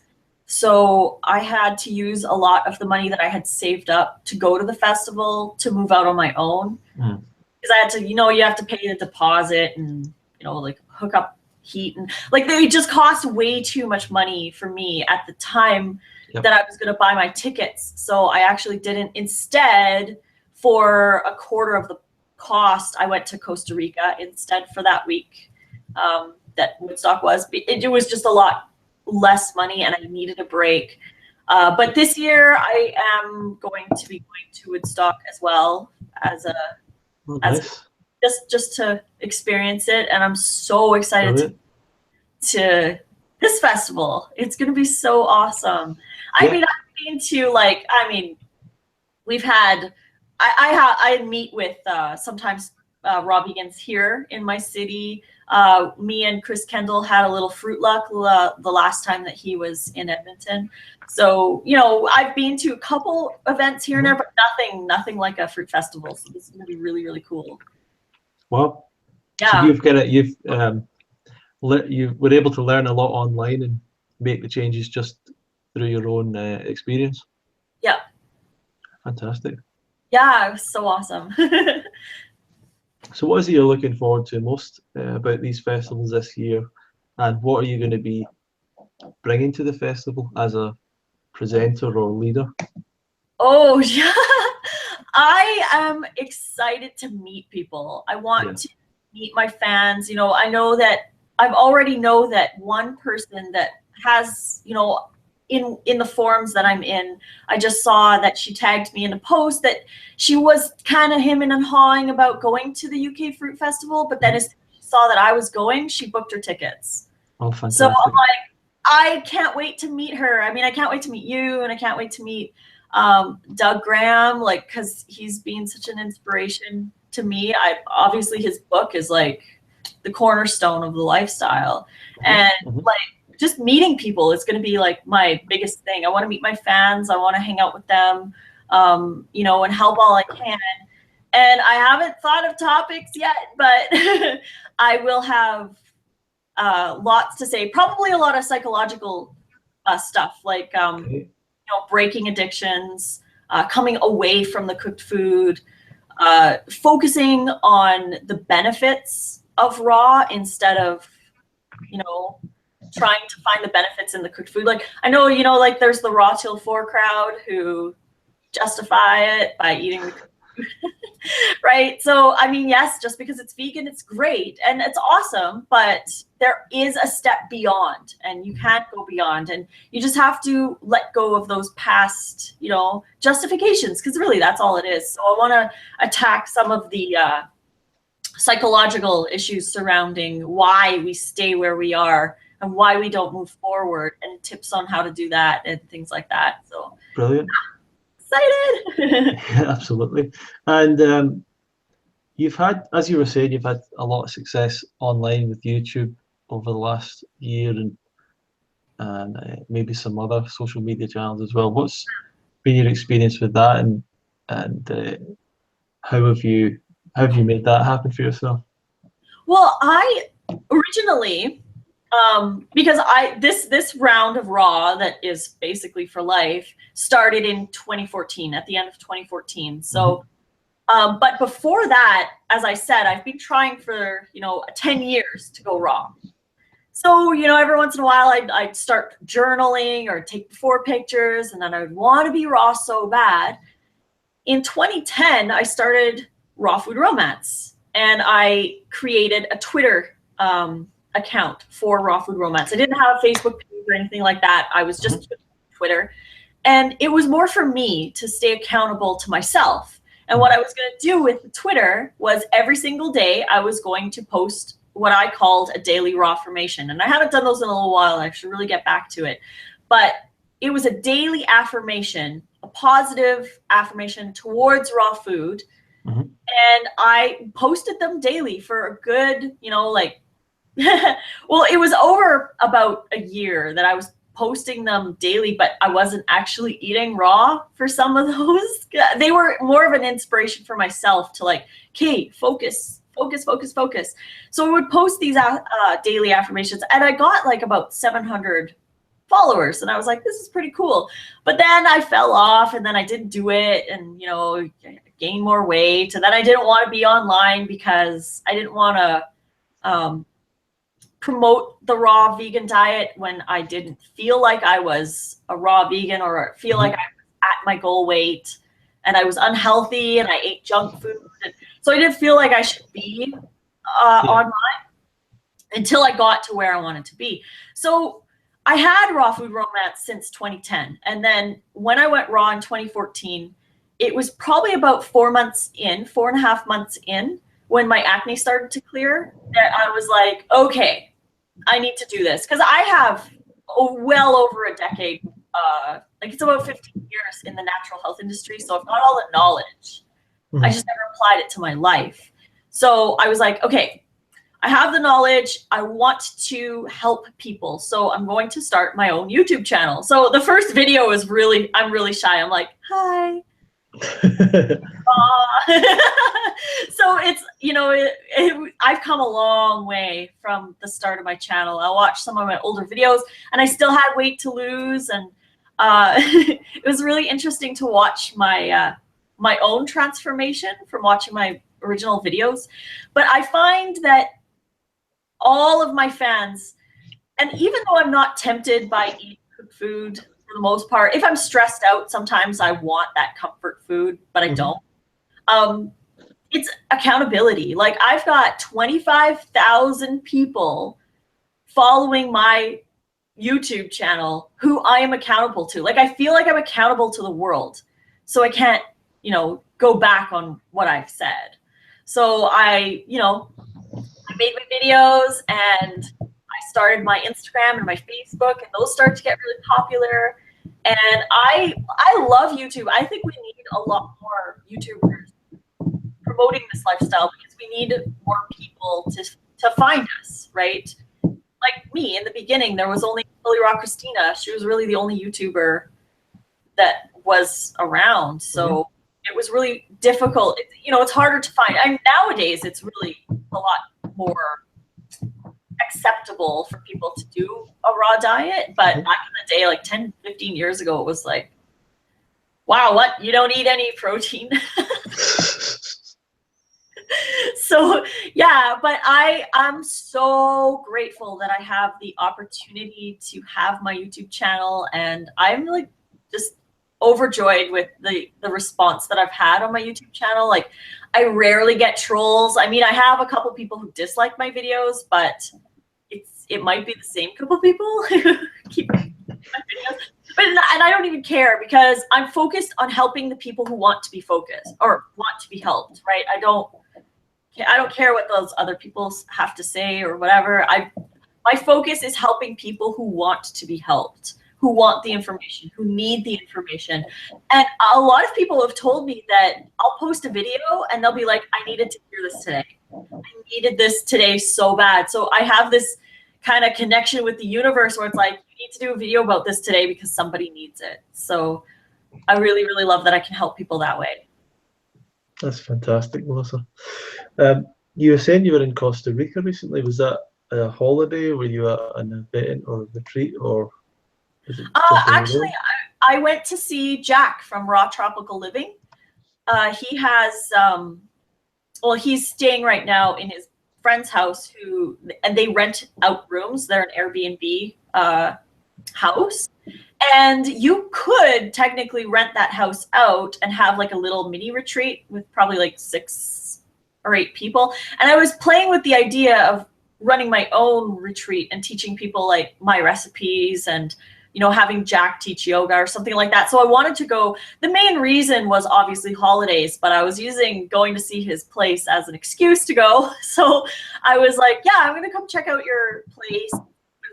But it was really mainly for a holiday, to get away from my personal life and to experience more of a tropical lifestyle. Because, most of the raw vegans are all in the tropics, or, they have access to the most amazing fruit, and it tastes so much better than, the stuff we get up here. But it's, I wanted to experience that and have like, mangoes that were picked like the day before, or pineapples that are actually really ripe pineapples. And it was really, really awesome experience. I got to go to an animal sanctuary. We saw some waterfalls. We saw the volcano. It was pretty cool. And it was really awesome because I could make YouTube videos with another YouTuber. So we did like interview videos, and I filmed a lot while I was there. It was a really, really awesome experience. And I really want to go back one day. But we'll see. Maybe one day. Me and Jack always talk about running our own little retreat down there. So maybe one day I will. But we'll see what life throws at me. Yeah. Fantastic. And when do you have any plans or goals with what you want to do with YouTube and everything else? And yeah, I want to continue to grow my YouTube channel. So, I mean, wherever it grows, it grows. I would love to be. I obviously would love to have over 100,000 subs on my channel eventually one day. And just like, it's not I don't want to have like all these people following me to have people following me. I want people following me so that I can help them. That's like my main like I want people to experience what you can experience on this lifestyle. And the more people I can get coming to watch my videos and stuff like that, the more impact I have. And I want, like, in a way, I feel like for 34 years of my life, I ate animal products, and I was part of, you know, the destruction of the environment and the unethicalness, and like a lot of lives had to die for what I wanted to eat. And I feel like having my YouTube channel and influencing other people to change is kind of making up for my 34 years of doing that. You know, I feel like it karmically, like I'm trying to help people not only for their health, but indirectly I'm helping save animals' lives as well. So that's a really big driving force for me. But for the future, I'm going to be writing books. I'm just going to be writing a lot of recipe books because being creative in the kitchen is one of my passions. Mm-hmm. And because I'm a really creative person, obviously, with my photography and my art, I actually want to start doing like paintings and drawings and stuff like that and auction them off to my fans and have like a big chunk of the proceeds go towards animal sanctuaries to help with that. So that's going to be a project in the future. But I have right now coming out this year so far, my journey book, which are my journals for the first year of being raw. So it'll have like my struggles, a lot of what I ate in a day. I have all of that in journals. So, you know, every couple of days I would write a journal and I'd say, today I ate this, today I experienced this, and this is how I dealt with it. So I'm going to have daily, like not daily, but it's like every couple of days I had a journal entry. So I'm going to share that with everybody in a book. And then I'm coming out with volume 2 of the meal plan. So it'll be another 90 days or 90 recipes for 30 days. And I'm coming out with a dips and dressings book. So it'll be half and half. It'll be half low fat, half higher fat. And well, the higher fat ones obviously use a little bit less. But yeah, dips and dressings. And then I want to make a raw vegan dessert book that has very low fat. So like most desserts have high fat nuts for crusts and stuff like that. But I have some ideas of what I want to do for desserts, like pie crusts, but made of fruit, kind of. Like I want to play with some ideas there and have like a dessert book for people who want to do more like dessert style stuff for breakfast. So, look, lots of fruit, obviously. So it'll be low fat. It'll be 80-10-10 or close to 95-5 for the dessert book. So I want to stay away from the nuts for that one, which will be good. But I have some ideas of what recipes I want to do for that. But basically for the future, it's going to be a lot of books, a lot more videos, and just trying to grow and expand to help people, because that's my main goal. Brilliant. And would you like to go full time doing that and give up the photography, or is photography something you want to keep on? The photography I would like, because before in about 2006, 2007, I would say 2006, 2007, photography was more of a hobby because I had a full-time job and, you know, I was living or whatever. But it was more of a hobby and I did it for fun and I did it because I loved it. And then in 2008, I started my company for photography and I went full-time photography in about 2012. So I went full-time photography, but I started to not like it because it wasn't a passion anymore. It was more like, I got to do this photo shoot or I can't pay my mortgage. You know what I mean? So it became kind of, I didn't want to be doing it anymore for my income.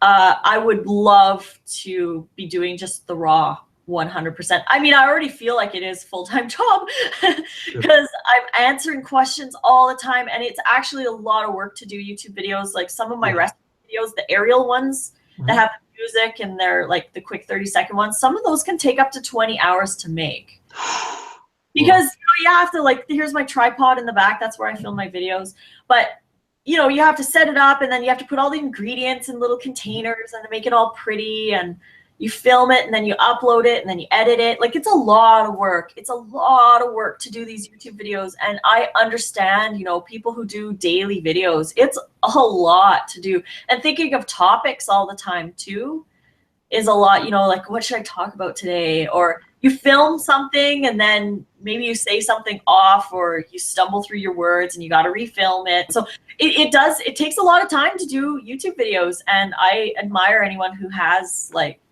bigger channels than me too, and answering everybody's questions too, because I try to get to everybody, but there's going to come a point where I might not be able to get to absolutely everybody, but I do try, because I spend about a good hour every morning answering YouTube comments, my Instagram page, on my Facebook messages and stuff like that. So, I mean, with time, it's just going to get more and more. But I would love to do it full time, and I would love to give up my photography, but not give it up. Like, I would still do it. It would just be more like it was back in the day, more of a hobby, more of something I do to make photos for my books and for my social media. So it would be more for raw food romance and not so much for paying rent. So yeah. Brilliant. Well, we have maybe 5 minutes left. Thanks a lot for all the time you've given us today. Really looking forward to having you at the event. And today, obviously, for anyone watching, this is the launch day of the festival. And if you register today, it's your best chance of getting the best price and the accommodation of your choice at the festival and so on. So please register now to make sure that you've secured your place. Register, come see me. Yeah. Any last closing words or thoughts, Mellisa, you want to share with people?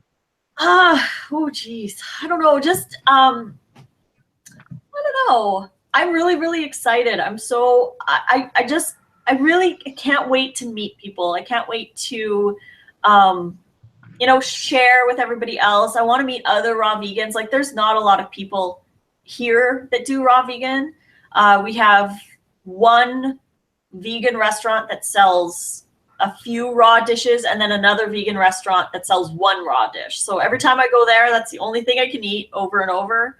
So it's kind of like, it'll be really cool to be part of, with everybody else who's like-minded, who thinks the same, who eats similar. It'll be really cool to hang out with everybody. And I would love if people who don't do the lifestyle to come to the Fruit Festival and experience it for themselves and have, those days full of fruit and learn and all this kind of stuff. I hope that there's a lot of people who come and can hang out and chat, and I am just really excited to come. It'll be so awesome. Wonderful. Yeah, well, looking forward to it, and thank you once again for spending time with us today. No worries. And we'll see you then, and yeah, Perfect. have a great day. Cool, thank you. It was awesome. Okay, see you later. Okay, cheerio. Bye. Bye.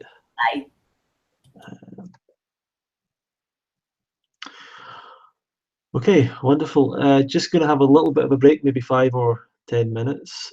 So I'll see you soon, and I'll be back on in a moment. It should be Kevin Cosmo from High Energy Parenting coming on next. So looking forward to speak to him, and I'll be back soon.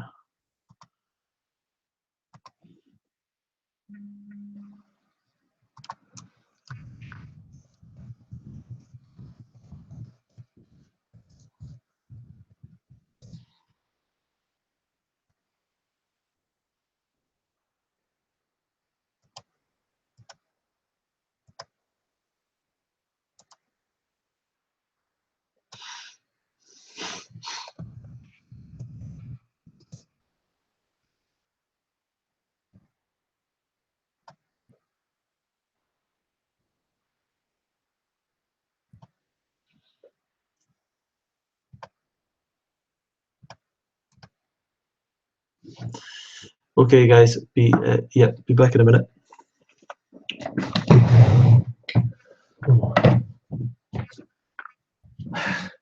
What have you been doing? I've been switching in between. What have you been doing? Just watching videos. Oh, right, cool. Cute videos. And then watching this. Right, I'll be back in a second.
she was a bit boring, so I stopped with it. Okay. Let's see. So I'm trying to see if our next speaker is here. Should be Kevin, but I've not got him on. You are? What's that? It's bloody online. Yeah. Is it on the whole time? What's that? Is it on the whole time? Yeah. Why? What do you mean, dude? No, no, it's not. I can't say it. Where is it then? Where's what? Sorry. It's not. Oh, it is live. Honestly. Yeah. So we should have Kevin, but he's not here.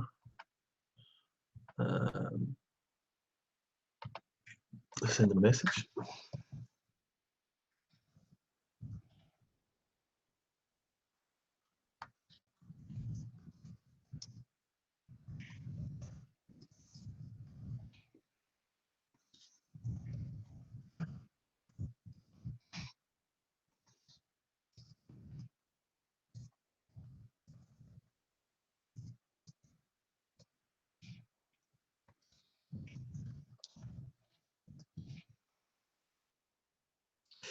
So I'm going to be, until I hear back from Kevin, I'll start answering some questions.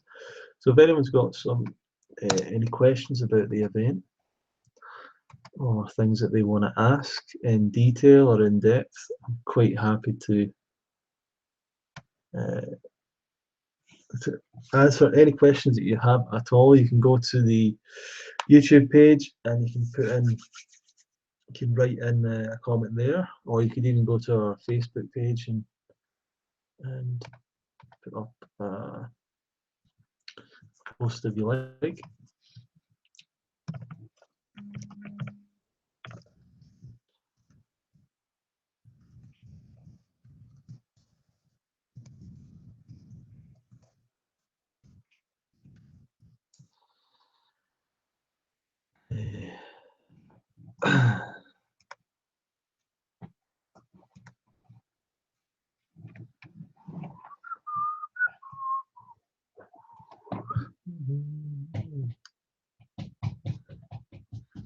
What exotic fruit will there be at the event?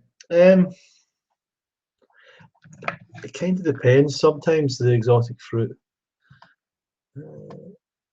has been great. Will there be dairy? Will it be good?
What exotic fruit? Any durian?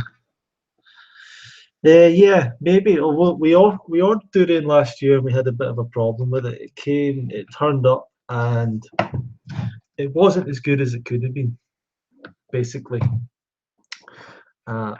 Or possibly it wasn't stored correctly, so it could have been. It was probably my fault or their fault, because it arrived in polystyrene boxes.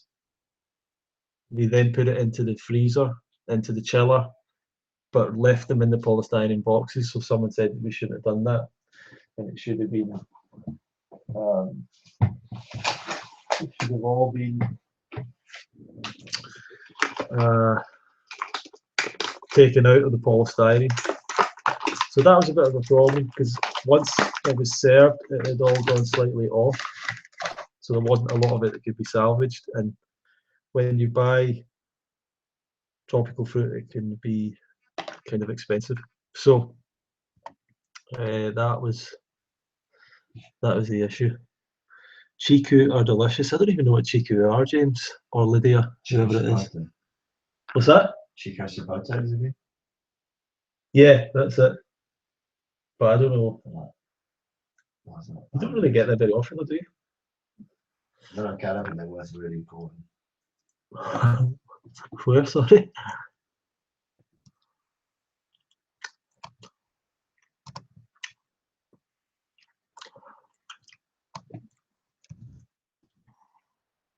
If anyone else wants to join for a bit of a chat, it seems like Kevin's disappeared or not here, or I don't know. He's not responding right now. I don't even know if he's online or anything.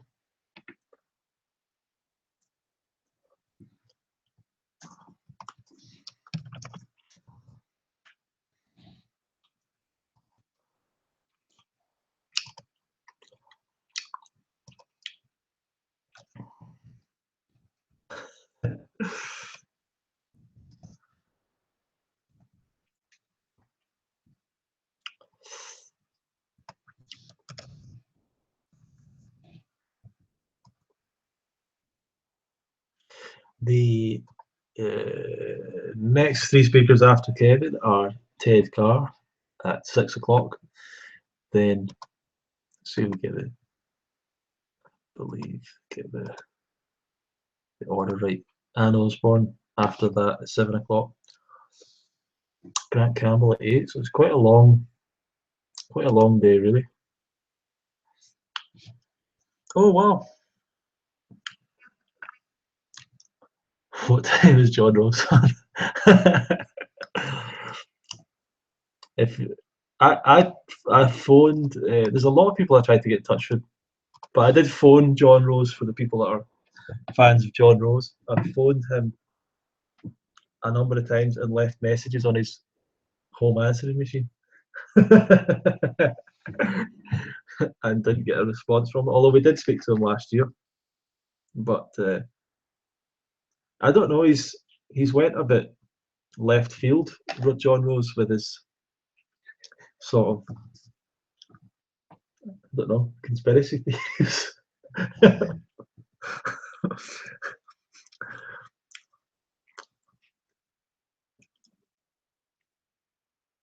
So I don't think there's any need for the conspiracy theories. I don't think they're that interesting. But I think John Rose is like fascinating. You're part of the system. I like his whole trivium, his diagnostic, all the mathematics that goes into that. So it's a really,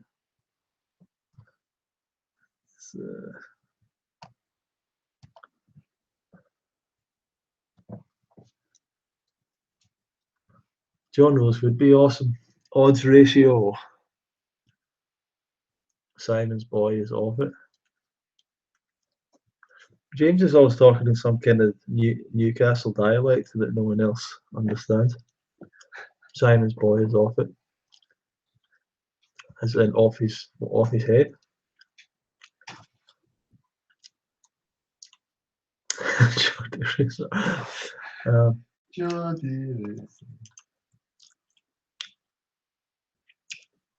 Interesting, we were talking about tropical fruit, and My Exotic Fruit have put up a message. Best way to describe Chico is an Indian sapodilla, and My Exotic Fruit are delivering, well, exotic fruit around the UK, I believe. You might want to check them out.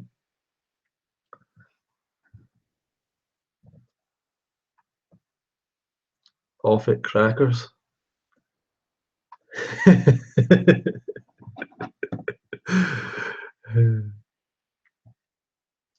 I think he's actually very reasonable. Like when you speak to him, and when we had a conversation with John Rose, he's quite didn't seem that crazy, but He's not crazy. He's just passionate. yeah.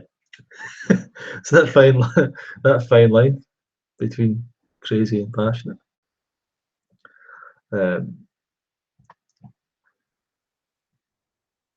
So how are you, James? What's happening with you?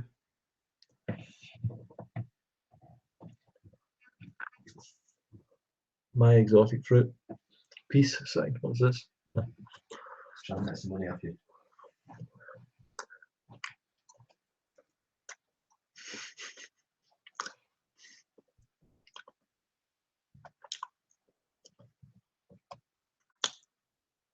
Does my exotic fruit deliver durian? Do you like durian? Do you sell a lot of durian? Do people like it?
Oh yeah, my exotic fruit. I was just saying how. Just asking if you delivered durian, and if so, what format? Give me a moment. I'm trying to work out when.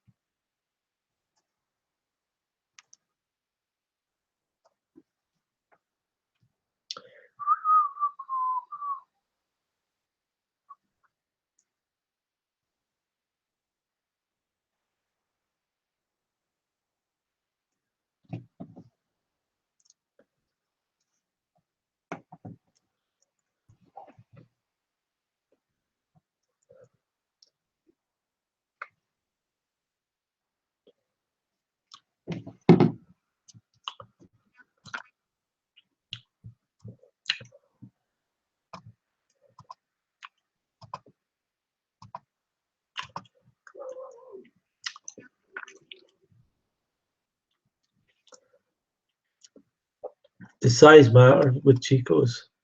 The bigger the Chico, the better.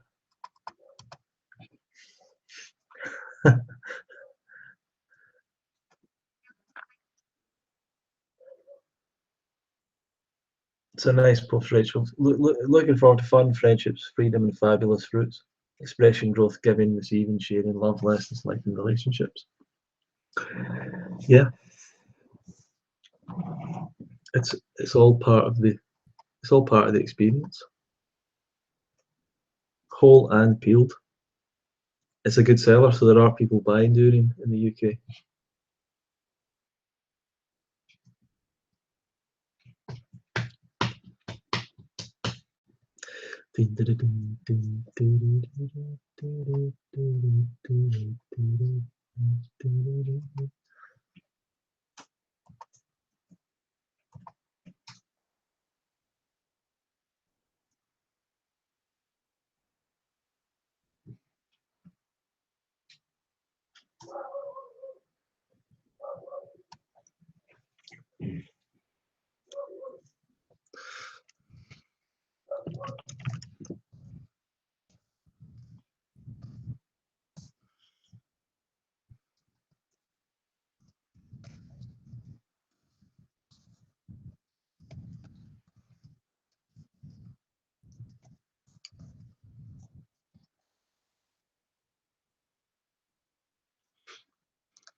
Swimming in the lake. I don't know, because if Ian isn't there to initiate the swimming in the lake, what do you think, Simon? Will you go swimming in the lake? Simon, are you going to write your reply? Only if you make it.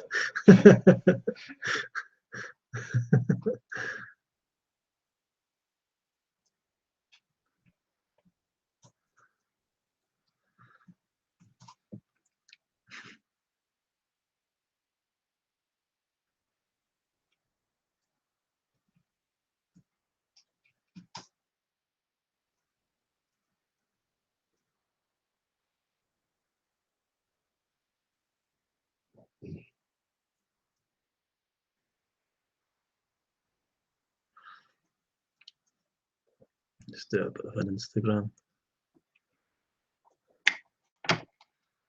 Instagram post. Yeah, I've always been worried about the swimming because I don't want people to go swimming and it's not something they're good at. If anyone has any further questions about the festival, it appears that our speaker for this hour is unavailable, and I don't really know why. I'm not sure what's happened with him. You can probably Doug will come back on if he's still around. Maybe even Harriet if she's finished.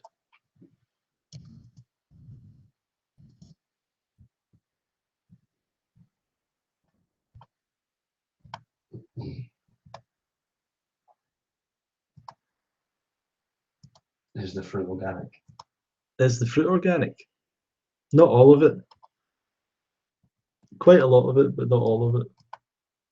Is the very simple answer to that. It's not a 100% organic festival.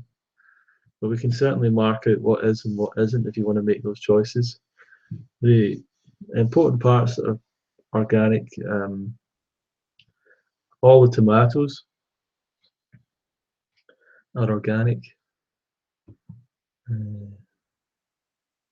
for one, and a lot of the vegetables and a lot of the expect to be organic, but not everything, not absolutely everything. It's actually not, and it's not really a price issue. Really, it's just the availability. Just the availability of trying to get it. To try and get that quality, you could probably get organic, but it might not be all good and all ripe and all as good as you would hope it would be. So put the fruit at the bottom of the lake column. We don't want to put the fruit at the bottom of the lake. Only if you're naked.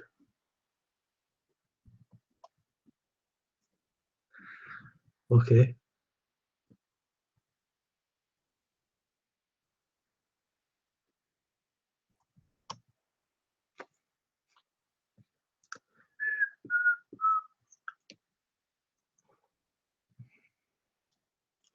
Hello, Jimbo.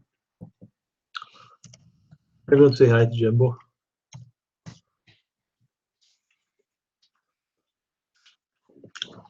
A bit of time for us all to relax before our next speaker. It seems like Kevin has disappeared. I'm eating dates right now. Is anyone else eating anything? I'm eating your dates. Milk fruit and egg fruit right now. Yeah.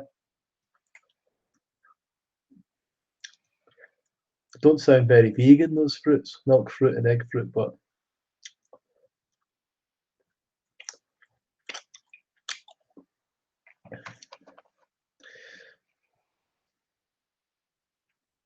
right, so we throw fruit at the bottom of the lake and then we all try and dive in and get it. Sounds quite dangerous, but sure, do you want to coordinate that, Colin?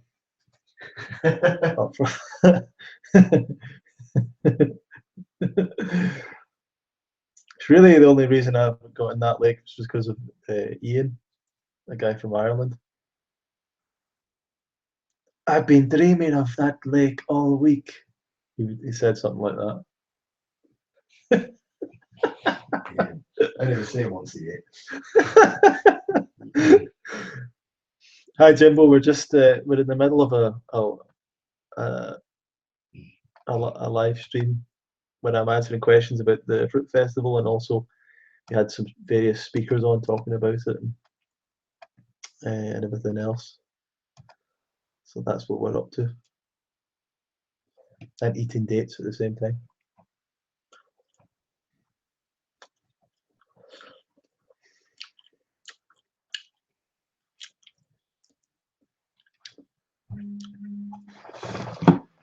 Who's messaging me now? GS.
Just got a message from someone. Is Ted around?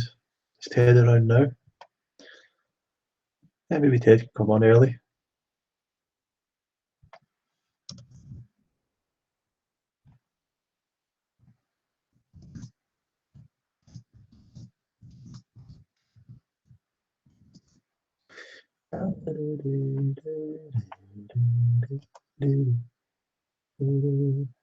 UK, is it in the UK? Yes. Festival is in the UK, Jimbo. Gloucestershire to be exact. Tewkesbury and Gloucester. Getting a few interesting questions here.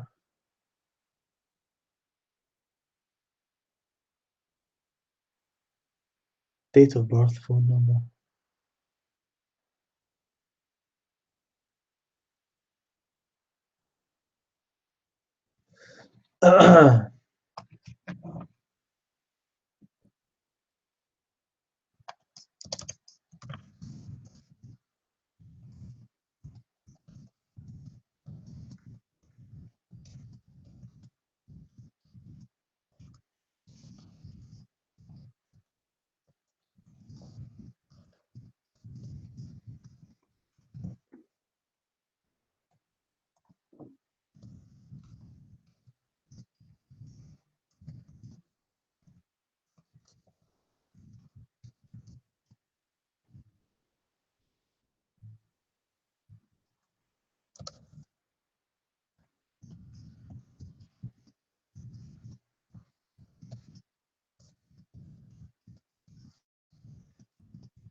Yep, so just getting a few inquiries now, just dealing with it. Any further questions, you can put them below.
Any further questions right now?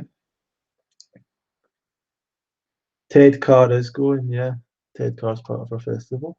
Ted Carr's going to be speaking in about half an hour with us right now. Someone's just phoned me. They've got a lot of, well, getting quite a lot of inquiries right now about the event. So it's very exciting.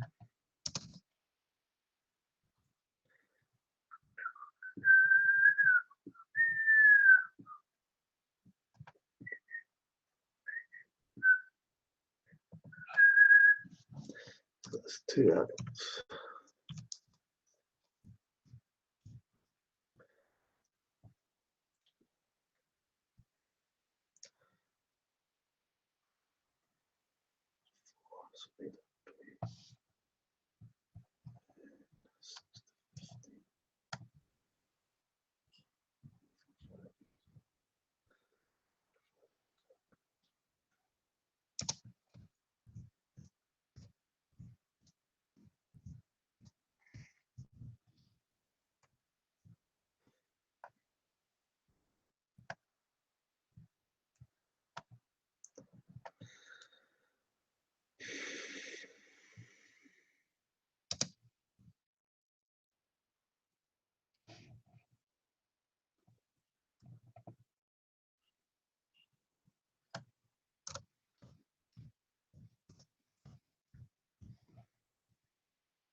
Really sorry for anyone that's tuned in for Kevin. He seems to be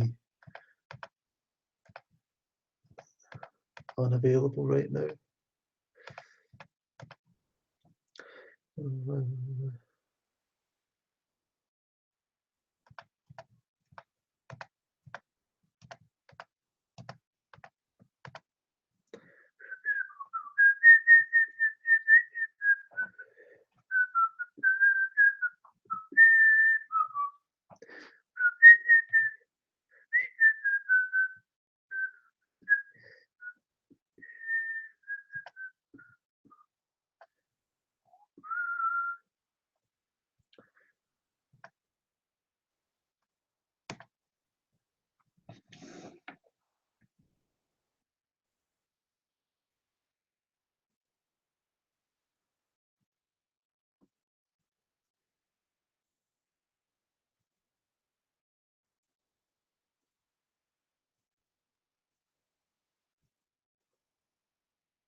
Okay, sorry guys for being a bit quiet. Is there any other questions right now? Questions.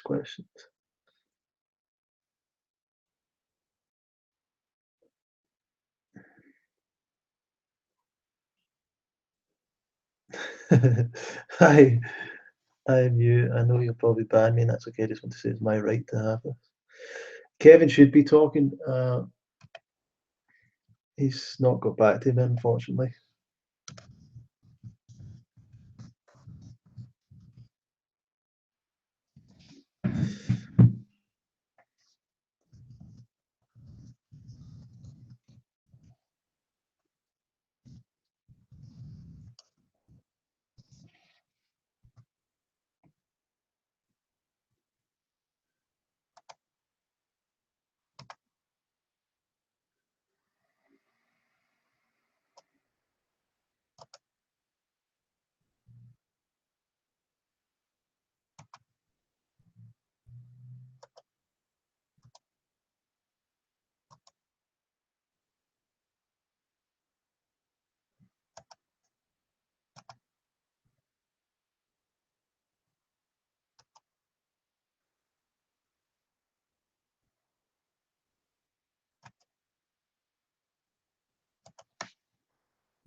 Yeah, yeah. Thanks, Daphne. I'm really sorry that.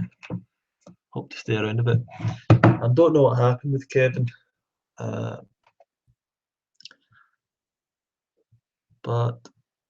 I'm gonna put it down to being my fault in some way. I don't think he's done that on purpose. So So you should do a Ronnie mukbang eating dates. yeah. We have a lot of different fruit right here. Look at all these blueberries. I'll better show you.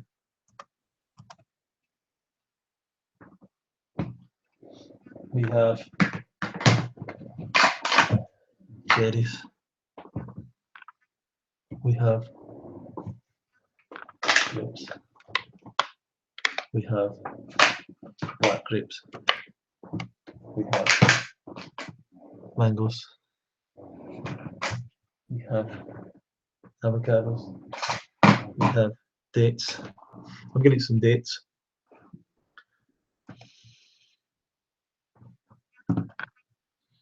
Oh, yeah, okay. Ted Carr is coming up in just a second. Give me a moment. Give me a moment. Oh, damn it.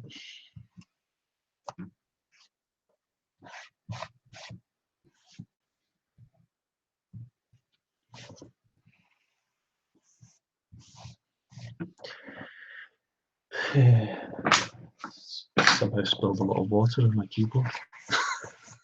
I've not destroyed my computer.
Fruit and wedges. Ronnie, from where did you get the cherries? It's a good question. Probably Lidl or Aldi. I don't know if that was the answer you were looking for. Celery now, Fruit and Nessa. Vanessa, Fruit and Nessa. Bless you, my fruity friend. I must have missed your answer. Can you let us know if we can re-listen to the full event? Yes. And I'll try and split it all up so you can listen to the different bits and cut out all the bits where no one was here. Well, Ted Carr's coming on in a few minutes. I think he might be doing some last minute posts or something. I'll shout out.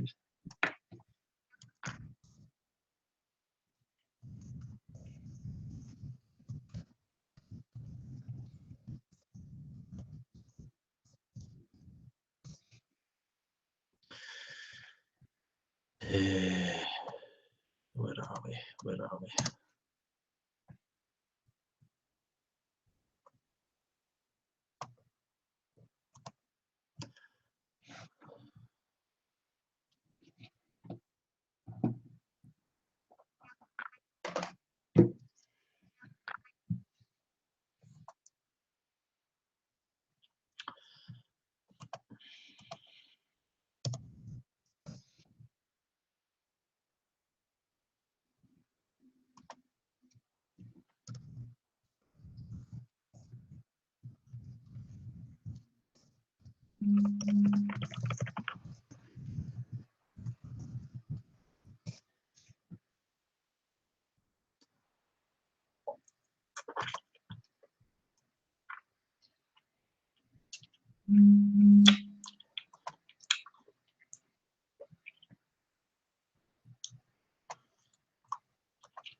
Team Banana's been here all day. Does James? Don't know how James has the time to watch so much YouTube. I just imagine James just watches YouTube all the time.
everyone, Ted Carr's just about to come on.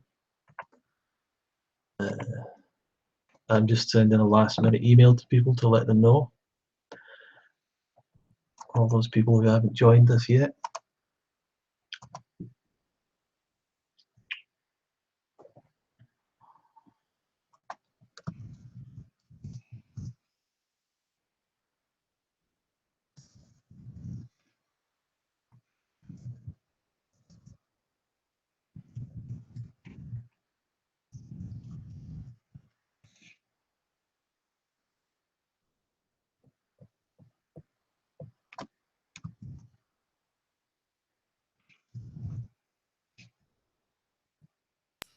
We are live. Look at this guy. Look at this guy. Ronnie. Ronnie. Ronnie is in the house. you- Cool, man. We're good. We're live. We'll see you guys here. Sweet. We're all set. Sweet. Bro. Yeah, I'm just sending out a little email, little tasty email. I guess I should post this on Facebook too. Yeah, anything you can do that can help. Anything you can do that can help.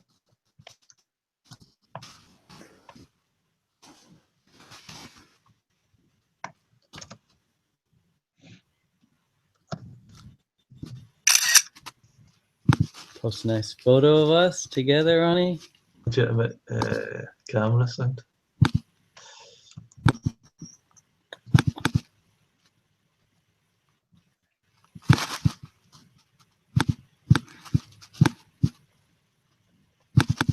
Okay, 6 p.m. Here we go.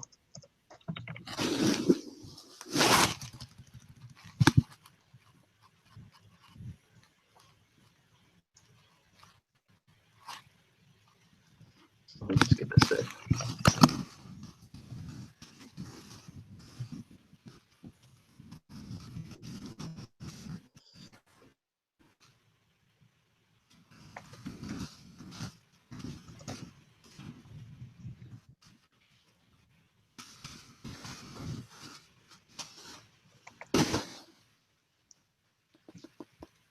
Yeah, we're golden.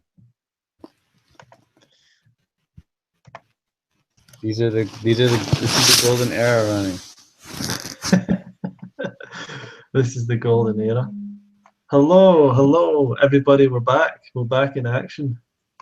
We were a bit slow there, but we're back. Back with back with Ted Carr. So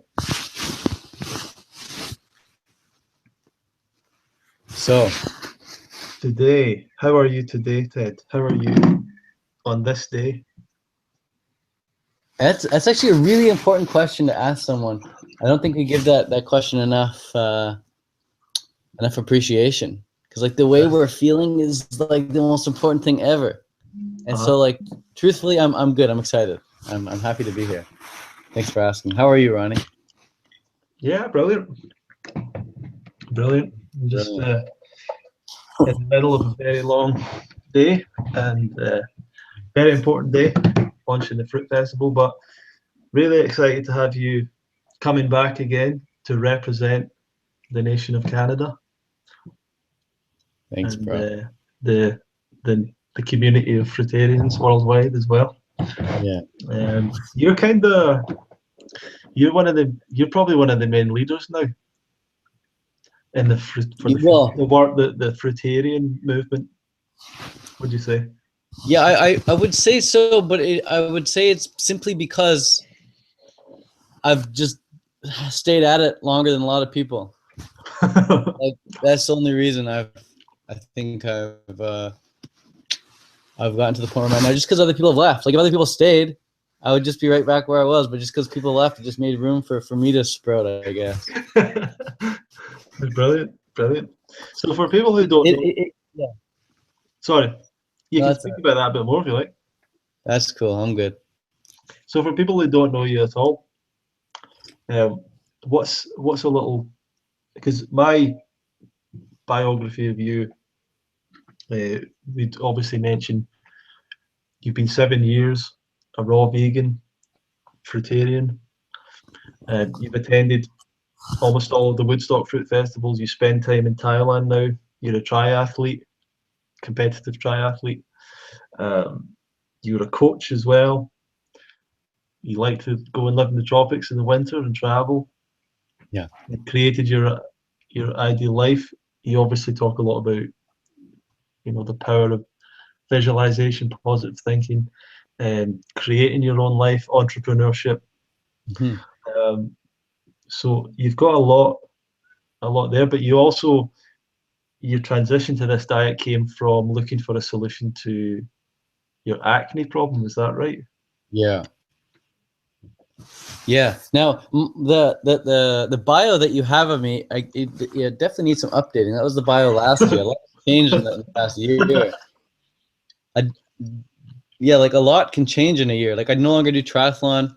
I no longer live in Thailand. I still love fitness. I still love going to the tropics. But I guess instead of doing triathlon, I'll do strength training now. And instead of doing Thailand, I do Hawaii. All right. So some things have been changed a bit in the puzzle. But so you're not doing triathlons anymore?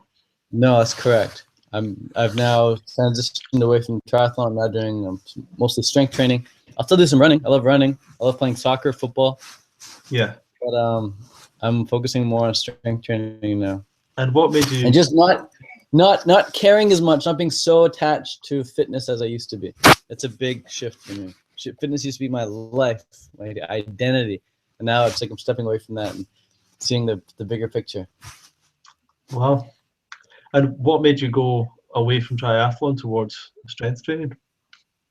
There are many reasons. I think one of the biggest reasons was I was just done. I've never liked the idea of competing.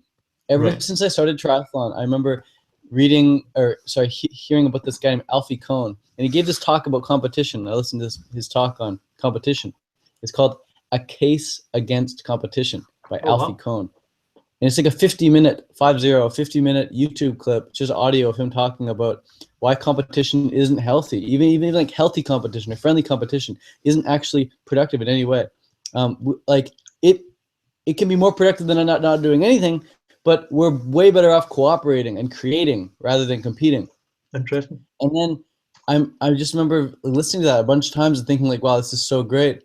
I like don't even want to compete now. I just and create. And as time went on, I just found myself competing more and more and more and showing up to these races with the intention of winning the race. I need to win the race. I need to beat these other people. I need to be the best. I need to be number one. I need to have the fastest time. I need to be, like top of the top rank. And these people need to be like slower than me for me to. I'd never liked that. Like I knew that was like how I had to be to rise up in the triathlon game, but I didn't like that. So I mainly stepped away from triathlon because I just really don't want to compete anymore. I just want to cooperate and create. So that's what I'm doing here with this festival with you now. I'm, helping cooperate and helping create this community. Just by being me. I don't need to try and improve myself in any way, shape, or form to come to this festival. I can just continue being me, and just speak on that, and that's enough to be accepted at the festival. Yeah, for sure. And how is your strength going? As some people might say that you've not got enough protein on a raw vegan or fruitarian diet to build. I'll tell you one thing. There's always enough protein where there's enough calories. Getting enough calories, getting enough protein. It's like a math equation. 1 + 1 always equals 2. Enough calories equals enough protein. No matter which diet you're eating, vegan or meat eating diet, whatever, you're always going to get enough protein. That's not the issue. The only issue I found is like, and this is for 99.9% of the population, but if you're looking to gain size and gain mass and get really big, the fruitarian diet is going to require a bit more attention, a bit more effort in eating more and more calories, Yeah. Like you need to really focus on eating more. Whereas with other food, it's very easy to gain weight. You just need to eat, an extra and you're going to gain quite a bit of weight. But with fruitarianism, if you want to gain weight, you got to spend like an extra 30 minutes a day eating. Mm-hmm. Like really putting an effort to get in the calories, because fruit, it's so hard to gain weight on fruit. When you eat a fruit diet, your body gets to its optimal weight, and it just maintains an optimal weight throughout the year. It's like you're gaining probably because you're putting in an extra few hundred calories like every day for a few months to gain those calories or to gain that weight. So I have found that it's not hard to get enough protein. It's not hard to get enough energy to go lift every day and feel strong, feel good, and even get stronger. But if you're wanting to put on weight, like if you want to go from 60 kilos to 70 kilos or 140 pounds to 150 pounds, you're going to need to put in some serious effort into eating those apples and bananas and tomatoes, you know? Yeah, absolutely. And what's the difference between getting stronger and putting on weight?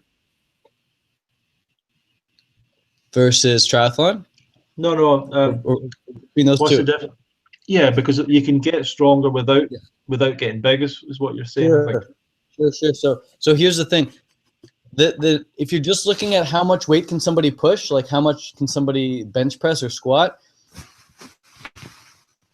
that number, you say, okay, 1,000 pounds. That number isn't actually that impressive if you take into effect how much that person weighs. Because if that person weighs 1,000 pounds, then they're just lifting their body weight, right? So instead of looking at how much like this person can lift, that raw number, you want to look at the strength to weight ratio. So is that person lifting 1.2 times their body weight? Are they lifting twice their body weight? Are they lifting 2.5 times their body weight?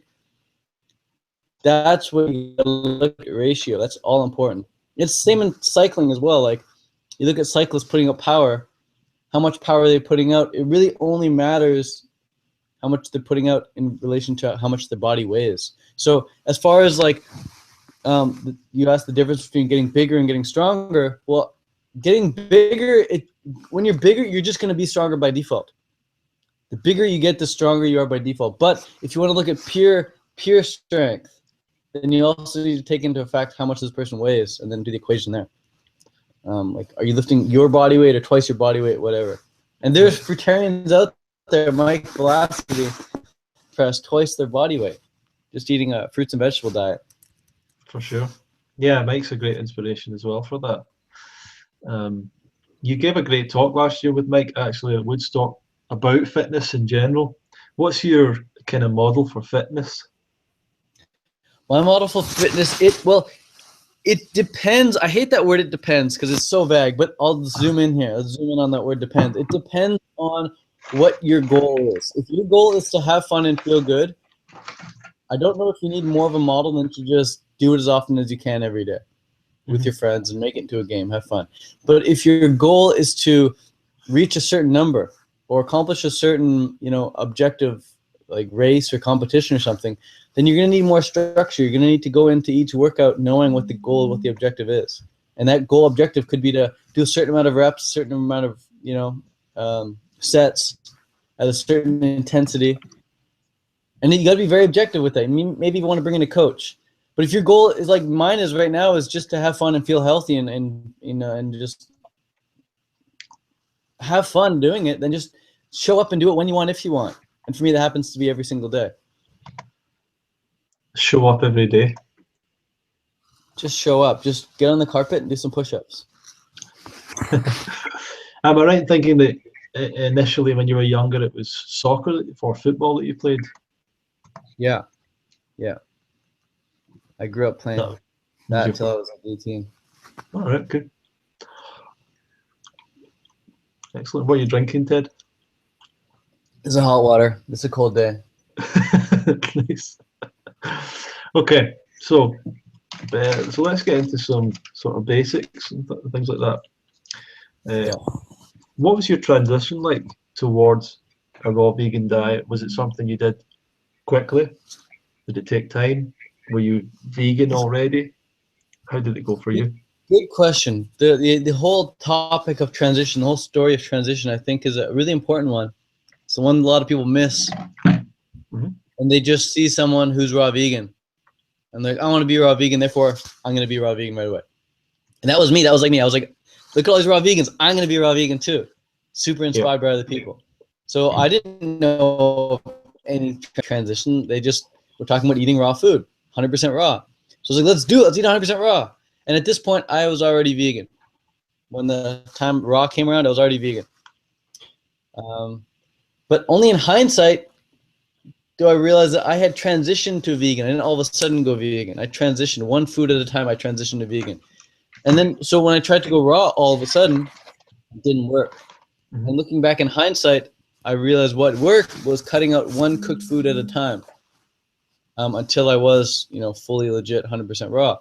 But I tried to go 100% raw right away. That's my story. Like I tried to jump up the waterfall right away without making those little steps. And it just didn't work. But what did work was at least making the effort to make it all the way to the waterfall each time, and then coming short. Every time I fell short of the top of the waterfall, I at least got a little bit higher than where I was before. So eventually I'm just keep jumping, and eventually I'm at the top of the waterfall and past the strong current of the downfall. Yeah. But honestly, I did try to go raw right away. And what I ended up doing was I ended up eating a lot of like really fatty foods, like seeds and olives, all in like one meal. And I was like, okay, I need some sugar now. I don't know anything about food combining. All I know was about raw food. Now I need some oranges. So I eat a bunch of oranges after that meal of the sunflower seeds and pumpkin seeds and avocados and olives. Oh, wow. And I just vomited, man. I remember vomiting. And this was like my introduction to raw. This was my first like raw meal, And my dad wasn't really a proponent of me doing raw. He wanted me to keep eating like sardines and sausages and stuff. So when he saw me puke after eating all this raw food, he thought I was eating a really unhealthy diet. And then like a few weeks later, I was at home, I figured it out. I was like, you know what? I just need to have a mono meal of fruit. That's what's up. So the next couple weeks after that puking incident, I just had a big mono meal. I was just juicing all these oranges, drinking them, and he came home and he saw all these oranges. Like the whole kitchen was full of oranges, probably like 40 pounds of oranges sitting there. And he got so mad, he freaked out. He's like, Ted, you're losing your head, man. This isn't right. Like, and I guess he's just looking out for his son. He saw him puke a few weeks ago, and now he's seeing him juice all these oranges, like lost his walker. So it definitely took some trial and error, and it definitely took a lot, and it continues to take a lot of inspiration. Yeah, it's no longer really about trial and error for me. Mm-hmm. Got it down pat. Just peel a banana and eat it. You're done. Just keep it simple. That's the trial and error done. But the inspiration continues to be vitally important. If I'm not inspired to do it, it's just like, man, why am I even doing this? I still question it. But if I'm inspired, there's no question. Which is why I think festivals and events are so important. People come to your festival, Ronnie. People go to any festival, and they're just so inspired to want to do the right thing. Mm. And when you're inspired, the action you take is effortless. Mm-hmm. Inspired action is effortless. Yeah, I mean, you have a history with obviously the Woodstock Festival. You went to the first one. Was there any other events before that you attended, or was that really the first? That was the first one. Mm-hmm. Yeah. And that was the first one for a lot of people, for sure. Yeah. What effect did that have on you? That made it like, so currently you make a YouTube video, or you make a live broadcast like this, or you send out a Snapchat or an Instagram post or something, or a Facebook post, and you see these numbers, these arbitrary numbers. 46 people liked your post. 470 people are viewing this right now. 10,000 people watch your video. These are just pixels on a screen, just numbers. And even me Skyping you right now, it's like, it's kind of more real. The pixels are moving. You're scratching your neck, you have headphones, your hand resting on your head right now. It's kind of more real, but it's just pixels. This isn't real. So what Woodstock did for me was it showed me like reality. I'm like, wow, these people are actually emotional human beings. They're actually putting off a vibration. They're emitting, good vibes, like really good vibes. Yeah. And they have a sense of humor. They have like the 3-dimensional, 5-dimensional, if you see it that way. Like they're just physical beings. This is so cool. They're real. They're not just numbers. They're not just comments. They're actual human beings with a story. And so what Woodstock did, it just allowed me to realize, like, this can be reality. This is reality. And it's just up to me to make it go from just a 1 week time a year to like 365 365 days a year of this type of living. I'm like, if we can do this for 1 week, man, we should be able to do this for 365 days. Yep. And what are your memories of that event? Did you have any standout moments? Yeah, dude, just meeting my idols, meeting the people who I just really like looked up to. I really like worshipped almost, you know, like some people like study the Bible and Jesus Christ is like their guy. For me, like my Jesus Christ was like all these people at Woodstock, you know, like Dan McDonald and Life Regenerator and Mike Arnstein and dare I say Durian Rider at the time, you know, like all these people, not just those three, but just other people as well. I just had a little big, and meeting them was just like, wow, this is legit. They're actually real people, man. They're really cool. I want to like be their friend. I want to hang out with them. And it was just so cool walking into. I showed up late. Really late, in a limo, and it was like pitch black when I got there. And I walk into like the main speaking area, and like there's this panel, all these like famous, you know, raw vegans. First time they're all getting together for the, you know, first time, and just seeing them all lined up there, it was just like, oh, I'm in the presence of greatness. I remember walking in, thinking and feeling that I'm in the presence of greatness right now. That's beautiful. And it's like bow and humbleness, like, yeah, it was intense.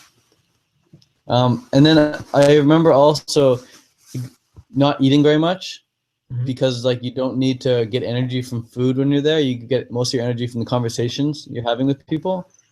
Like other people really lift you up. So I remember not eating too much, and then like I lost some weight, and the following week after the festival, I just ate so much more, and I was in such a low state coming off from that big high from the festival. And I just remember realizing like, wow, I like really miss all those people. Like I truly miss my friends and family back at the Woodstock there. But it's like that every festival I go to now. It's when I go to UK too. It's the same thing. Like you don't need to eat too much when you're at UK, because you're just conversing with people the whole time. It's just really beautiful being around all those really beautiful people. Yeah, it's a great experience. And from there, I think you used to sell fruit for a while. Yeah. You're like a kind of fruit dealer. Yeah. So in high school I sold a lot of something. I sold something in high school and made a lot of money with that. And then I was like, well, I don't do that anymore. So I do fruit now, and I'll just play the same game with fruit. So I got some wholesale deals on fruit, and then I would mark up the price, 10, 15, 20, 25% on the fruit, and I just resell it to my friends.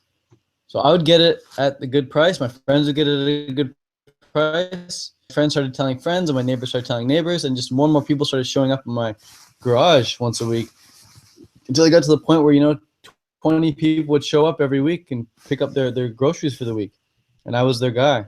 I called it Ted's Fruit Works, and it's just people come buy up their fruit bulk, no lineup, just pay cash, and that's what I did for a couple of years, on top of doing personal training. Fantastic. I would do personal training in the basement of my house, and I would do the fruit dealing in my garage upstairs. And then when did you start really committing to YouTube and social media? Yeah, good question. I guess you were on. I remember kind of following you a little bit on YouTube for years before you were really consistently posting. I knew you had a channel and I'd seen a few videos, but some of them were kind of weird videos. Which one was a weird one? There was one that said something like, the title was like me and Durian Rider or something. I can't remember. And it was just like, I don't know, I just remember watching it thinking, this is really weird. I don't even know what this video was all about. Don't even think you were in it. Was like, I don't even know if you were in the video, or maybe it was just like you working out or something. It was just like the title didn't really make sense. It could have been me filming my cousin, and my cousin was impersonating Durian Rider. That could have been a weird one. Yeah, I'll find it at some point and send it to you. I just remember watching it one night and just being like confused. I always wondered why you weren't on it more for a few years and stuff. Yeah, I think I got more consistent in 2012 when I started doing 100 squats a day. As the title suggests, 100 squats a day means you got to do it every single day. So I was trying to upload videos every day as well, and that's really when I started getting subscribers, getting more consistent with the upload. And then when I stopped posting about 100 squats, I started just posting more about fruit. And then I think the most consistent I've ever been though is just recently, like ever since like we're just around the time of the UK Fruit Festival last year, I just really started cranking out content. And then to promote the event, and then after the event, I kept cranking out content. And it's just really nice to go on the UK Fruit Festival and meet people and see, hey, these people are like, they're actually watching my content. When I go home, they're going to keep watching my content. Like, these are human beings sitting in front of the computer watching my content. I can't not post content for these people. It's like a really nice gift to give someone. And instead of thinking, I need to post content for 100,000 people, I can think, I just need to post content for like these 5 or 6 homies at the UK festival. I got to post content for these 5 or 6 people who I met this summer in the UK. Yeah. And that's a lot less overwhelming.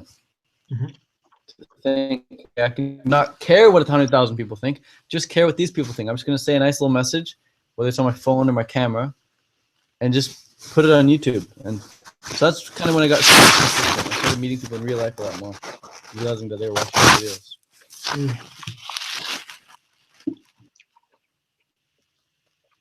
And what's your kind of strategy with that? You just try and post every single day?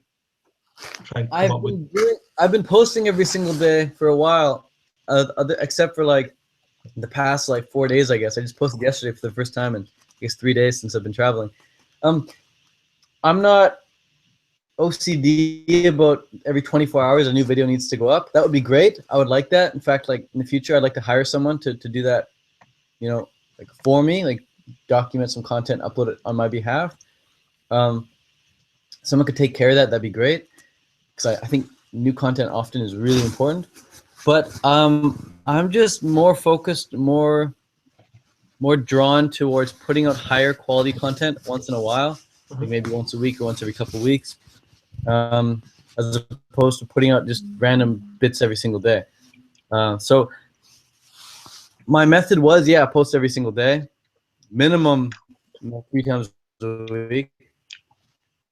But the quality just isn't there. And if I instead say, you know what, I'm going to spend this week brainstorming a really sick video, and then like executing for like 15 hours on this video, and then uploading that, it just feels better for me to like send that out to the world. Be like, here's something I really like crafted, and it's ready to go, as opposed to just shelling out just like little bits of, shrapnel. Yeah. I'd rather drop bombs than spread shrapnel. Nice. So I think I'm gonna spend more time planning videos and more time filming, editing them than just uploading in the future. Sure. I prefer quality over quantity. Absolutely. Sure. So let's get back to the diet for a little bit. What is your daily what you eat in a day? It depends where I live. At the moment, it's looking like avocados and bananas all day long. Well, let's start for breakfast. Breakfast will be something juicy, like maybe some orange juice. Start with something juicy. Maybe just one banana, just something light. I don't like a super heavy breakfast. And then after breakfast, I might have a snack in between breakfast and lunch. So for a snack, it might be like some tomatoes. Let's just have a little bowl of tomatoes. And then for lunch, I will have, here in Canada, banana date smoothie. Just blend up bananas and dates. Yep. Maybe add some berries in there. Maybe add a handful of spinach in there. Just bananas and dates, the bulk of the calories. That's lunch. And then dinner is going to be a big salad. Just like some chopped up lettuce, chopped up spinach, and then blended up avocados, tomatoes, basil, mango, some more dates. It's really basic here in Canada in February. You got to understand it's freaking February here. It's pretty cold. Resources are limited. I just do my best, really. Keep it raw, keep it warm. But in Hawaii, it's completely different. In Hawaii, it's mostly like papayas and baby bananas and like the best avocados you've ever had, and some like other exotic fruits and coconuts and things like that. And Thailand is completely different as well. So the one thing that doesn't change about my diet, so my diet, Ronnie, has stayed the same for 7 years, almost going on 8 years now. Like my diet hasn't had to change. It's just fruit for breakfast, fruit for lunch, fruit for dinner. That's it. And if you want to be specific about like what type of fruit, I did a YouTube video called like the top 20 fruits or the best 20 fruits to eat. And like my diet mostly consists of like those 20 fruits. If you just go on YouTube, type top 20 fruits or something, the video should come up. And it's just all about like the staples of a fruitarian diet. Yeah. That you pretty much get anywhere. Yeah, a lot of people might think that people that are raw vegans and fruitarians are eating some kind of other weird fruit that other people don't get access to or something, but it's bananas and orange juice and dates and tomatoes and avocados and stuff like that. Yeah, the odd watermelon, and when in season, definitely the cantaloupe. I think the difference between fruitarians and non-fruitarians is this right here. When it comes to eating fruit, the fruitarians will have these stretches of delicious, epic monomeals of like things that come into season, like melons or tomatoes or something like that non-fruitarians don't do. Like we just go 3 days on mangoes. We'll go 4 days on just melons. We'll go 8 days on watermelon or 6 days on oranges. But we're still eating the same fruit. We're just going stretches of it, you know? Yeah. And then the other difference is instead of eating other food like McDonald's or rice or just food that normal people eat, we just don't do that, and we just eat a little bit more of the fruit to fill up on. Sure. So we're not like insanely different than other people. We still eat the same fruit they do. We just eat it in different quantities. You're passionate about the diet and the lifestyle. You're passionate about fruit, I suppose. Where does that passion come from? It comes from the fact that it works. I'm always looking for things that work. What works? If we spend our time looking at what works and then doing that, we're going to just live a better life. We're going to feel so much better about ourselves. But people, they don't look at what works. They just think, oh, this is what's happening. This is what's happening to me. This is how I'm feeling. This is just the way I am. And I say, does it work? And they're like, well, no, I feel like crap. I'm depressed. I'm taking antidepressants. I'm like, well, do those work? And they say, no. So I'm taking this to counteract the negative effects of that. I'm like, well, does that work? What people are doing is just not working. So the fact that fruitarianism works, raw veganism works, that's like a major light bulb. Yep. And like, not many people are talking about. Not many people are keeping that light bulb turned on and showing the world. They're saying like, look, this works. And it's so you just peel a banana, eat it at the exclusion of other foods, and you feel so good. So the passion comes from knowing that it works. I'm all about doing what works. If it doesn't work for whatever reason for someone, I'm also passionate about pivoting and saying, all right, you know what, don't do the diet then. Do something else, but find out what frickin' works and do that. And for a lot of people, Ronnie, as I'm sure you know, there's a lot of like very spiritual people, like this guy right here, who just he wasn't fruitarian. I'm sure he ate a lot of raw foods, but he focused instead on just a spiritual growth and just being with himself and being with the God and universe and just meditating. And for a lot of people, meditation is what works for them. And I'm like, you know what? Meditation works for a lot of people. It works for me. It works for pretty much anyone I've ever spoken to. And if you combine it with fruitarianism, you're double stacking, and you're gonna get even more benefits. And then you combine that with early nights, and you combine that with creative expression. You combine that with things like NoFap and exercise. You keep stacking all these things, and you're like, wow, this is a really kind of cool life I'm living. It's very different from other people, but it works really well. Like it's very rare to have a down day. Very rare to have an off day. Yeah. Very rare. And if you do have an off day, it's because you didn't meditate. You didn't eat your fruit. You didn't exercise. You weren't hanging out with your friends. You weren't getting the early night sleeps. You were maybe having some drugs in there, like coffee or whatever. Like you immediately know what doesn't work. That's really important. Yeah, excellent.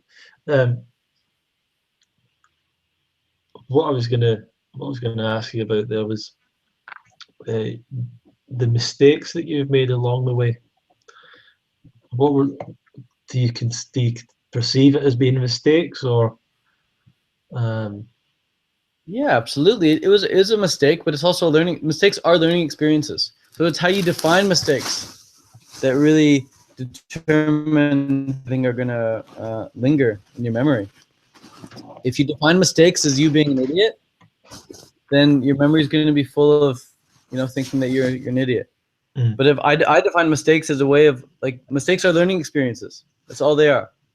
And if you want to get better, you better be making mistakes. Because if you're not making mistakes, you're not making anything. So I think mistakes are really important. Some of the mistakes I've made is thinking that everyone needs to eat this way, and just putting a lot of pressure on myself and others to convert them to eat this way. Mm-hmm. A mistake I've made is trying to prove things to people. I don't think you need to prove to anyone other than yourself that this diet works. Like, it can be really exhausting trying to convince someone that something works when they don't even want to be convinced. So that's a big mistake. But as far as like practical mistakes go, when it comes to eating this way, probably the two biggest mistakes I made were not stocking up, like simply not having the food around, just being an idiot and not going grocery shopping and just saying like, oh, like the food I just want magically to appear in my room, and there's no food here, so therefore I need to eat some cooked food. Like, if there's no food around you, you're gonna eat cooked food. And even if you have fruit around you, it needs to be ripe and it needs to be delicious. You can have all the unripe fruit around you and you're still going to want to eat cooked food. You need to have ripe, delicious fruit around you. If you got that, then you're going to be good to go. And then the second mistake I made was not staying inspired on a daily, continuous basis. Letting other thoughts creep in, letting other people's influence creep into my life, creep into my mind, and take hold of my focus, and just letting other people convince me to eat other foods as a learning experience as well. Well, it's very easy. Like, when you're around other people, it's very easy to start, and everyone else is doing something else. It's really easy to start. Because I've been a vegan for a number of years, but I know that if I was to be crash landed into the middle of a hunting culture or something like that, after a few days, you wouldn't think it was that unusual. All these people going out killing things and stuff, like, it's just the nature of people, I suppose, which is why it's good to get together. Above anything else, we are social creatures. That's right. We are social creatures, man. Monkey see, monkey do. So yeah, it's important to have real life role models, real life examples. You're mentioning the meditation and a few things. It seems it seems like you've been through a bit of a change this year, from doing triathlon and everything else. That's been I assume that's a bit of a change, but you're also talking more about meditation. Is this another big change? I've gotten just as much benefit from meditation as I have from raw food. I put it in the same category for life-changing things you can do. If you want every area of your life to be improved, eat a raw food diet. If you want every area of your life to be improved, meditate. You can do one, you can do the other, or you can do both. But either way, your life will completely change if you do these things. And meditation is very much like the raw food diet, in that if you're not doing it every single day, you're not going to be getting the total benefits. Like, if you eat raw once a week, every Monday you eat a raw food meal. That's the rest of the week you eat normal. You're gonna be like, on that Monday morning, that Monday meal, you're gonna feel great, and then the rest of the week's gonna be going back to normal. Same with meditation. You can meditate once a week or once a month and get some benefit around that time that you're sitting. But if you're doing it every single day, maybe multiple times throughout the day, your whole life is different. You're a different person. You become a different person because you're thinking different thoughts. You're feeling different feelings, and therefore you're taking different actions. So you're getting different results. Meditation immediately changes the way you feel. And when you change the way you feel, you change your entire life. You really do change your entire life. People's lives don't change because they're not changing the way they feel. If you can change the way someone feels, if you can change the way you feel, you're going to change the life, man. The meditation does that like almost instantly. If you're doing that a couple times throughout the day, then you're gonna be getting some major benefits. I love it. You just sit there and you don't do anything. You also do this thing where you hold your arms out and you try and hold them up for as long as possible. Yeah. It's like was that like a willpower exercise? The way you just described it is you say I hold them up for as long as possible. I actually don't, because that would be torture. What I do is I set a timer, so at least I'm sanely sadistic. I'll say like 10 minutes or 12 minutes. That's 12 is the most I've ever set on the timer. I've never even gone higher than 12 on the timer, because after 12 minutes of holding your arms out, you enter some places in your mind where it's just, it doesn't feel good. But when you're done those 12 minutes, you feel like a champion. Yeah, I did it with you one time, and it is really, you, as you say, you go into parts of your mind quite quickly that are dark. It's parts that you normally don't visit. Yeah. It's almost every single time I do that exercise, Ronnie, I laugh. So maybe 5 minutes in, 10 minutes in, I'm laughing. I'm thinking, why am I doing this? This is ridiculous.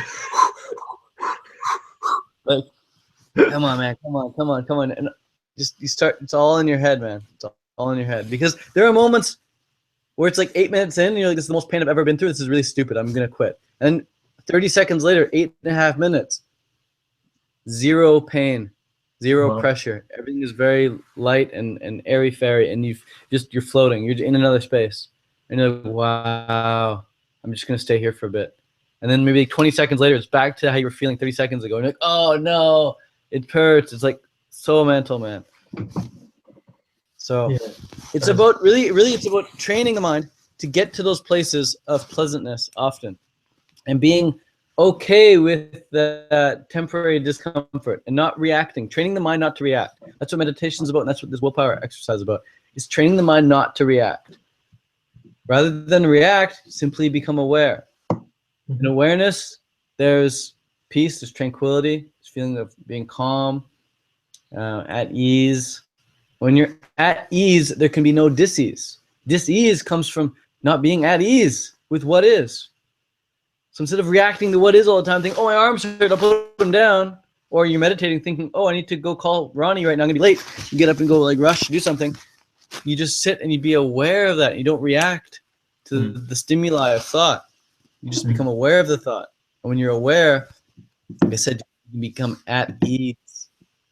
And when you're at ease, life is easy, man. Life is easy when you're at ease. That's why people take drugs. People take drugs to put themselves at ease. They drink and they smoke and they eat and they snort lines of this and that, inject this and that to feel at ease. Because when you're at ease, life is perfect.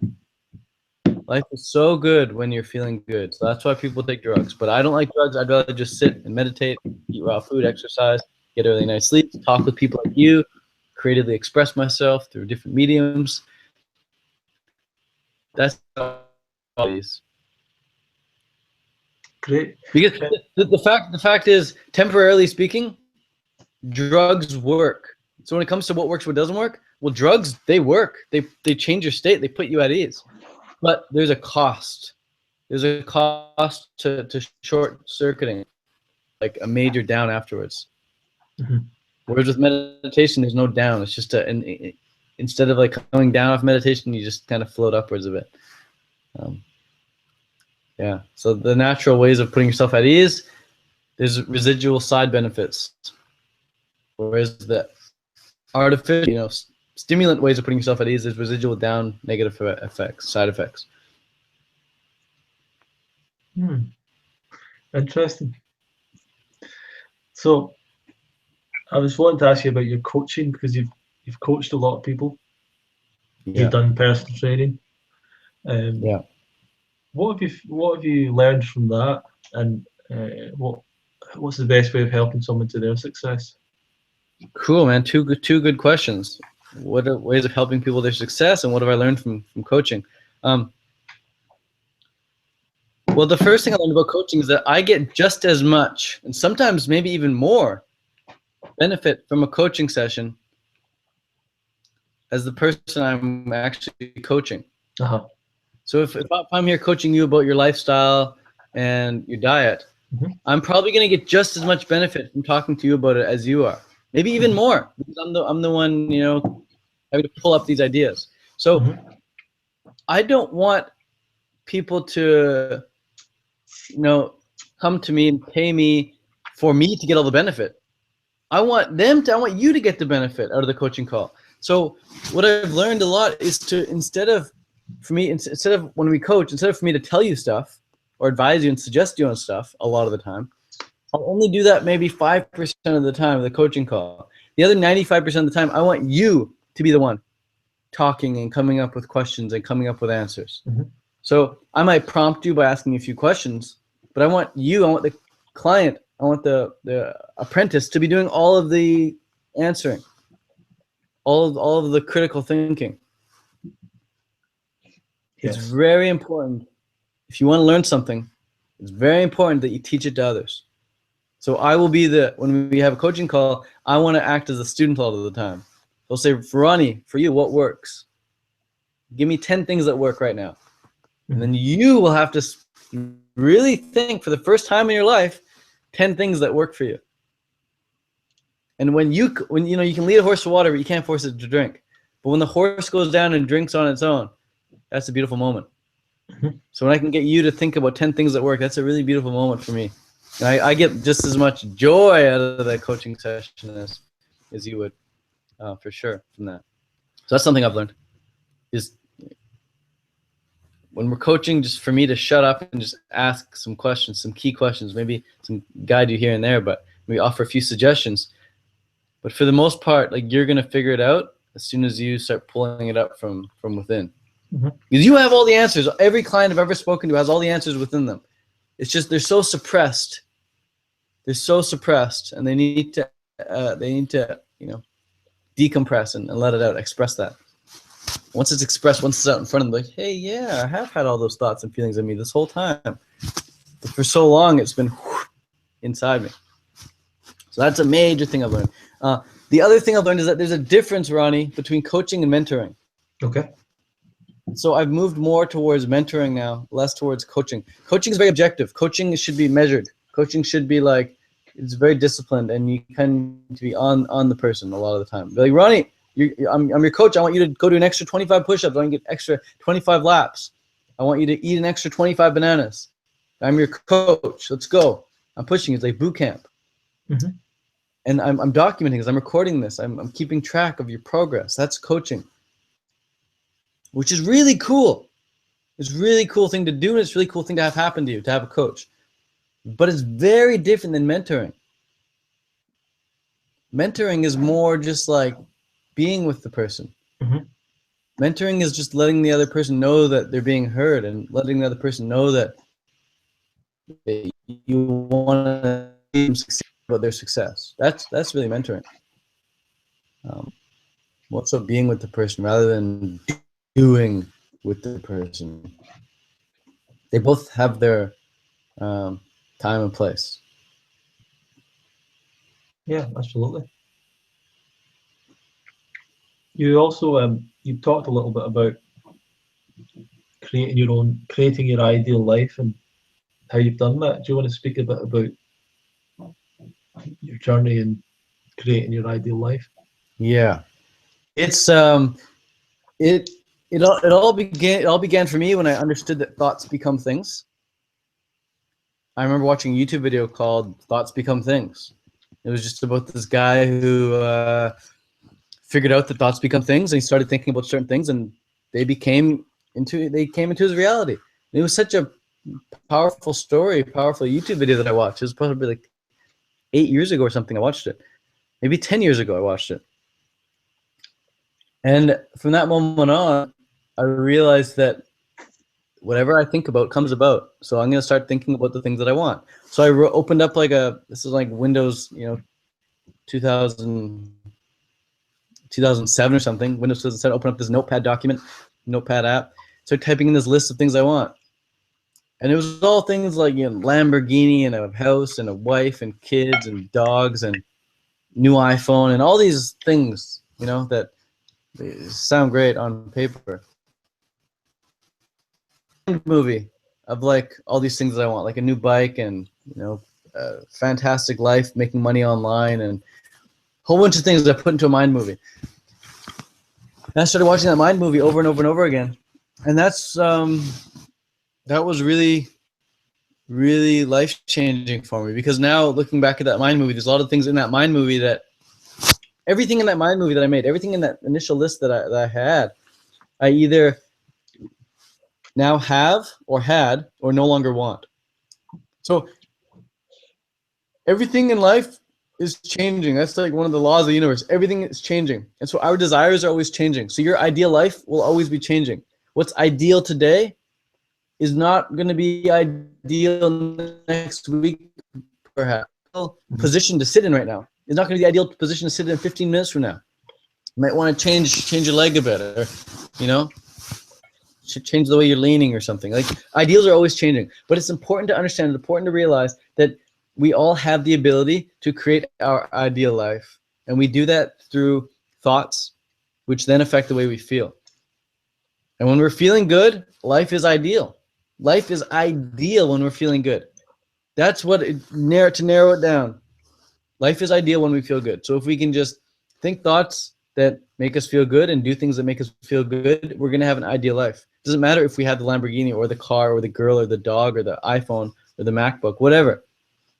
Life is ideal when we feel good. And there are certain things that we can do at every moment to feel good. And all those other things that I talk about, like the iPhone and the car and the dog and the house, these are all cherries on top. These are all physical representations of the way we've been feeling. The things we have in our life are just physical representations of the way we've been feeling. So if you want to know how you've been feeling, look around in your life. Look around what you've got in your life. That's just a reflection of the way you've been feeling. Mm-hmm. So I think it's important for people to get clear on what they want. And if they know what they want, then it's also important to get really clear on how they want to feel. Once you get clear on how you want to feel, you realize it doesn't really matter the things that you want, the physical things that you want, because you're feeling this way now. So I would encourage people to write so much stuff down on paper. I've written so many brainstorm circles on paper, like my ideal life, my perfect life, the way I want to feel, how it feels to have a perfect life. Like, these are just things I wrote in the middle of this page. Draw a circle around that topic, and then started brainstorming out from there. Just think about it. For the first time in your life, spend 30 minutes thinking about what would your ideal life look like. What time would you wake up? What would you do? Who would you hang out with? What kind of clothes would you wear? Would you wear like really awesome, expensive, ratty-tatty clothes? Would you not care about your clothes? Write that down. Think about it and get it out on paper. Make it tangible.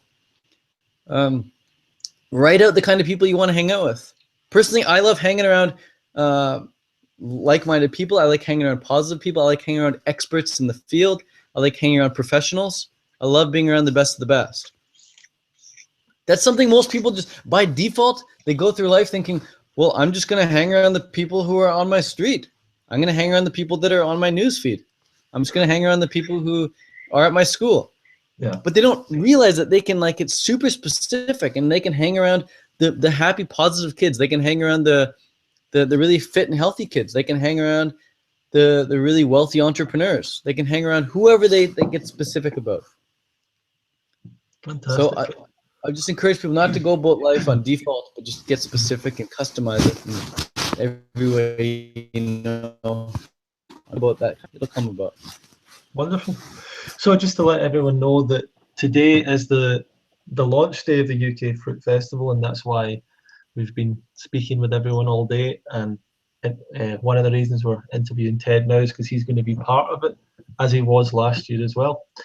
And today is the best price to register, the launch price, with a discount on top of it as well. So you don't just get the early bird price today, you also get the launch day discount. So if you register today, and we've already had a lot of registration so far.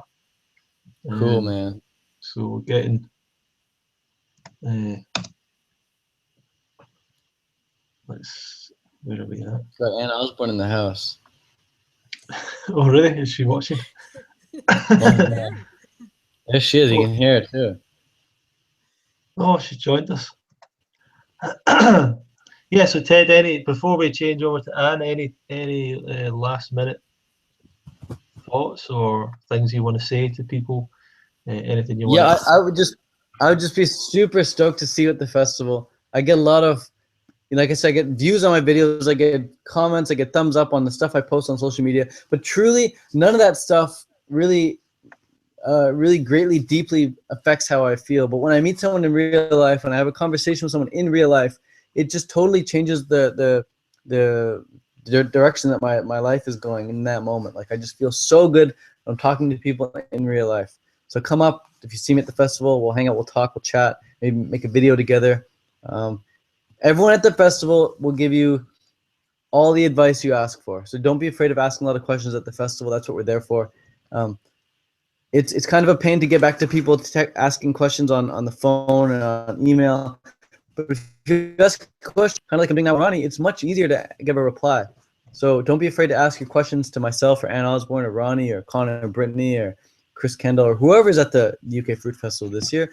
Ask questions galore, and don't be afraid to get a selfie or take a video with us as well. Be happy to see everyone. Fantastic. What was your highlight last year, Ted, of the event? Do you remember anything in particular? I loved filming, man. It was so fun filming and putting together that video at the end of the year. That highlight That's a reel. good video. Yeah. That was really special. But honestly, I think the most magical moment, the moment just that made me realize, you know what? Nothing in life is important right now. It's the only thing that's important. That moment was when I was dancing with everyone. I was dancing with Anne Osborne. I remember dancing with Anne and thinking, Anne, like, we don't need to like go back and live any other life. We can just like set up this kind of life and just be dancing every freaking night for 365 days a year. Hang out, talk, eat fruit, and dance in the evening. These are like the magical days, and we could just set it up somehow, live like this 365. That would be great.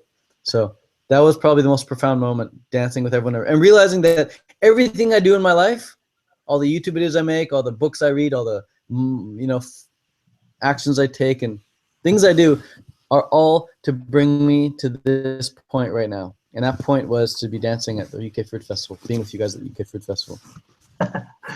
Yeah, fantastic. And what else? Thanks for setting it up, man. Yeah, so what else are you up to this year? What are your other plans, traveling and events and so on? Well, I'll be heading up the Danish Fresh Fest, and then at the end of August, I'll also be at the Woodstock Fruit Festival in New York City. And yeah, I'm focusing on making some cool films. I want to make some amazing videos for people to watch and enjoy. Yeah, that was the other thing I saw you'd started making, like putting films up on your channel quite a lot. I want to put out some real, seriously high quality cinematic videos. It's a major passion of mine. Yeah, man, cool things ahead. Wonderful, Ted. Well, thanks a lot for your time. I know I know you're busy, and it's really Thanks, Ronnie. It's really nice to chat to you again. Thank you very much. I look forward to seeing you, bro. Giving you a big hug at the festival. Yeah, it's going to be fantastic. Cool. Well, enjoy your conversation, man. Yeah, sorry, I was just a bit disturbed there with writing another email out, but yeah, everyone, Ted's going to be there, so everyone, that's another great reason for coming to the festival. We've got so many good reasons, and Ted's really impressed me over the last few years with how much commitment he put into it and how much effort and how really quality his presentations and classes were. So it's not just turning up and chatting. You're going to get some really great education at the event as well. Really inspiring stuff. Have a good day, Ted. Thank you very much. Thank you. Ciao. Peace.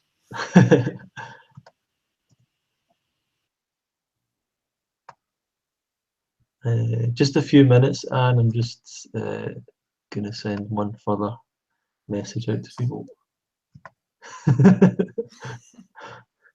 Got my headphones on this time. Oh, great. Great. Just Well, one second. Gabby's- Just one Gabby's second. headphones.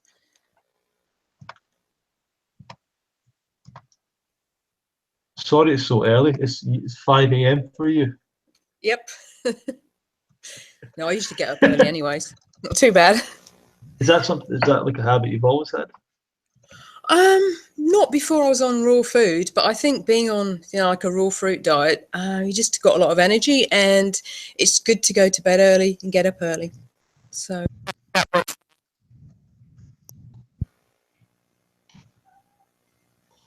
Absolutely. how's the sound coming through? Is that coming through okay? Perfect. Yeah. Perfect. There we go. Sorry, I was just a little unfocused there. You're looking very clear. Yeah, I've got a big light on. What light? and familiar face over here as well, Mr. Simon. Oh. Your fellow Leicester. Yeah, the Leicester crew. Absolutely. It's a few of us. Yeah, so where are you living now, Anne? I'm living on the Sunshine Coast in Queensland. So it's really conducive to being on a fruit diet because we get seasonal fruit all year round. So if you wanted to just eat local, you could do. I mean, I have fruit from other places in Australia, but, bulk of my diet's local fruit. And the weather, it's just nice weather all year round, sunshine all year round, which makes it kind of easy. Also where I live, I don't really put heating on, I don't put air conditioning on, so it's kind of ambient temperature all year round, which is just like environmentally friendly, and it's just nice to be able to live using less power and less clothes. It's just a simpler way of living, I think, when you live somewhere where you don't need to have heating, you don't need to wear a lot of clothes and that kind of thing. So yeah, very conducive to this kind of diet and lifestyle. Yeah, but in saying that, you started off, I believe it was at university that you started off after hearing a talk, is that correct? Well, I started off university like on my vegan path, and I became vegan purely for ethical reasons, because I was no longer comfortable with the practices in the dairy industry and the egg industry. But I noticed it was really weird. I'd never eaten a lot of meat, but I'd always eaten quite a lot of dairy products. And the day after I gave up dairy products, literally the day after, I noticed a huge health improvement, which I wasn't expecting because I wasn't even thinking, I was only 20, so I wasn't thinking about, sort of like health and that, it was just an ethical decision. But my campus was at the top of a hill and my student accommodation was at the bottom of a hill. So every day I'd walk up this big hill and every day I'd wheeze. I'd have this kind of wheeze in my chest, which I just didn't really think too much about. But the day after I gave up dairy products, I got to the top of the hill and I realised that I wasn't wheezing, and it was like, wow, that's amazing. And I thought, there's this real connection between, what we're eating and how we're feeling. And so then I sort of started to research more about different types of vegan diet. And I knew that I'd always be vegan for ethical reasons, but there was more to the health side of things. So I tried like Anne Wigmore, sort of sprouts, wheatgrass, macrobiotic, which is a lot of cooking, whole food vegan diets. They're all vegan diets. And then when it was like 4 years later, so I was 24, and I went to a talk in Leicester, above a pub in Charles Street, and by a local guy, David Shelley, and he was a fruitarian, and he was just a really good advert for the diet. Whatever he was doing was working really well for him. And there was a whole group of us, about 5 or 6 of us, that were already like ethical vegans, and we just thought, this guy's got something. Whatever he's doing is working well for him. And we tried it. And I just loved the simplicity of it because I'd done like about 18 months of macrobiotic, which is cooking 3 times a day. And so like half a day is cooking and preparing food. But we were formed like an organic buying group. So we'd get boxes of organic fruit in and we'd just share the fruit. And that was it. You got your boxes of organic fruit in your house and you'd eat fruit. And there was no preparation, no washing up, no clearing up. And the fruit was such good quality. I think this really helped. I mean, we had the social sort of thing. We had a group of us doing it at the same time, which I think is always helpful because you've got that sort of kind of social connection. But we had really, really good quality fruit. And it was so good, you didn't need anything else. It was a good start, you know, just mono by itself. You get a really amazing sweet grenadilla or a mango or an apricot, and that's what you ate for a meal, or cherries, you know. And we're getting fruit from all over the world of very good quality, all organic. So it was a really good start. And I just loved, one of the things I loved, I felt really good, you know, physically, mentally, emotionally. But what I really, if you can hear a noise, it's the cat, he's just talking. But what I liked was the simplicity of it. You know, it was just easy, and it was just, is this the way we're supposed to live? Very simply, you know, just picking fruit or eating fruit, you know, none of the sort of like preparing, washing up, that kind of thing. And that just resonated with me, and I just thought this just sits very well with me. So that's part of, you know, I sort of got into the fruitarian diet with not complex meals or preparation, or not even really greens, because David Shelley, who was the guy that had influenced me, he was very much a follower of Arnold Ehret. Yeah. And Arnold Ehret was about, if you want to eat tender greens, if that works for you, you know, that's great, but you don't necessarily need greens if you're getting high quality fruit. Mm-hmm. So I never really got into the green side of it. And I think because I was sourcing really good quality fruit, and ever since I sort of got onto the diet, that had been a priority for me, to source good quality fruit, because that's sort of like a fundamental of it. If you're not getting good quality fruit, then you might not be getting the micronutrients you need. And I think there's a lot of focus on macronutrients. So macronutrients are proteins, carbohydrates, and fats. So get the ratios right of that. You know, are you getting enough carbs? Are you getting too much fat, etc., etc.? But it's the micronutrients that I think we are really challenged with. The micronutrients are minerals, vitamins, antioxidants, so that kind of stuff. And because of current farming practices, because our soils are being degraded, because fruit is usually picked underripe so it can get transported to market, all these factors mean that the fruit that we're eating doesn't have the micronutrient content that it had, say, 40 years ago. And in 2011, I went to a talk by a guy called Costa Georgiadis, who's an Australian who does a lot of permaculture stuff on TV and gardening. And he was a great speaker.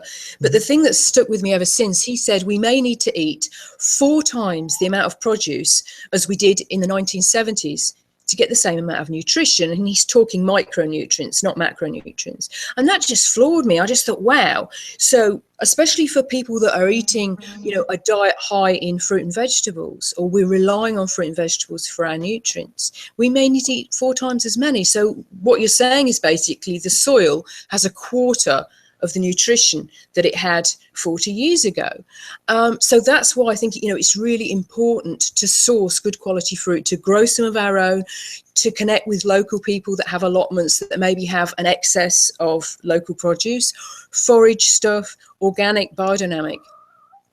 So any fruit and vegetable sources that are likely to be higher in micronutrients, because I think this is where people are more likely to come into issues, not with macronutrients, because as long as we sort of like have got the money and the accessibility to get fruit in quantity, we can get the macronutrients we need. It's not hard to get enough calories, I don't think.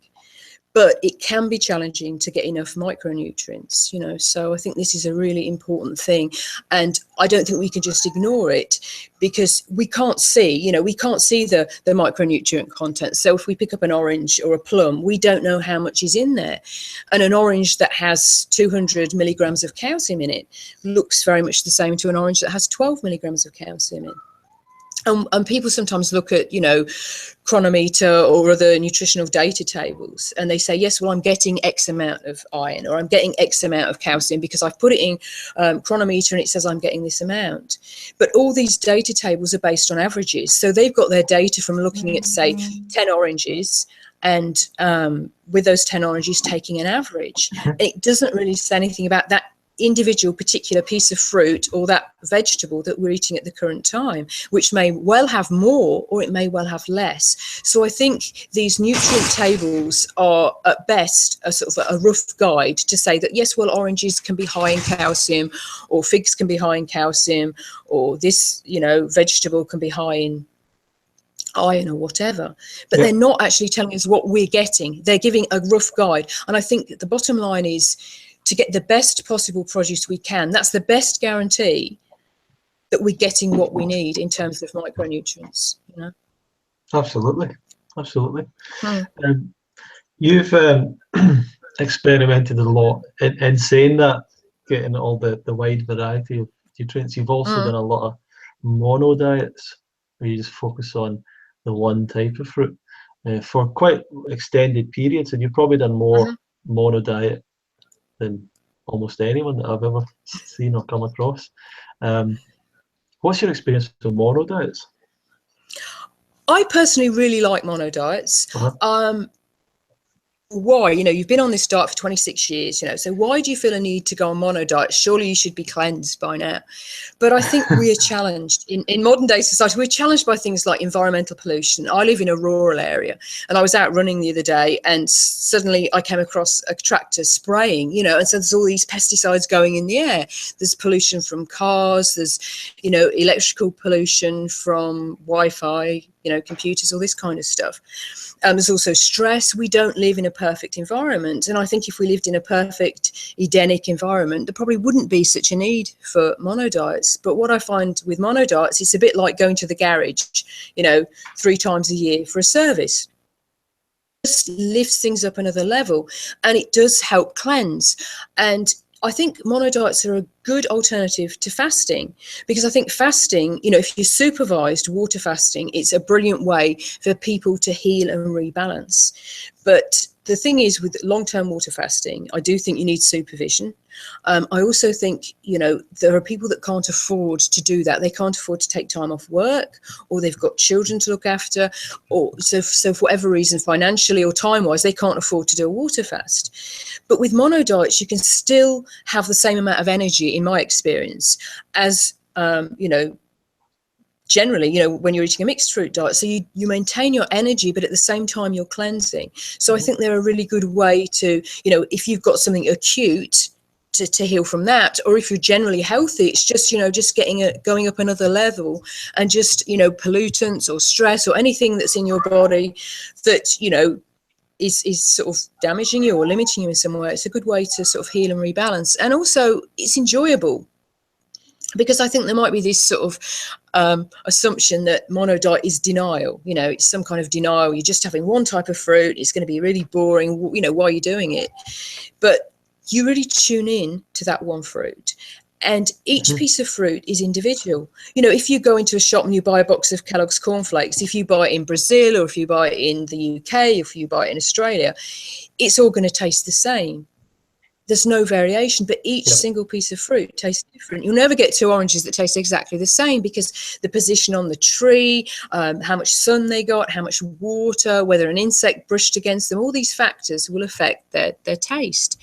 So I've never been bored with mono diets. The reasons I've stopped is often that I've got a real desire for another fruit, or that fruit's gone out of season. But never because I've been bored with the fruit I'm eating. And I think you just tune into that, because each fruit has a different vibrational level, you know. And so one person may really sort of, you know, tune into black grapes. Another person might really, you know, sort of gel with oranges. Another person, it might be melons. And, you know, you kind of get into that vibe. You get into that vibration of that fruit. And, you know, often the longer you're doing it, the more you want to carry on doing it, because you feel so good. And you know, I just think there's many benefits to mono diets. Maybe it's not for everybody.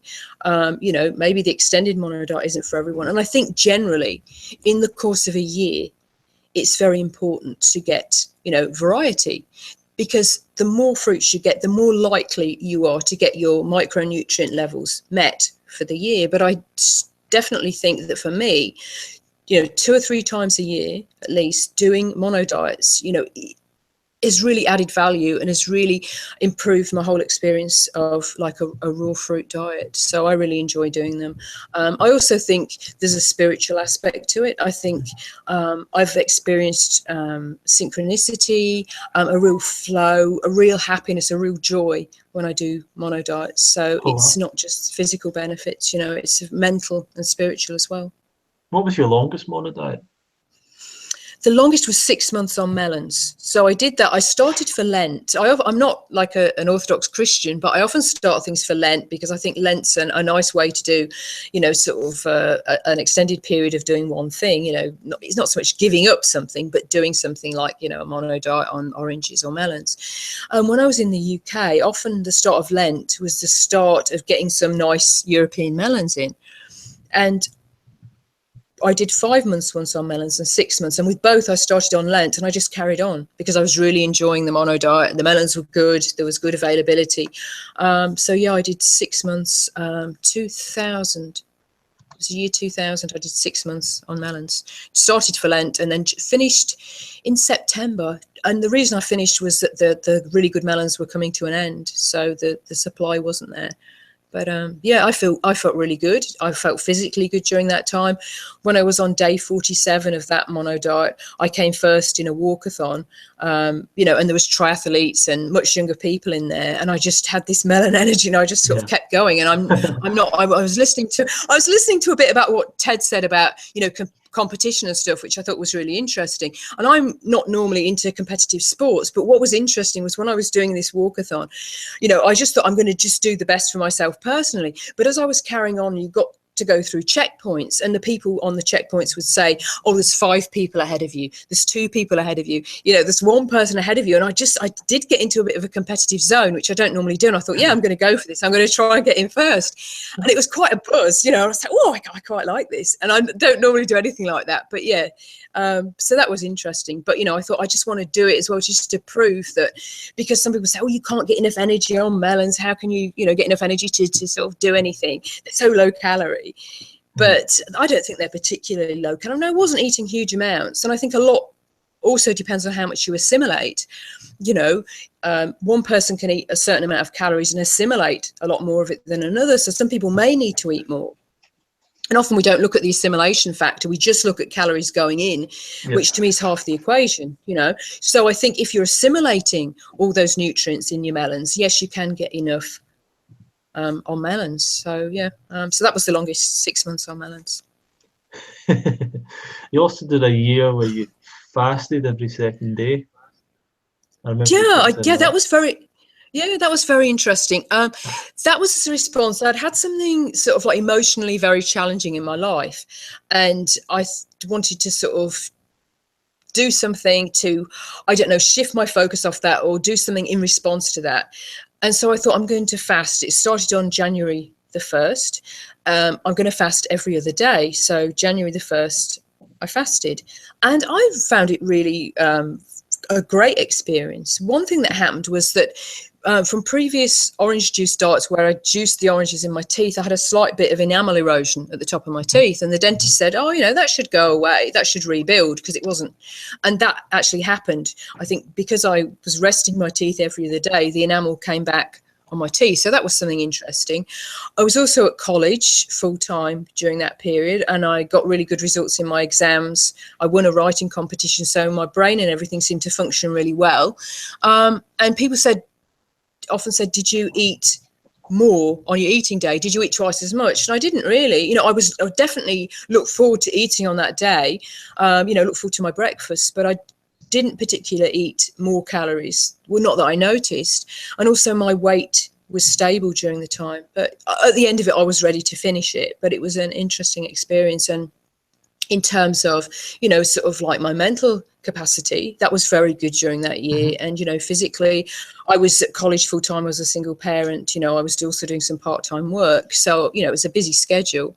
And I think as an alternative to doing a long fast, which isn't necessarily possible, if you're, at college full time, working part time, you've got a child to care for, that it was, a good way to, again, do some healing, do some rebalancing. And also it shifts your focus off food. It frees up energy for other things, because half the year you're not eating. You're not thinking about what am I going to eat today? What food have I got to get in for today? And I think it's the same with mono diets in a way. You get your food in, you don't have to think, what am I going to have today? Because you're going to have melons, or you're going to have oranges. So I think it can free up energy as it takes your focus off food in a way, which I think can be quite liberating and freeing. So, brilliant. Yeah. What I was going to ask you about is you're often posting little clippings from what appears to be old newspapers, with little bits of history about the fruitarian diet and stuff like that. Where do you get that from, and what have you learned from that? I love it. I get really excited by it. I get it from newspaper archives, so old newspaper archives that are now put online. So what's happening now, the site I use the most is called newspapers.com, which is mostly American stuff. They've just added the Observer and the Guardian from the UK, which is great, because suddenly there's all these old articles, you know, going back 200 years from the UK, which, you know, I'm excited about, because obviously I'm from the UK. So what people have done is get all these old newspapers and transcribe them so that all the sort of data is online. So if you wanted to search for something, so if you wanted to search for fruit diet or fruitarian, you can access all the records that show that. And, you know, you pay for it. It's a paid subscription. But I just love it, because what excites me is the fact that there was so much interest and so much positive coverage of the fruit diet. So from about sort of 1880 to about 1940s, 1950s, there was a lot of coverage of fruitarian diets and the fruit diet, and often by doctors as well. There was often doctors' columns in newspapers where they would recommend the fruit diet for many, you know, sort of illnesses. And it was very positive, you know, and there was stuff about, you know, cleansing on a fruit diet, the sort of physical benefits, the mental benefits, even things about, you know, people having improved dreams by being on a fruit diet. So a wide range of articles. So I really like doing this, because it shows that at one period, not that long ago, that the fruit diet was given a really positive representation in the sort of press, and it was the general press. It wasn't vegetarian magazines, it wasn't specialist natural hygiene magazines, it was the national presses. And, you know, there were a lot of people at that time as well were looking to form colonies, you know, fruitarian colonies. So there's these stories of people going off to Hawaii or the South Seas, you know, from cold places like Germany or the UK, and trying to set up colonies. And there was this, I think it sort of coincided with the beginning of the natural hygiene movement. So the natural hygiene movement, you know, is looking at the fact that it's the body that heals itself. You know, it's not any herbal remedy you take, or any homeopathic or any allopathic remedy. Yeah. It's your own body if the conditions are right. And so they had to look at, well, what conditions do we need to be able to heal and to be healthy and, you know, to be balanced? And obviously one of those was diet, which threw up a huge question of, well, what is a natural diet for humans? You know, what's our natural diet? What do we need to be eating? And so at that time, there were lots of people writing books, researching. And I mean, some people looked at the physical aspect. So they looked at, you know, our physiology, our anatomy. Who do we resemble? What's our dental structure like? You know, and our dental structure is like the anthropoid apes. Our digestive system is like the anthropoid apes. You know, everything is most similar to the anthropoid apes, who are, you know, frugivores. And, you know, if they can access good quality fruit, then the majority of their diet will be fruit in most cases, not every case. But, you know, it's like with chimpanzees, their diet varies vastly depending on the terrain and the climate they're in and the vegetation. So there's, you know, people talk about chimpanzees eating meat and they're not really fruities, whatever. But, you know, in studies, it's been shown that if chimpanzees have access to fruit, they can eat up to 90% fruit in their diet. But if they're in a different environment, they will eat more leaves and more insects and that kind of thing. So often it's availability, and their preference will usually be for fruit. So we resemble, you know, our anatomy.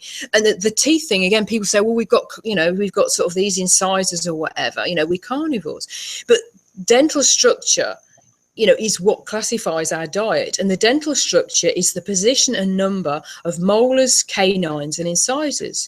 And when we look at our dental structure, it's not that of a herbivore. Herbivores have like a horny pad on the top, and they have, you know, a different amount of molars, a different amount of canines and incisors, as do carnivores. But it's the frugivores that have exactly the same dental formula as humans. So they have the same amount of canines, incisors, and molars, and in the same position. And so, you know, there were researchers looking at this. They were looking at our digestive system, our sweat glands, our placenta. You know, humans have a certain type of placenta, which again is only found in the frugivorous anthropoid apes, no other animal. And so this was going on, this in-depth look at our physiology and anatomy. So from that point of view, that biological scientific point of view, there was research going on, sort of at the end of the 19th century. And there was also research going on to what is in the fruit. And one big push for the fruit diet at this time was the fact that it contains the least amount of earthy salts. And it was believed that earth are what clogs you up. So, when you look at a baby, it's very fluid, or a young child, there's a great fluidity to the movement, they're supple. Right. But as people get older, they stiffen up, and they get hunched, and they, you look at some older people and they're very stiff, and a lot of researchers believe this was due to earthy salts in the food they were eating. And the food that has the least earthy salts is fruit. So this was a big reason why the fruit diet was pushed, that it was anti-aging, And if you look at some long-term fruitarians, who are older, Robert Lockhart, for example, he's very supple, very flexible. Yeah. And I do believe that the diet, it doesn't put the things into your body that silt it up. And I do think it is like being silted up. I think salt, artificial salt, inorganic salt, I think that silts the body up. I think it makes you stiff, and so all these inorganic elements that are in, or chemicals that are in processed food, do not allow the same fluidity and the same sort of, flow as when you have a diet which is full of beautiful distilled water and organic nutrients, which I think is what the body needs. So yes, so there was all this promotion of a fruit diet, which was great, and there's some really interesting articles. So I really do like, sort of like looking through them and taking them out and saving them and sharing them, because I think it's important. Because now national newspapers, if they put anything in about a fruit diet, they will have the nutritionist come in and saying, yes, well, we don't recommend this because you're not getting this amount of nutrients or whatever. They will always have this disclaimer, and they will always look at it they will look at it either very skeptically, or they will look at it from a sensationalist point of view. And I know when I've done interviews before, they like to plug, this crazy woman that eats fruit, because the sensationalist aspect is what sort of sells stories. So it's very hard to get a balanced, rational view of a fruit diet in sort of general media rather than specialized magazines and websites. So to see all this stuff that was going on 150 years ago, that was positive, and that a lot of really interesting information as well. So and there was even 2 fruitarian hospitals at the beginning of the 20th century. There was one in London, Lady Margaret Hospital, which was run by Josiah Oldfield, and there was one in Victoria in Australia that was run by OLM Abramsky, and both of them had really good results. And the one in Australia, at the time, it was the beginning of the 20th century, there was a typhoid epidemic, and typhoid was killing a lot of people. And the patients at Abramsky's hospital were fed a fruit diet, and he had less than 1% death rate, and the other hospitals in the area had 13% death rate from typhoid. And the difference that he was giving his patients a fruit diet. So even fruitarian hospitals. So I think some people think this kind of diet's relatively new, but it's not. It was actually very much promoted 150 years ago. And I think what happened was the rise of allopathic medicine had a big influence, because when these drug companies started making big money from allopathic medicine, they didn't want newspaper articles saying, hey, you can heal this on a fruit diet, or you can heal this by fasting, or you can heal yourself. It's your body that heals by changing your diet and lifestyle. They wanted people to think this allopathic medicine was a magic bullet and it was going to save humanity. And at that kind of time, when the real push came on for allopathic medicine, we saw all these articles disappearing. So I think that was a big influence, and people started to think, well, it's the doctors that are going to save us. Their own personal responsibility for their health was taken away. They were disempowered by Big Pharma. And I think this still happens today. So many people are on medications, and when they go on medications, the doctor says, well, you'll be on this medication for the rest of your life. Which is something if you're 80, but there's a child that lives near me that was 9 years old, and she was telling me she was on a medication, and the doctor said, I'll need to take this medication for the rest of my life. She's a 9-year-old child, and it's just shocking. That's shocking to me, because we can heal so much. We can heal ourselves if the conditions are right, but people don't know often what the conditions are to heal themselves. So this whole natural hygiene, this whole fruitarian raw food movement that was so strong just started to sort of fade away from national exposure because allopathic medicine kind of took over. And I think it's really great now that, you know, sort of social media, ideas can spread on social media, and, you know, sort of like Facebook, Twitter, Instagram, so people can share stuff, and that bypasses the, you know, the sort of the mainstream media. So I think we can get this message back to people, we can share it. And there's so many people, so many great examples of people that were really, really sick and have healed themselves on, you know, raw vegan diets. There's so many examples.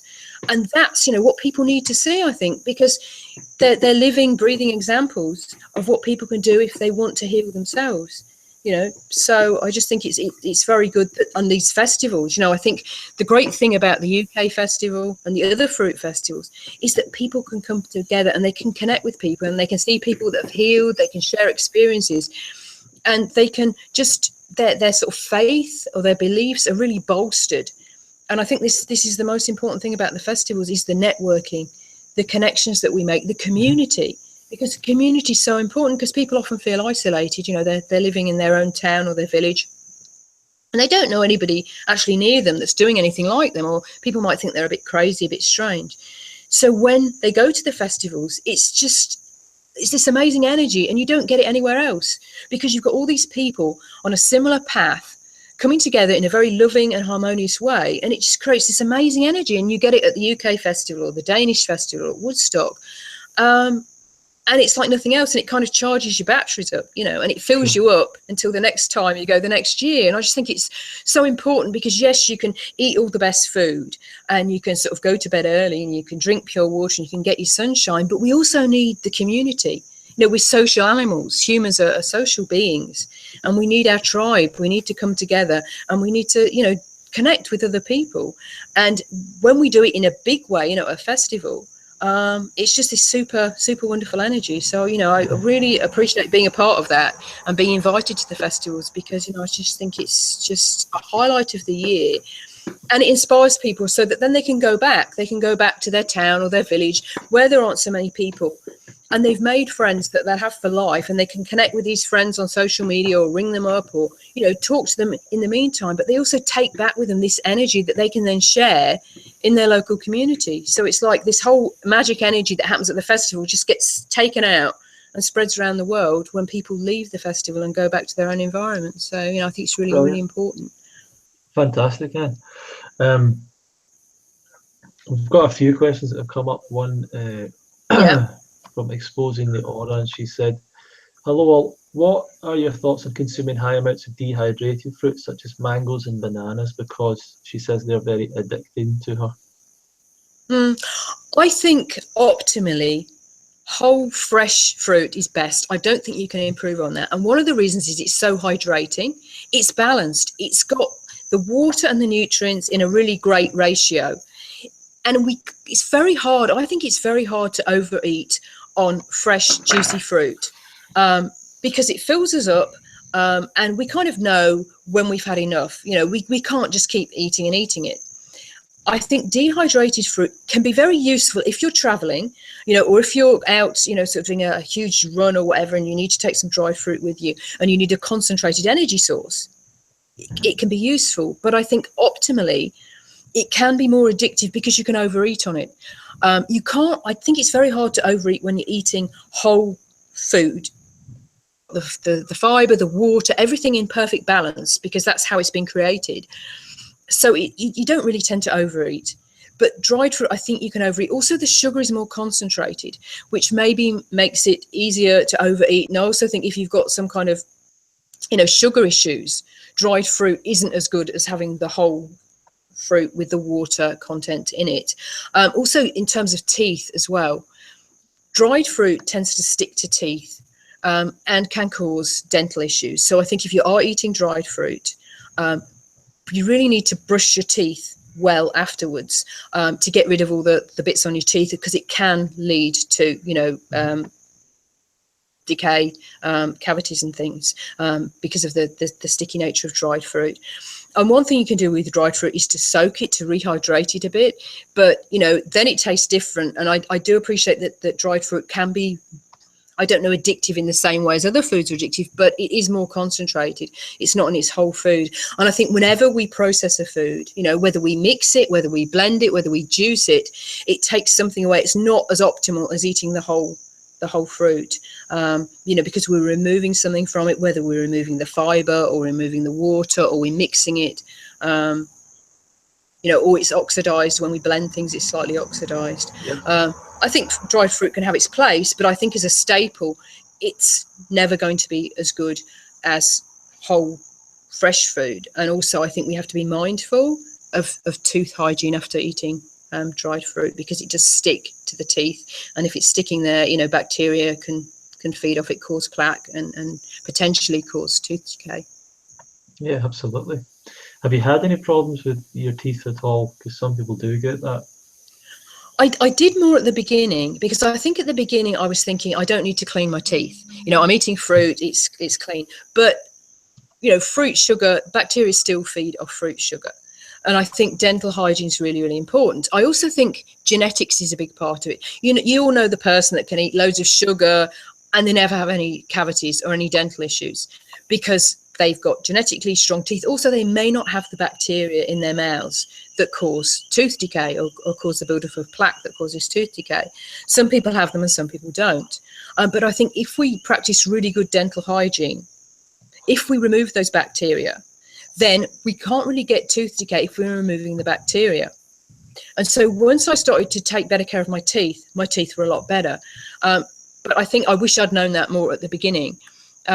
So I think it's really important. I brush my teeth 4 or 5 times a day. I don't brush them after I've eaten fruit, but before, because if you brush your teeth after you've eaten fruit, if it's acidic fruit with a pH, I mean, all fruit's alkaline forming, but if it's got an initial acidic pH, so say kiwis or pineapple, you can brush the fruit acids into your teeth, which can damage the enamel. So what you can do is, after you've eaten fruit, is you can rinse your mouth out, swill it out with water. So rinse any fruit acids, rinse any bits of fruit out, but wait half an hour to brush your teeth after you've eaten fruit. With dried fruit, it's different. You do need to brush your teeth after you've eaten dried fruit. But with fresh fruit, I think brushing your teeth before, flossing or using a water pick, just having really good dental hygiene. And I think people can get into issues either because they eat a lot of dried fruit or because they don't have the dental hygiene that they need to make sure they remove all the fruit from their teeth. So I think that's really important. I also think eating good quality produce is important because, the minerals that we need for our teeth, sort of like calcium, magnesium, we need to make sure that we're getting them from the food we eat. So eating, food that's higher in calcium, eating organic, wild, biodynamic, homegrown fruits. So ensure we're getting the minerals we need, because if we're deficient in minerals, that can show in our dental health as well.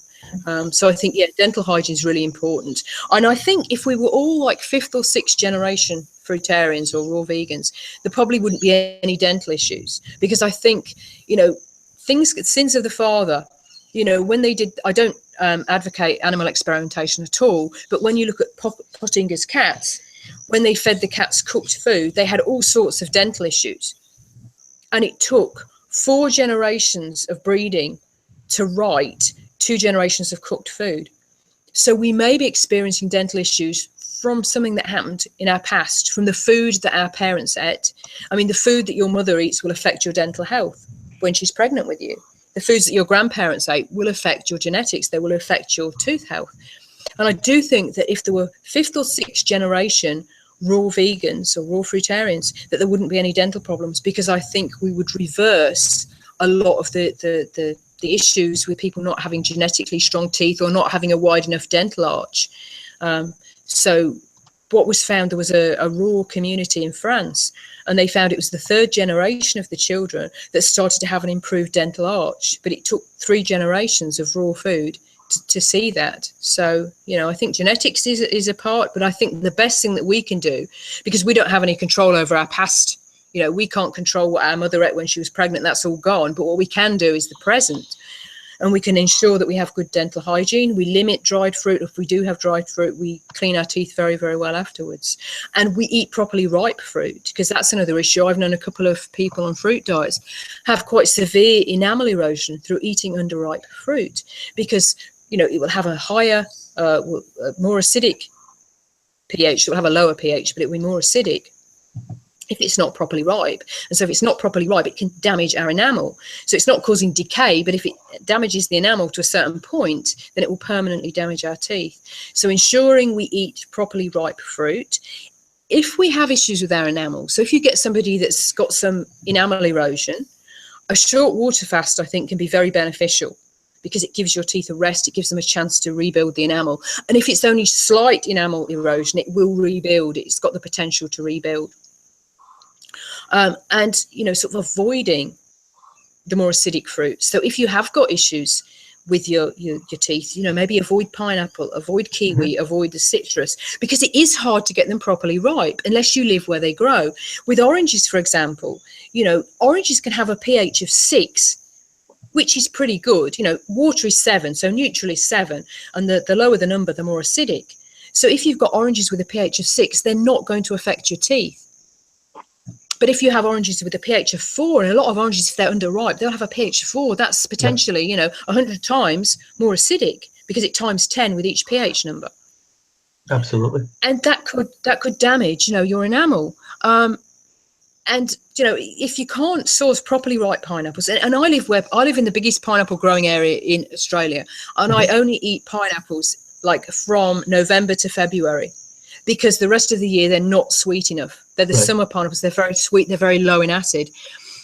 So even though they're available all year round, I only eat them 3 months of the year, because the rest of the time I can feel it on my teeth. And I think a good indicator, if you have a pineapple or a kiwi or an orange and you can feel it on your teeth, then it's having a bad effect, a negative effect on your teeth.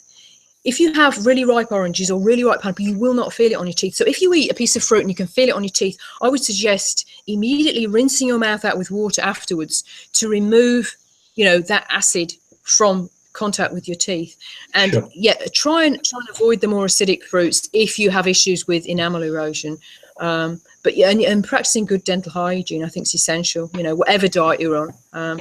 Unless you just got one of these people that's just got really good teeth and never ever have a filling and eat whatever they want, you know, but that's quite rare, really. Yeah, it's quite rare. You've raised a couple of children on a fruitarian diet. How's that went, and pregnancy and all this? Because I imagine you came up against a lot of resistance as well in that situation. I didn't actually come up with too much resistance, which was good, but I think I've always had kind of faith in what I'm doing, and I think if you have faith, that's mirrored back at you. I think that's a really important fundamental of how to succeed on this diet. If you think, oh, I'm not sure if this diet's working, or I think people are going to not like me because I'm eating fruit, or I don't think I'm getting what I need, if you don't have the faith yourself, people are going to pick up on that, and they're going to question you, and they're going to pick your diet apart.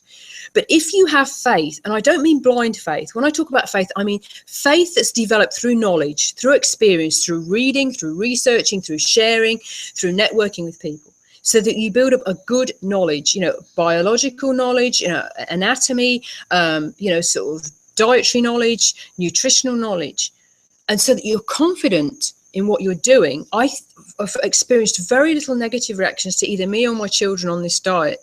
I've experienced very positive reactions, you know, with my kids, and people think the whole social thing is going to be difficult. That's what about the social thing of rearing children?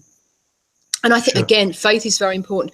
And I've just experienced really beautiful things, like with Camlo. Camlo went to conventional school, and his first year at school, they had Christmas stockings.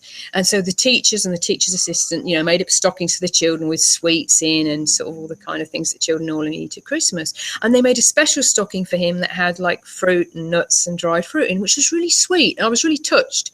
And I think people will often go the extra mile. And with Cappy, he went to a birthday party a few years ago, and the people who, you know, the child whose party it wasn't raw vegan, but they made the whole party like fruitarian because Cappy was going, which is really sweet. So I think we need to have faith that people will rise to the occasion and be positive about it, you know, and really have faith in what we're doing, but not just faith without knowledge. We've got to back it up with some knowledge. We've got to back it up with some experience, because otherwise, you know, we're going to flounder.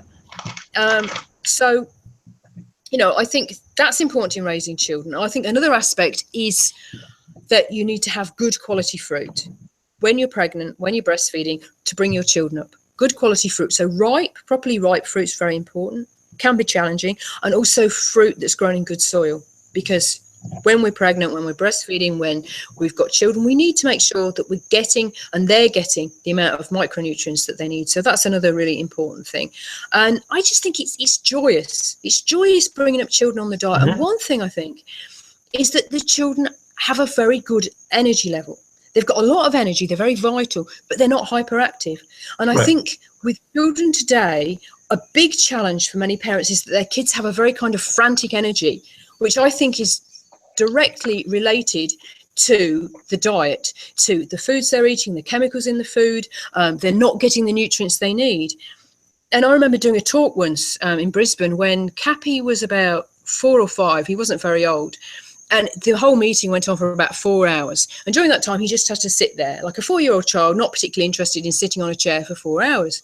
And he just sat there for the full 4 hours. I did a talk, there was another talk and various other things. And at the end of the talk, this guy came over to me. He said, I was very impressed by your talk. He said, but what really sort of interested me in fruitarianism was seeing how your child was behaving. Yeah. You know, because he just sat there. He wasn't fidgeting. And it was interesting because I was actually in the newspaper archives the other day reading something from like about 1910. And it said, if you've got a child that's fidgeting, put them on a fruit diet. I thought that was quite interesting, you know. So, and experiencing, you know, happy, healthy children, it's just wonderful. It's what every parent wants. Every parent wants their children to be happy and healthy. And every parent does what they think is best. You know, every parent is doing what they think is best with the knowledge they have at the current time for their children. And so with the knowledge I had, that was a fruit diet. And neither of them have been vaccinated, and neither of them have had any of the childhood illnesses that kids normally get, despite being in contact with children. I mean, you know, you want your kids, if they're going to get anything, to get it early, things like mumps and chickenpox, but they never, ever got anything. So I think their immune system becomes very strong on, you know, a raw vegan or a raw fruit diet. So, and another thing is that I think it's really important is long-term breastfeeding. I think this is vital. And I think it's something that people need to think about if they're considering bringing up a child on a raw vegan diet, because it's very difficult in our society often to long-term breastfeed because it's not a usual thing. People aren't used to seeing it. They're not familiar with it. And when people are not familiar with something, they often react against it because of a fear of the unknown. So for most people, if you said, how would you feel about seeing a 4-year-old breastfed? They would go, oh, God, that's disgusting. Oh, yuck. But that same person, it's not rational. It's not at all rational. And I think we have to deal with the fact that there's a lot of things that aren't rational. Because that same person, if they saw a child of 4 drinking a glass of cow's milk, they would say, well, that's healthy. That's very good that child's having its milk, rather than sugary drinks. But in reality, the breast milk is freely given by the mother. The breast milk is perfectly adapted because your breast milk changes with the age of the child. So when your child is age 4, the breast milk will have a different ratio of macro and micronutrients to the milk you had when your child was first born. So that milk is perfectly for your own child, perfectly, you know, designed, perfect nutrition. The cow's milk could have come from many different cows. The milk is taken from the cows. The cow's producing this milk for her calf. So the calf's taken away from the mother, and cows are highly maternal. So the whole ethical thing, you know, of depriving that calf of its mother and just breeding these animals purely to milk them, purely to use them for our own needs, when it's something that's giving us bad health anyway.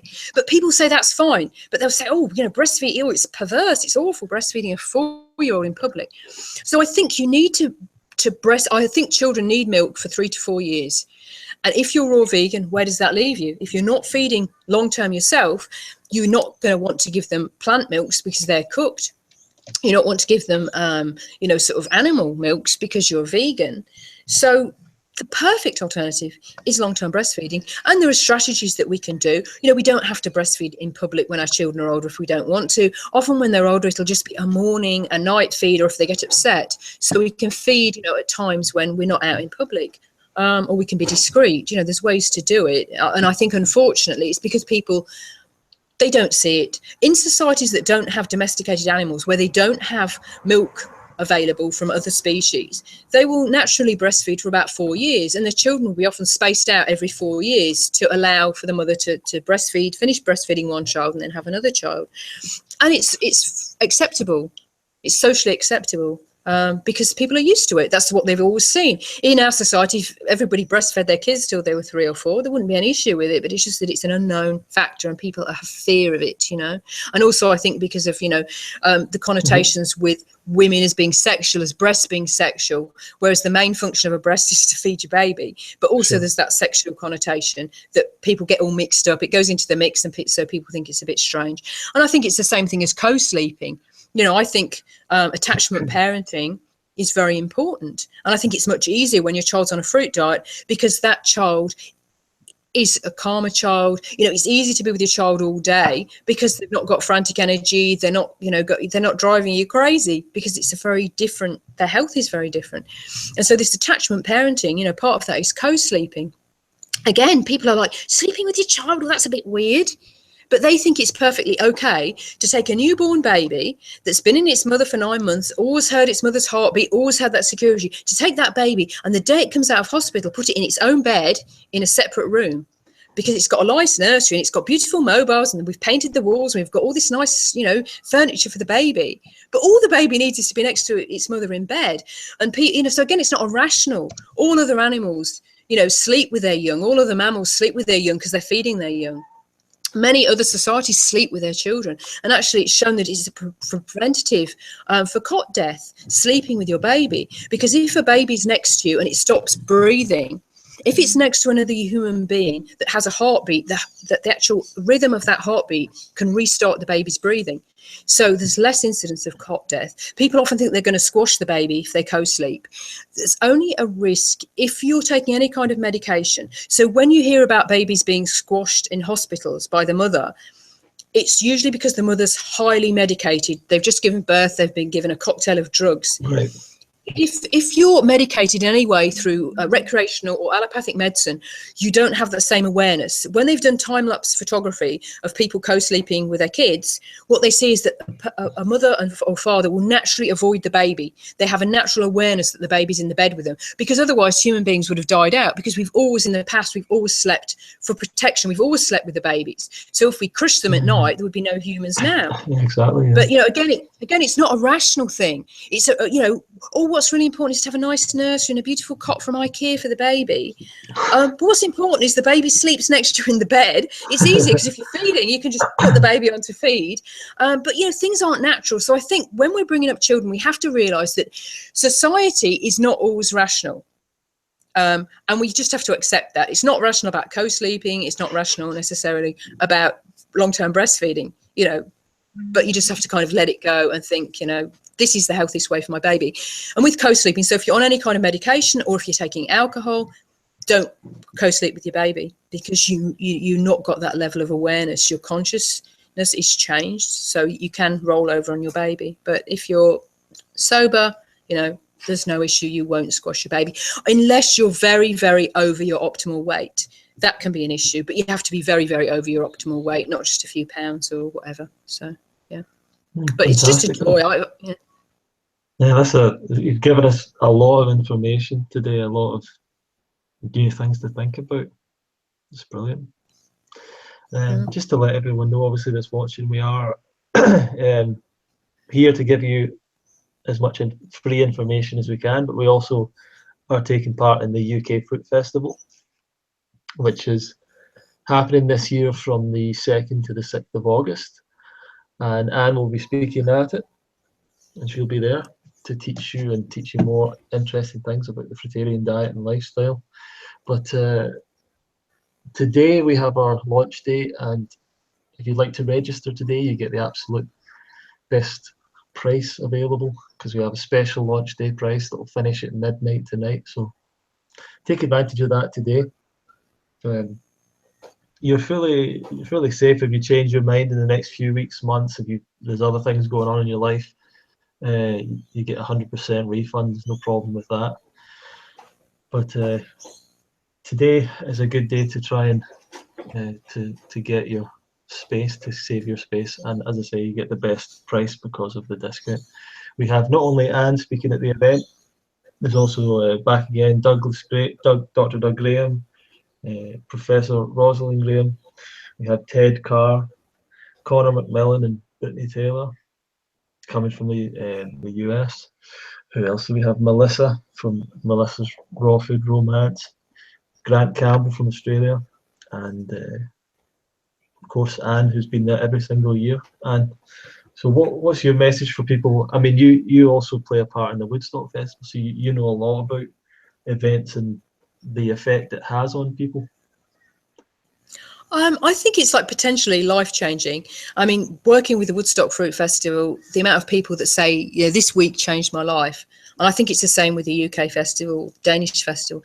Any event like this is potentially life-changing because the energy and what happens in that week or those 5 days or 4 days doesn't happen anywhere else, because it's bringing all these people together in the same place at the same time with similar intentions, and the energy is amazing. And I just think it's so vital for us because we need community, and it's a really good way. And what I've also found from all the festivals is that you make friends, and they're your friends, forever. You just make lifelong friends, and it's like your family. The festivals become like your family, and it's just so good. You go there every year, and you see people that you know from other years, and you make new friends. And it's just, a lot of people have concerns that write to me about Woodstock Fruit Festival. Say, I'm coming on my own. I'm worried, because I'm coming as a single person on my own. Is that okay? And so many people do come on their own, but within the first day, it's just so friendly. I think the festivals are so open. There's that loving energy. People are connecting at a heart level, which is really important. Even without speaking, even without saying anything, we're putting out that heart energy. And when that all comes together, so people immediately feel very welcome, loved, part of the family. So I think, don't worry. If you think, I'm coming on my own, I don't know anybody there, then a lot of people are in that situation. A lot of people, at Woodstock, came the first year on their own, didn't know anyone, and have come every year since, and have this whole big community they're connected with. So they're great events if you are on your own. You don't have to come with a friend, you don't have to come with a family. Just come by yourself, and just be open to all these amazing experiences that you will find, because I think these festivals are a really good balance of education, community, having fun. I like as Ted was saying about the dancing is so good at the UK festival last year. It was just great, and everybody was just connecting. They were losing their inhibitions, and you saw some guys standing on the edge of the circle at first, probably that have never danced in public since they got drunk at a disco in the 70s or something. I'm not going to join in, and then they can't help themselves, and they're all doing just freestyle dancing. It's great, and everybody just has such a good time. So it's fun, it's educational and that, but it's a whole lot of fun as well, which is really important. Yeah, it was fun. Definitely. So I think this live stream is going to automatically end in 4 minutes. So just to tell everyone, I'll start up another one to speak to Grant and to do some Q&As. And if anyone's got any questions, you can always send me an email at info@fruitfest.co.uk. Anything else you're doing, Anne? And you've not talked about your book at all. How did that all come together, the book, by the way? When did you write that? Well, I've been writing over the years. Over the years, I had all these notebooks and pieces of paper with things on that I'd written down because I felt inspired to write something down. And I'd done a bit of procrastinating. I'll get my book together at some point and I'll get it done. And then I had quite a sad thing happened. This cat, I really loved this cat, and he died on the road. And I was really, really upset. He was like my soul cat, I just loved him to bits. And I thought, I've got to channel this grief, I've got to do something, because it's no good just being sad. That's not doing anything. I thought, I'll make a commitment to my cat. I shall make a commitment that every day I shall work on my book for some amount of time, every single day. And I knew I would, because it was like for him. I knew that I couldn't let him down, So every day then I worked on my book until it was finished. I collated all the bits and everything. And so that about 9 months later, it was published. So that's how it came about. It was in progress over many years, because I think of something and I'd write it down and have like 5 or 6 different notebooks with pages of stuff written for this book. But yeah, it came about 2009 when I actually sort of got it together and got it published. It's currently out of print because I need to get another print done. But I do have a PDF copy. So if anybody wants a free PDF copy, if they email me at fruitbatanne, and that's FRUITBATANNE at yahoo.com, I can send you a free PDF copy. And hopefully later in the year, I'll get another print run done of the book. So I'll have some hard copies, but I'm quite happy to share the information. I never published my book to make money out of it. I just wanted to share information. So I'm happy to send out a free PDF to anybody that is interested if they just email me. Yeah, I've just put the email up for people who are looking at the live stream. So that should be good. This is probably going to just automatically end in a few minutes, and so I'm not cutting you off, but just because the thing reaches a limit after 8 hours. Yeah. But thanks a lot for spending your time and getting up early for us. I know it's early out there. That's okay. And look forward to seeing you. No, thank you. For everyone else. Yeah, definitely. Thanks very much. Brilliant. Thank you. And for everyone else that's watching. Thanks very much. Cheers. Yeah. For everyone else, I'm gonna start the live stream again because I do have one last person to speak to, and that's Grant Campbell.